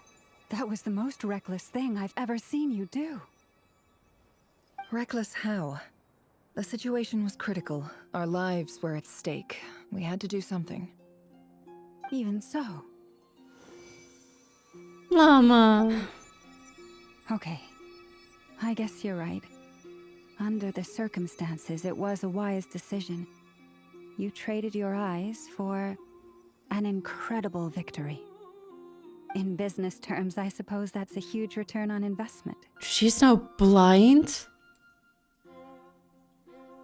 I thought that was like a figure of speech, as in the moment that she cannot see something because her eyes are closed, she's bleeding and it hurts, etc, etc. There's more to it? I'd be hard-pressed to argue otherwise. Still, I don't like this outcome, and I don't want you to lose your sight for good. People suffer when they make sacrifices they shouldn't have to make, whether that means faith, strength, or in this case, your ability to even see. I had hoped you could win without sacrificing so much as a single hair on your head. Thank you. Really. All done. Don't try and open your eyes just yet. We'll see how you're doing in a couple of days. Until then, please follow your recovery plan to the letter. I'll send full details through Yehoda. For now, just get yourself home, relax, and rest. Certainly something you should really do, Nefer. My dear friends, we have fought bravely and achieved a spectacular victory. A dark cloud has been lifted from the skies of Krai. All in this land will be grateful for what you have done. The moon will remember this day. Thank you both. Yehoda shows up and helps Nefer get home, and you of course have Paimon to escort you back. Aww, Paimon must have been really relieved. The sight of Nefer navigating the world with her eyes closed is a new one for you. She proceeds cautiously, but as her silhouette disappears into the distance, you notice she seems almost smug. There's something I want to let you know. Oh? What is it? When Durin connected everyone's minds so I could access their powers, I also felt everything they felt. And since Nefer's eyes were injured, my eyes are hurting now too. Oh. Huh. Hold on. Let me try. I only feel the pain. There's no actual damage. I just thought I should tell you. Aww. You're right. There's no damage. That's a relief. But I must say, I'm surprised to hear the Kutar share something like this with me. In the past, you never used to open up about yourself. Things change. Things are a little different now from how they were.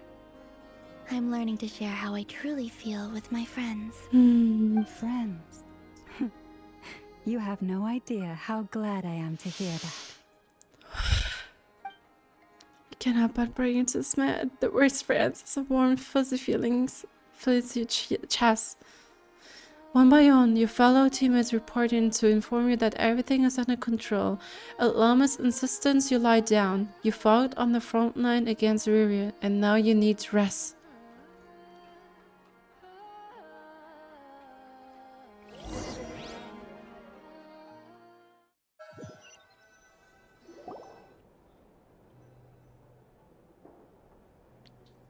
Where's Paimon? Yay! You're awake! How you feeling? Any aches and pains? Did you sleep well? I'm doing all right, Paimon. No need to worry about me. Phew! Well, that's good. Paimon's been sitting on the edge of the bed worrying about you for ages. You slept a whole day and night. Glad to hear you didn't I'm starve. so sorry. How is the food? You slept a whole day and night. Poor Paimon had to eat all by her lonesome. Well, it wasn't the same without you there to share it. Honestly, Paimon just can't relax when you're not your usual self. She couldn't enjoy the food and settle down to sleep. Well, I'm back to normal now. Oh yeah, and Albedo swung by earlier. He said to tell you to head to the tavern when you woke up. Varka and the others are organizing a victory feast and they want to celebrate with you. He also dropped off some medical supplies, but you seem fit as a fiddle, so guess you won't be needing those. If you're feeling up to it, let's head over now. Wouldn't want to keep them waiting. Yeah. It's exactly 5 a.m. right now.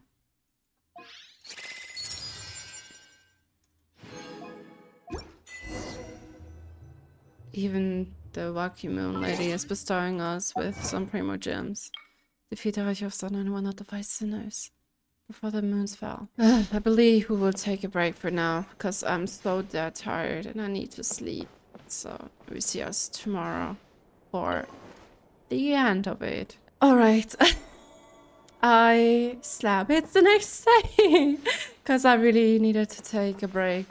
I was so exhausted. I mean, obviously, it was 5 in the morning, but I had to sink that entire scene in, let that sink in.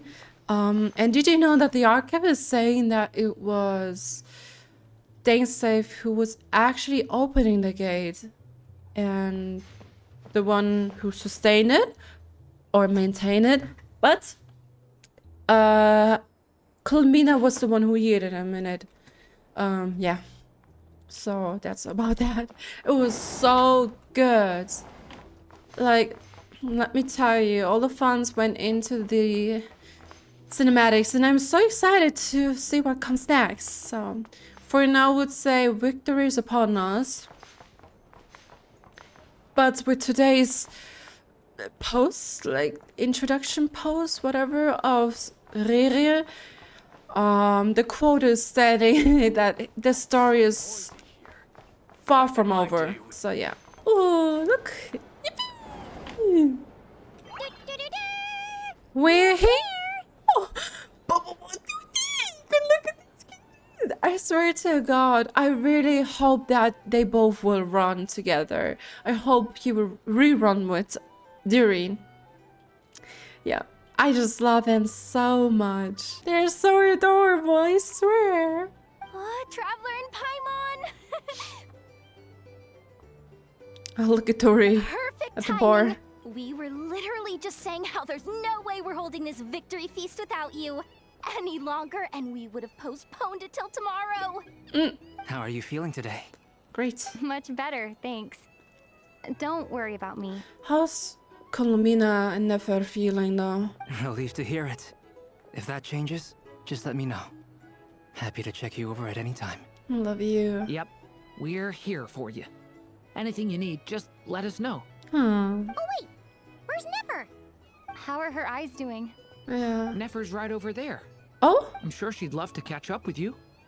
Oh, so we're gonna chat with the people here.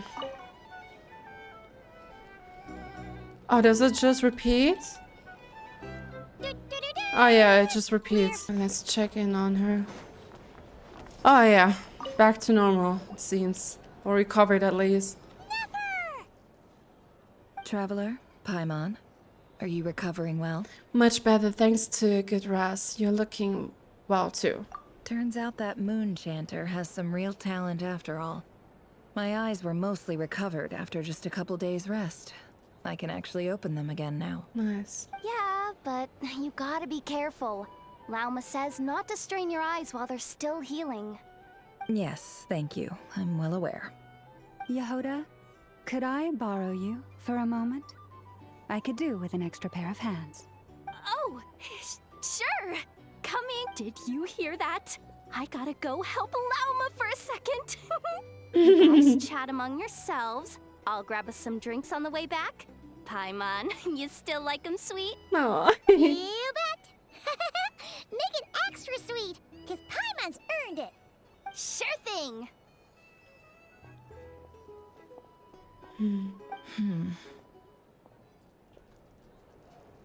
What's on your mind? The Rerir of Solnari. Kind of a snake, don't you think? More of a wolf in my mind. No, definitely a snake. A poisonous one who spewed his venomous hatred everywhere. Anyone who seeks revenge out of hatred for other people has become a snake. That's something my dad used to say. I guess I didn't like seeing people go down the path of vengeance. Perhaps. I'm sure it sounds like a very wise and open-hearted perspective to your ears. But me? I think hatred is a perfectly justifiable emotion. What else is left when everything you depended on in life gets stripped away? Something's gotta fuel that drive to keep on living. When I look at your life, I see a lot of things that you can depend on. Yep. If you're worried about me, you can nip that in the bud. I'm not someone who gets stuck in the past. It's just... I suddenly feel like I was wrong to call my father a liar. He was just a fool. That's why the Academia turned their back on him. And why the other tribes ganged up on him. I think he was just blue-eyed, in my opinion. Oh, father. How much better things could have been if you were a skilled liar. Look at the Ibis King. Thoth is a fiendishly cunning liar. And yet, strangely, he feels more like a father to me than my real dad ever was. He's never brought it up, but I'd bet he feels the same way. Why else would he give me the power to perceive the truth, while at the same time training me in the art of deception? Why else would he give me the power to perceive the truth, while at the same time training me in the art of deception? Ooh. That's kind of a question. Sadly, I've never heard the Ibis King's voice. What's he actually like? Well, King Deshret banished him to Aru, which is essentially a prison, and posed 3 questions to him. He promised that he'd have his freedom if he could find the answers. His response was to take on a physical form and approach me, hoping that I could become his envoy and search for one of the answers on his behalf. Okay. Did he really think I'd fall for that? He's stuck there. He can't make me return what he gave to me. Sounds like he was nice enough to you. You definitely sound like father and daughter. So that's enough for you to decide he's nice, is it? He's a prisoner, and he was scared. So he decided to perform some good deeds to win people's approval. He lives in fear because he's a deceiver. How is Rerir any different? You can't work as a spy your whole life and expect a happy ending. It's preposterous. Yet I can't say I don't understand it. Liars live in the darkness of their own making. But it's still human nature to want to go on living. They say that a liar's soul is the most worthless thing in the world. What do you think? They say that a liar's soul is the most worthless thing in the world. What do you think? I beg to differ. I think there's no definite answer to that. Always depends, but for now I would say I have to disagree. I can't really back up my statement with arguments right now, but I believe that we all lied once in our lives. Oh, really? Well, it takes a very kind person to find compassion even for liars. I mean, even Nefer herself used to be a liar. If you ask me, the soul of a liar really is worth nothing. Because all they care about is themselves. For example, when something good falls into my lap, I don't go sharing the news around. Stops other people trying to steal it from me. Oh. I have a feeling that some people over there may have overheard that. So be it. They have sharp ears. I can't keep anything from them. Is that your way of saying you're worn up to them now? Wow. Is that what it looks like? What it looks like is you're starting to see us as your friends. Well, You all know my past now, and I can't simply eliminate everyone who knows too much. So I guess I just have to put up with you. For the foreseeable future, at least. I mean, Nefer herself said that she kind of resonates with Rerir to some extent because they both are agents. Oh well, he used to be an agent. Had to cover up a lot of secrets. When you find yourself in a situation you can't control, the safest play is to keep calm and start monitoring everyone involved like a hawk. In the intelligence world, you need to have a sense of perspective and play your hand accordingly. Yeah, the thing is, if you mess around with the wrong people, they might use that what is most important to you as a leverage, you know? And they will most likely threaten you. If you understand what's at stake, please ensure my secret is safe with you. I trust you'll respect my wishes as a friend. But don't forget, I will also be watching you like a hawk. Sure. Very good. Oh, wait! Now that the panic's over and we've all calmed down, Paimon suddenly remembered something. What is it? After all that build-up, our mystery ally never showed up even once. Ah, yeah, Nicole. What's time? Huh? Am I imagining things? Was that her by any chance? She's always present, it seems. So, that close colleague who stayed behind with you? What's he been up to recently? That close colleague who has stayed behind with you, what's been up to recently?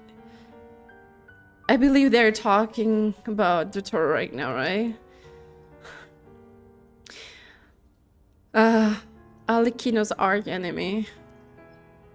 She hates him so freaking much with every fiber of her body. Don't know, don't care. I get more normal human interaction from hanging out with Bosco too than him. Although, now you mention it, he hasn't bothered me in a while. I wonder if... He's not up to something good, that's sure. Like, honestly, it's Zandik after all. If he's disappeared without a trace, it's the biggest gift he ever gave to the world. But I somehow doubt that's what's going on. Yeah. Surely, Dotoro. He won't lie low forever. So we'd better stay on guard.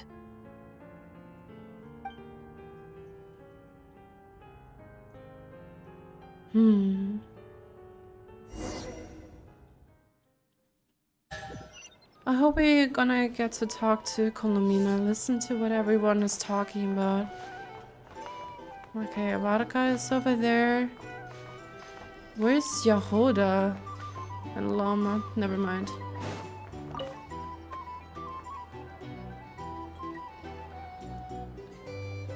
Ah, Lord Sangama Bay. How lovely to see you. I must thank you for the device you provided. It was an enormous help.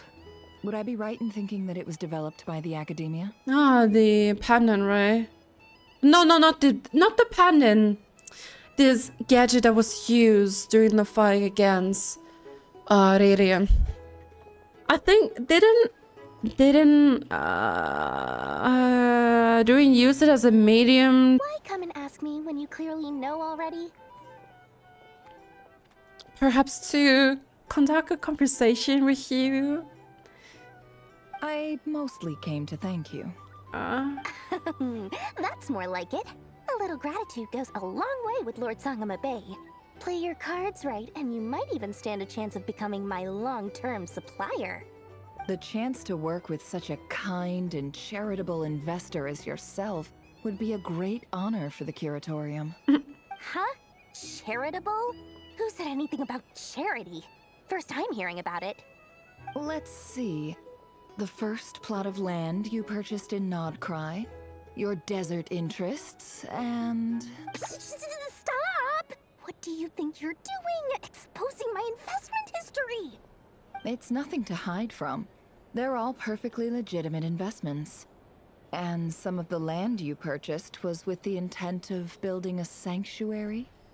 Yes, I heard about that too. How did you... You're a curious case, Lord Sangamabe. You don't like people finding out about your good deeds, do you? They are all perfectly legitimate investments, and some of the land you purchased was within building a sanctuary. Oh. But I'm afraid no matter how hard you try to keep things under wraps, where there's a will, there's a way. I love that quote. You did it for Sumeru, didn't you? It was empty land that was gonna go to waste otherwise. I figured if I built something there, it might at least get some use in an emergency. Disasters are capricious things. They strike without any warning. I've lost family to a disaster before, and I don't want to lose any friends or business partners if I can help it. Yeah, we touched that topic before. I think it's still really nice to see that she bonds with Nefer over the common heritage, like Sumeru, and most of the time the scammer personality is just a facade. Well, she still does scam. This is a fact, but I don't know.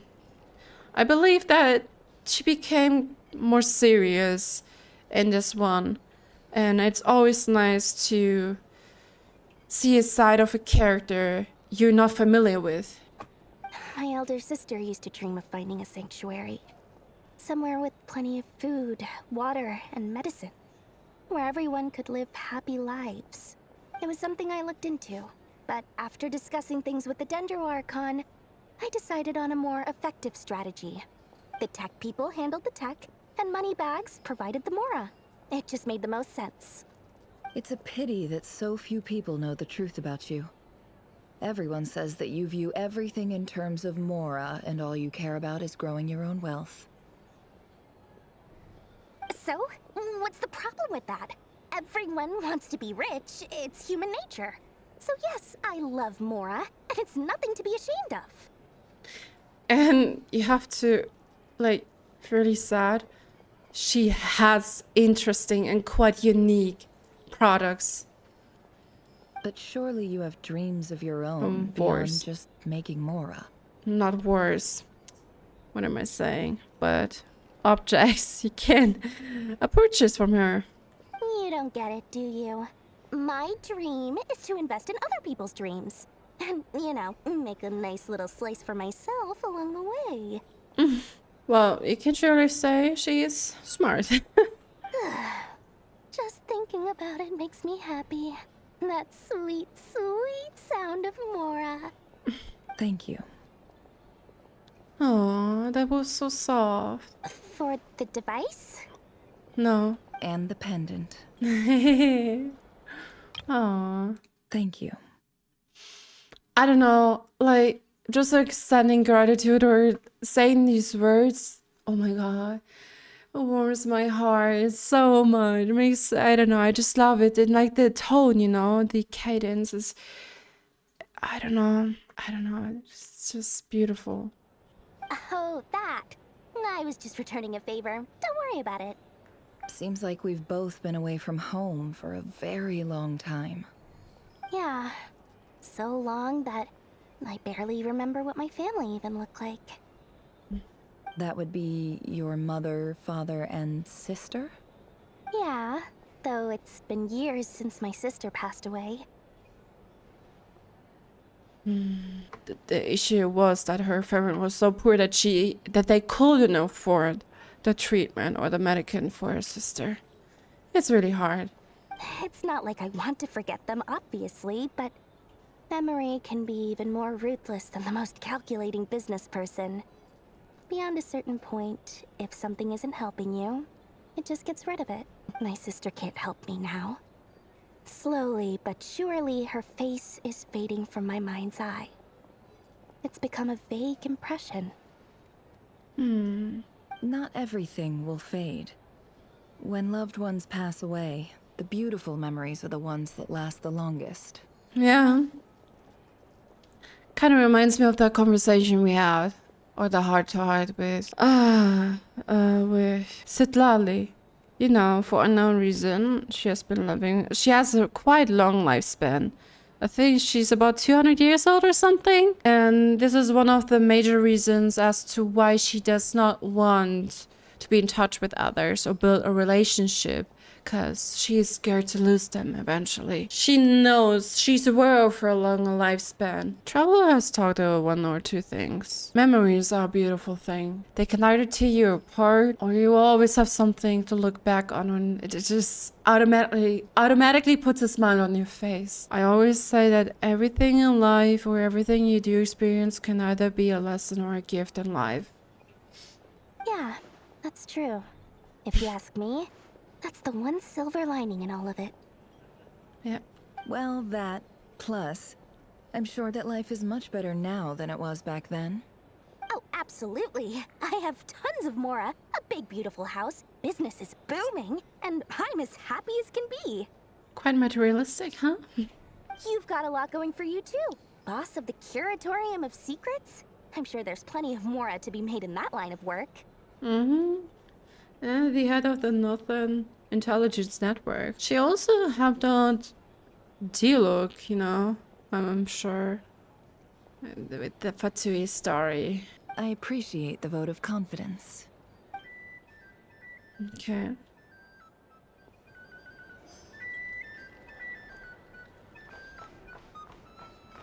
here to sign up with the Fatui. Make sure your paperwork is all in order. How have you been holding up? Any adverse reactions? If you start to take a turn for the worse, make sure you tell me right away. You don't need to worry about me, Grandmaster. I'm fine. I mean, I barely did anything, so... Don't say that. What? You're too humble, young man. You played an indispensable role in the battle for Krai. We can't thank you enough for your support. I love them. They're beautiful brothers. Sometimes, when people praise you, it's because you deserve it. The best thing is to accept it calmly and with grace. It's important to learn how to respond to words of admiration. Just as Columbina's finally understood. Let's do a quick demonstration.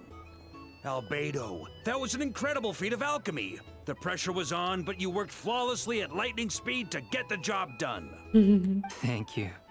I can't take all the credit, though. Durin played a big part in forming the alchemical array. See? Did you catch that?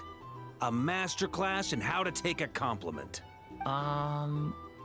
Okay, yeah. I did work pretty hard to help prepare for the battle. No point denying that. Hey, you guys! Seriously, great work, everyone. You all outdid yourselves. Hey, look who's bounced back. Looking good, traveler. Seems like you've recovered. You won't need to take any more medication. Uncle Varka really fits him. Can I get you a drink?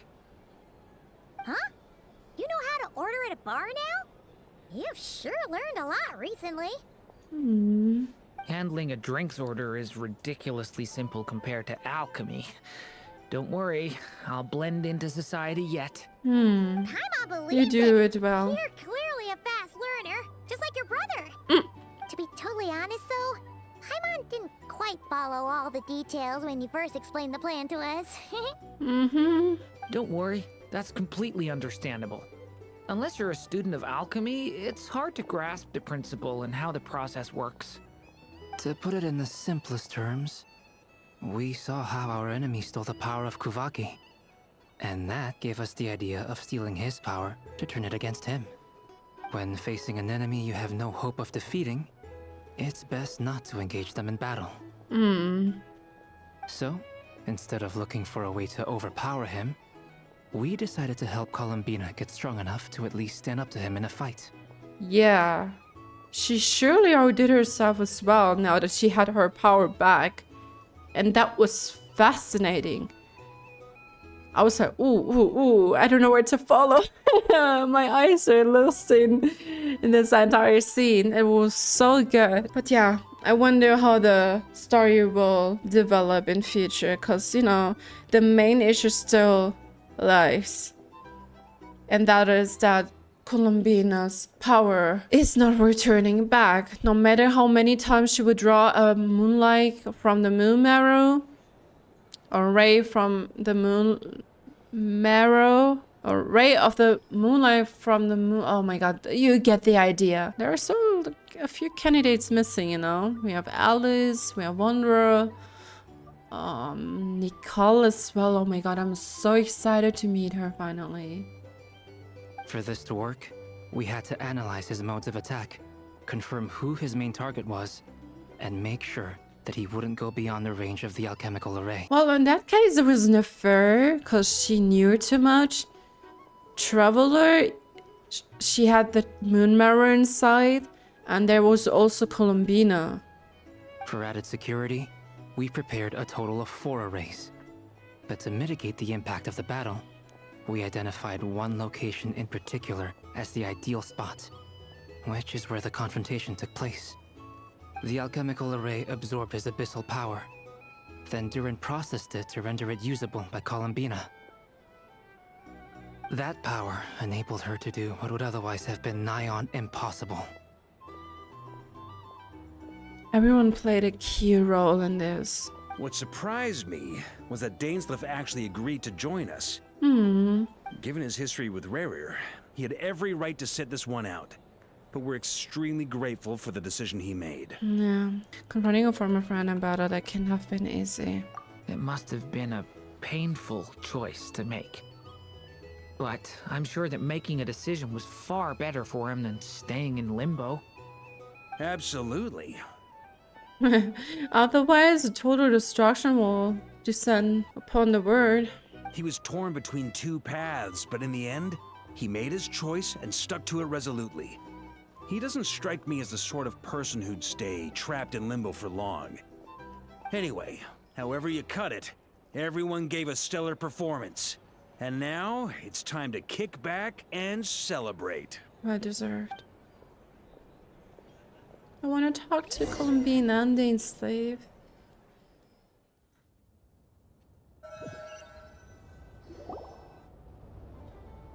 Oh?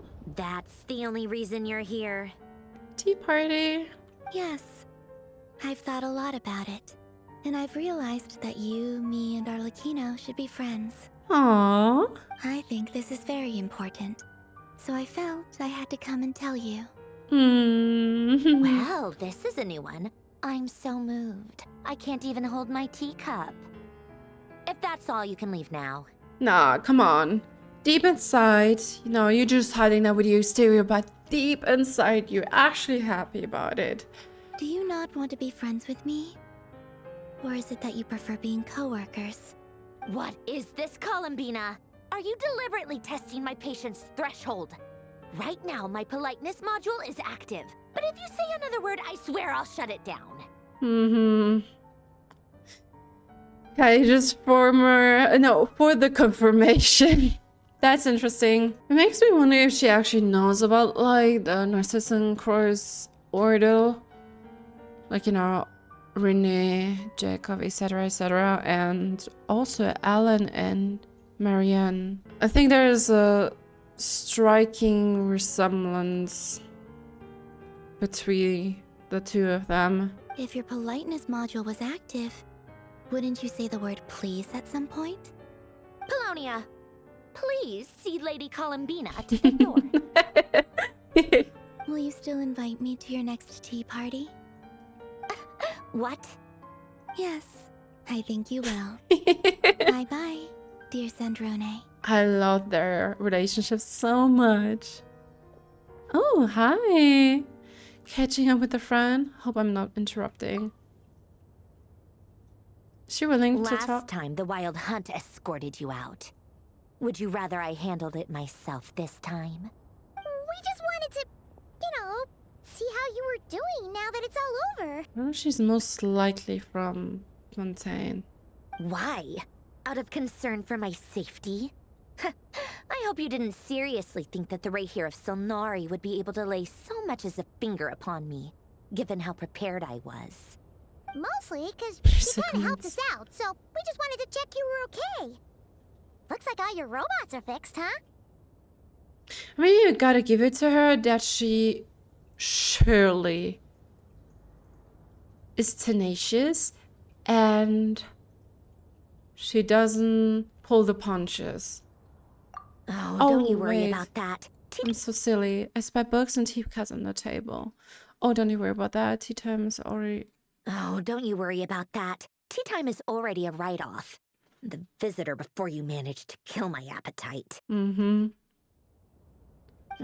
If you're in the mood for tea, go ahead and help yourself. Otherwise, it's going to waste. My coasters are still missing in action, though. Use this notebook instead. Gotta take a sneak peek into it as well? Whoa! Pretty hefty notebook. Look at all those calculations. Mm-hmm. You can ignore those. They're just dumb scribblings. Dumb scribblings? I doodle and write in my free time. Sometimes I remember the distant, dreamlike past. Sometimes I imagine the far-flung future.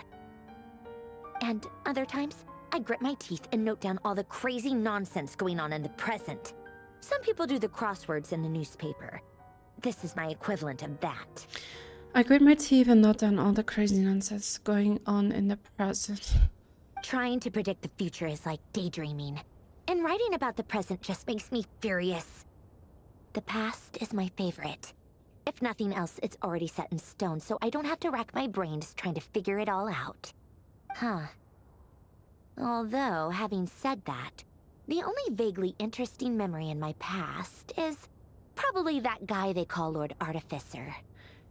Oh, Lord Artificer, you mean Alan Guillotine? Ooh, interesting. Now we're getting on to something. But that must mean that she knows him as well, That was 500 years ago, I believe.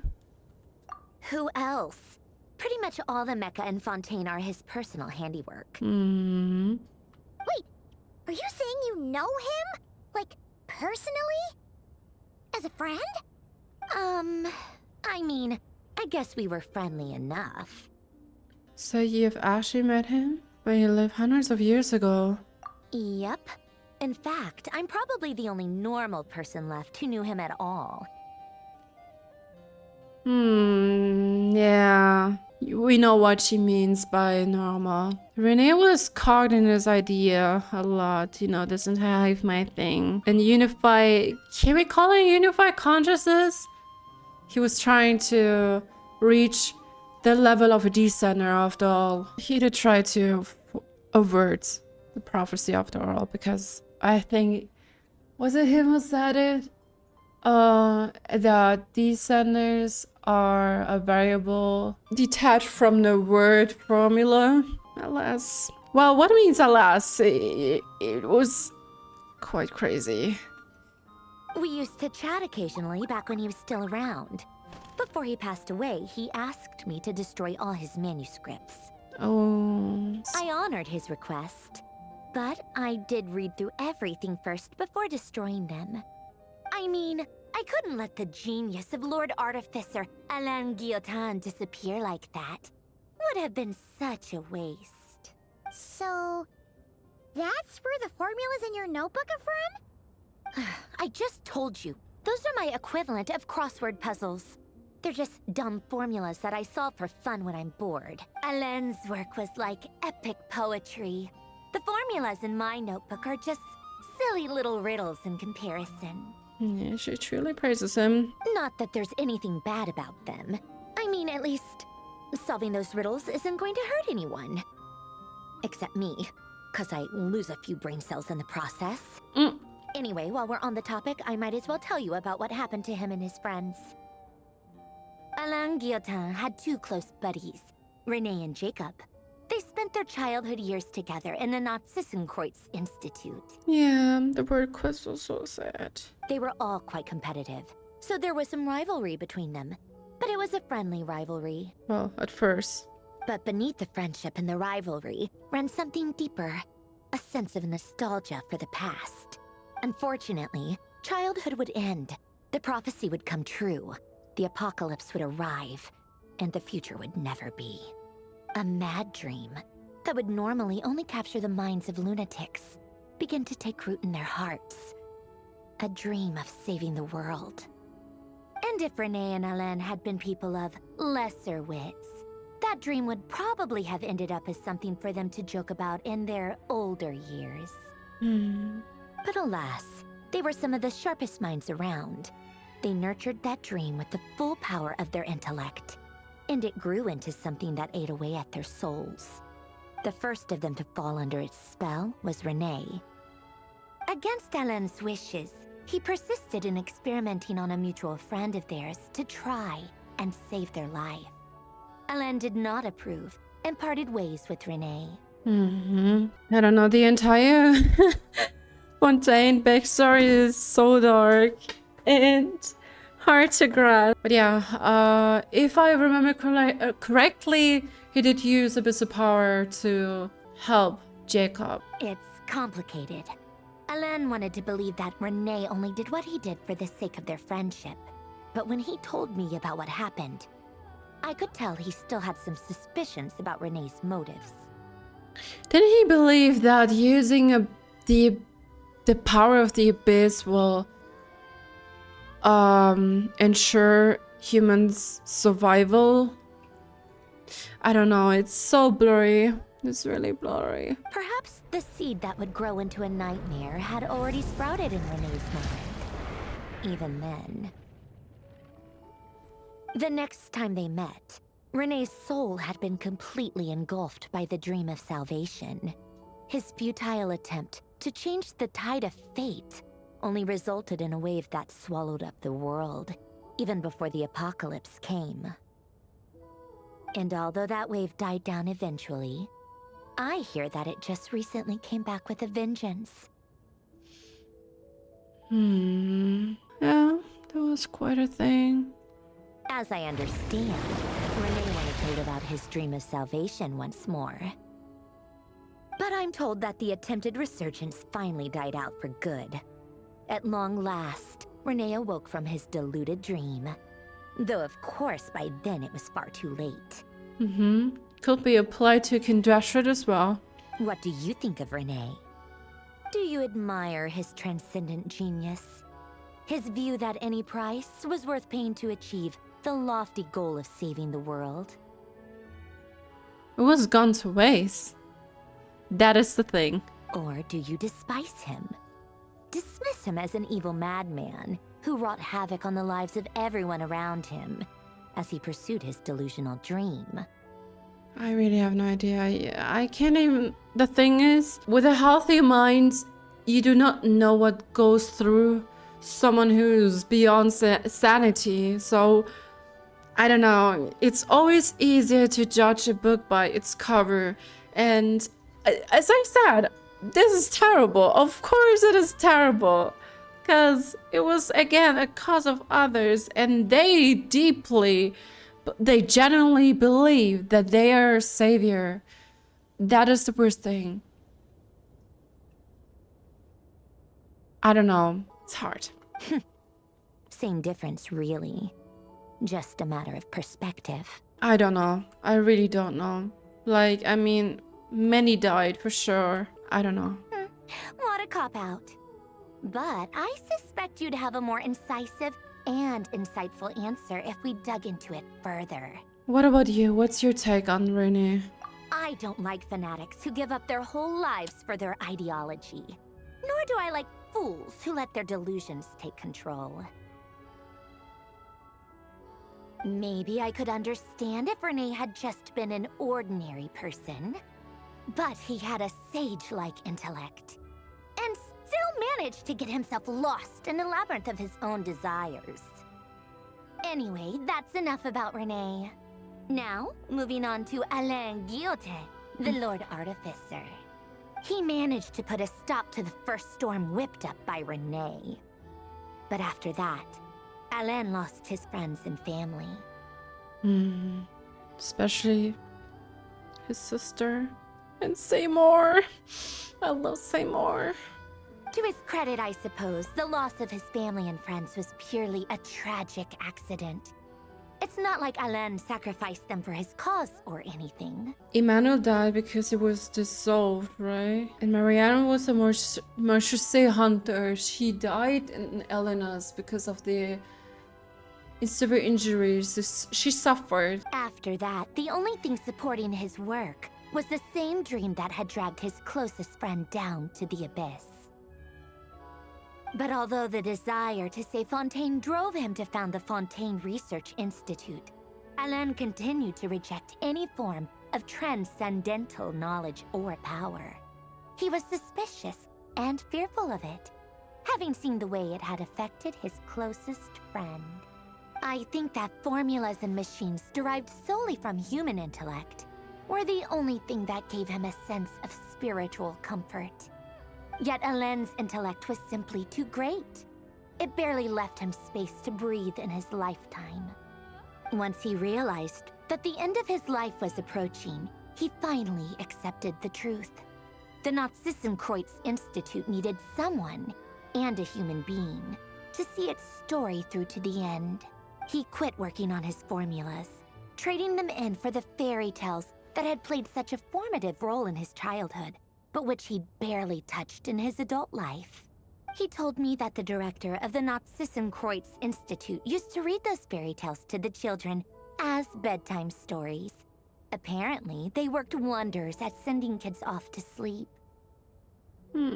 Hilarious, right? I think that all he wanted at that time in his life was to be able to sleep deeply without being plagued by depression.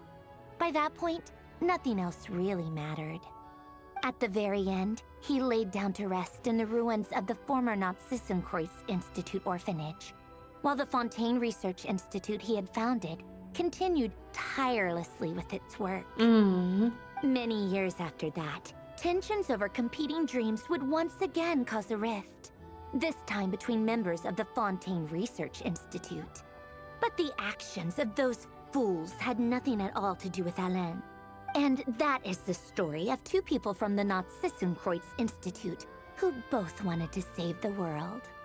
One went all in on his fantasy of salvation without ever looking back, and ended up calmly sinking to the bottom of the deepest sea. The other sought desperately to burn bright in his life, even though he wasn't sure where he was going. I do sometimes wonder, why is it that people like them have such grand hopes of saving the world? Even the grandest tree starts as a tiny seed. So perhaps, for each of them, their mission to save the world began with a very simple desire: to save themselves. They were young children with friends and family who mattered to them, desires to explore the meaning of life, ambitions to have a successful career. They didn't want to see all of that taken away in one fell swoop. Or maybe they just wanted to find something to anchor themselves within the chaos, to stop them getting quietly swept away by the storms of life. But instead, the search for their own salvation took them down the rocky road laid out by fate. What an irony. Do you think the desire to save oneself is enough of a justification to try and save the world? Yeah.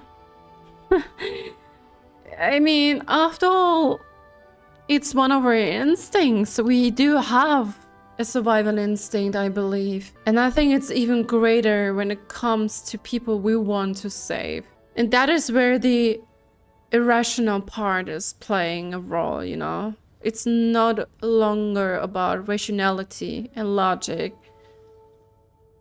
So yeah, humans are complex.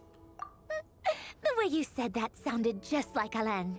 I asked him the same question back when he was in his prime, putting all of his energy into his work. He gave the exact same answer as you did. No elaboration, just a quick short answer before getting right back to his work.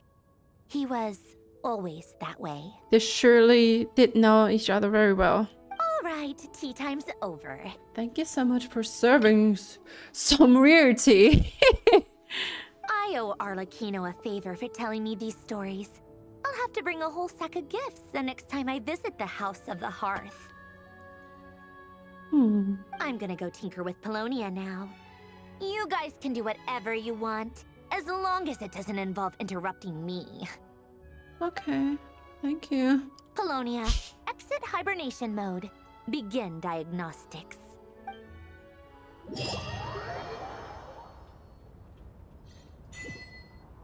An allergy for faded moonlight. We made it? I believe we made it, right? Ooh, that was so good. That was really good. I actually like the Narzissenkreuz. Why did I pronounce it like that? Narzissenkreuz. I'm German. Narzissenkreuz Ordo. Lore. Especially from her perspective, it was quite interesting. But she stated that she knew him way before, right? I have to take a look at it later. But yeah, it was really good. It was indeed very good. I really like how they narrowed it down. Yeah, you know the drill. That's been kind of become a signature quote, right? You know the drill, guys. I will take a breather and then we will see us soon.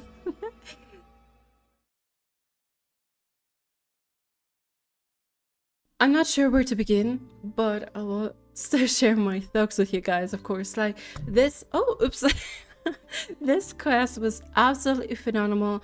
I really enjoyed every second of it, and I think that Nefer's story quest fit pretty good in this subject, since it was exploring and like hiding secrets, fabricating lies to maintain an ordinary life or to keep others safe. Like segregation and stuff, but all it did was turning things for the worse. In many cases, all it did was making things worse. I love how we coordinated our efforts and how we got to see sides of characters that we're not familiar with. I'm pretty sure this journey was a lesson for almost everyone. Though we can call it a victory, we only delay the inevitable. Like, we still do not know how to kill Rerir after all. As Albedo said, he's like a walking or like a strolling manifestation of abyssal power. But I kinda beg to differ.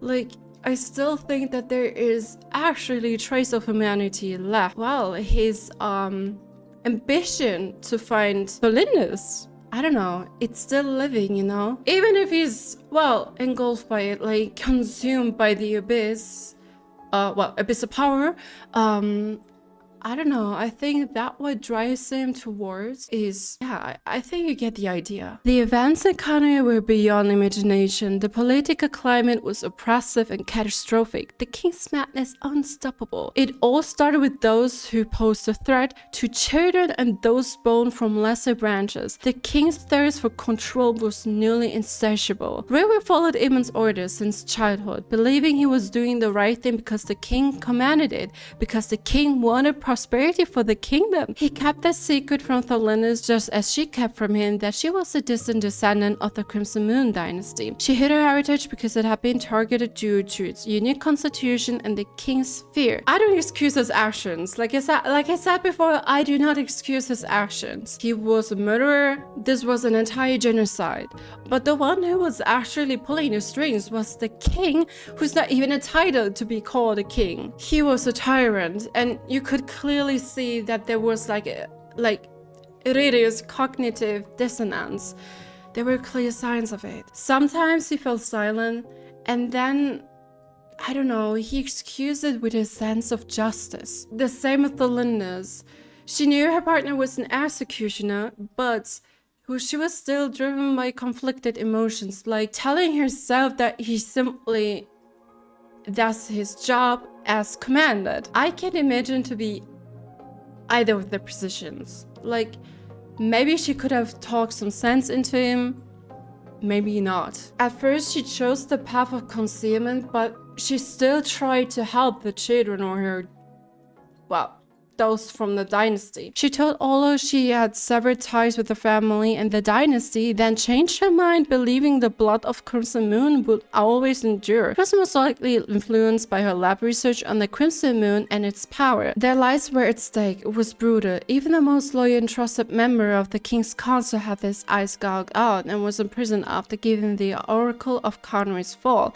Sturdilogy lost his limbs because his teacher punished him for following the code of knighthood. Rerir handled his case file during sentencing, describing the prison condition as primitive. And Rerir expected to be pardoned by the king for his future wives for being a descendant? We know how that would have ended. Corruptity said only the right demeanor would anger the king. This has nothing to do with being slimy, but being cautious and smart if you value your life. This entire setting gave an interesting glimpse into what it looked like shortly before the cataclysm, especially through Rerir's memories, someone detached from the inner circle. The abyss had already slowly crept into their minds, as we saw with Rerir and heard from Vedrfolnir personally. After Rerir freed Vedrfolnir, who was about to say something before the quake interrupted, he immediately headed off to rescue Tholindis. Tholindis was trapped in the office surrounded by Dori's Rifthounds, scared for her life until she suddenly had a revelation, and that's when the moon gate opened and the cinematic began. Rerir, who never had grand ambitions unlike the other sinners,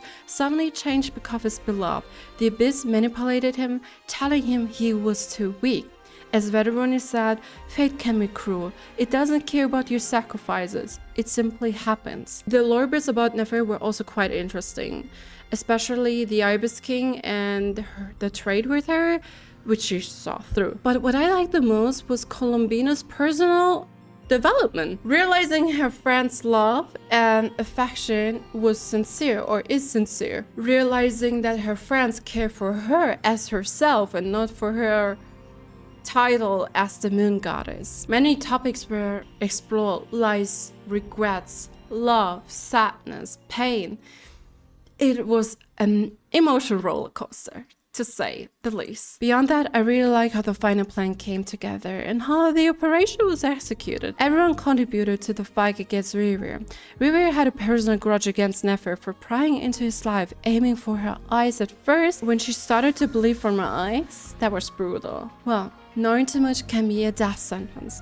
After we stalled him and enraged him to unleash his true powers, Albedo activated the alchemical array to absorb Rerir's power while Durin processed it to make it suitable for Columbina. It apparently turned into pyro, empowered Columbina, and said pyro was used to connect their minds and power with Columbina, which greatly enhanced everyone's abilities and vision. This was confusing, but I believe I'm slowly getting the hang of it. Makes me wonder if he used the contraption to restore the unleashed abyssal power. Columbina became unstoppable and apprehended Rerir while Dainsleif opened the moon gate.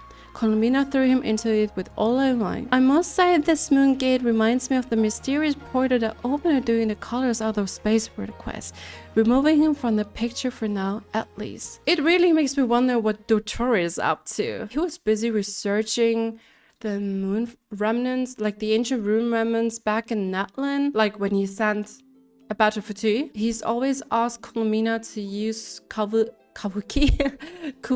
for various reasons. If he ends up partnering with Rerir, this will indeed be very thrilling. The tea time with Sandrone and like the lore discussion about the Narzissenkreuz Ordo was also quite surprising. I believe it confirms she's definitely probably inspired by Mary Ann's appearance. Makes me wonder if Sandrone did it on purpose to, well, bring him a sense of comfort.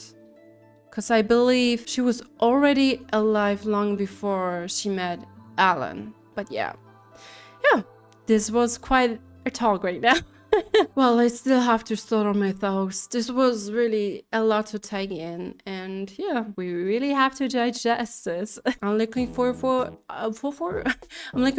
to the next version, and yeah, let me know what do you think of this entire quest, or like Act 3 and Act 4 in total. I hope you enjoyed it, and yeah, I will see you hopefully next time. Take care, and yeah, bye bye.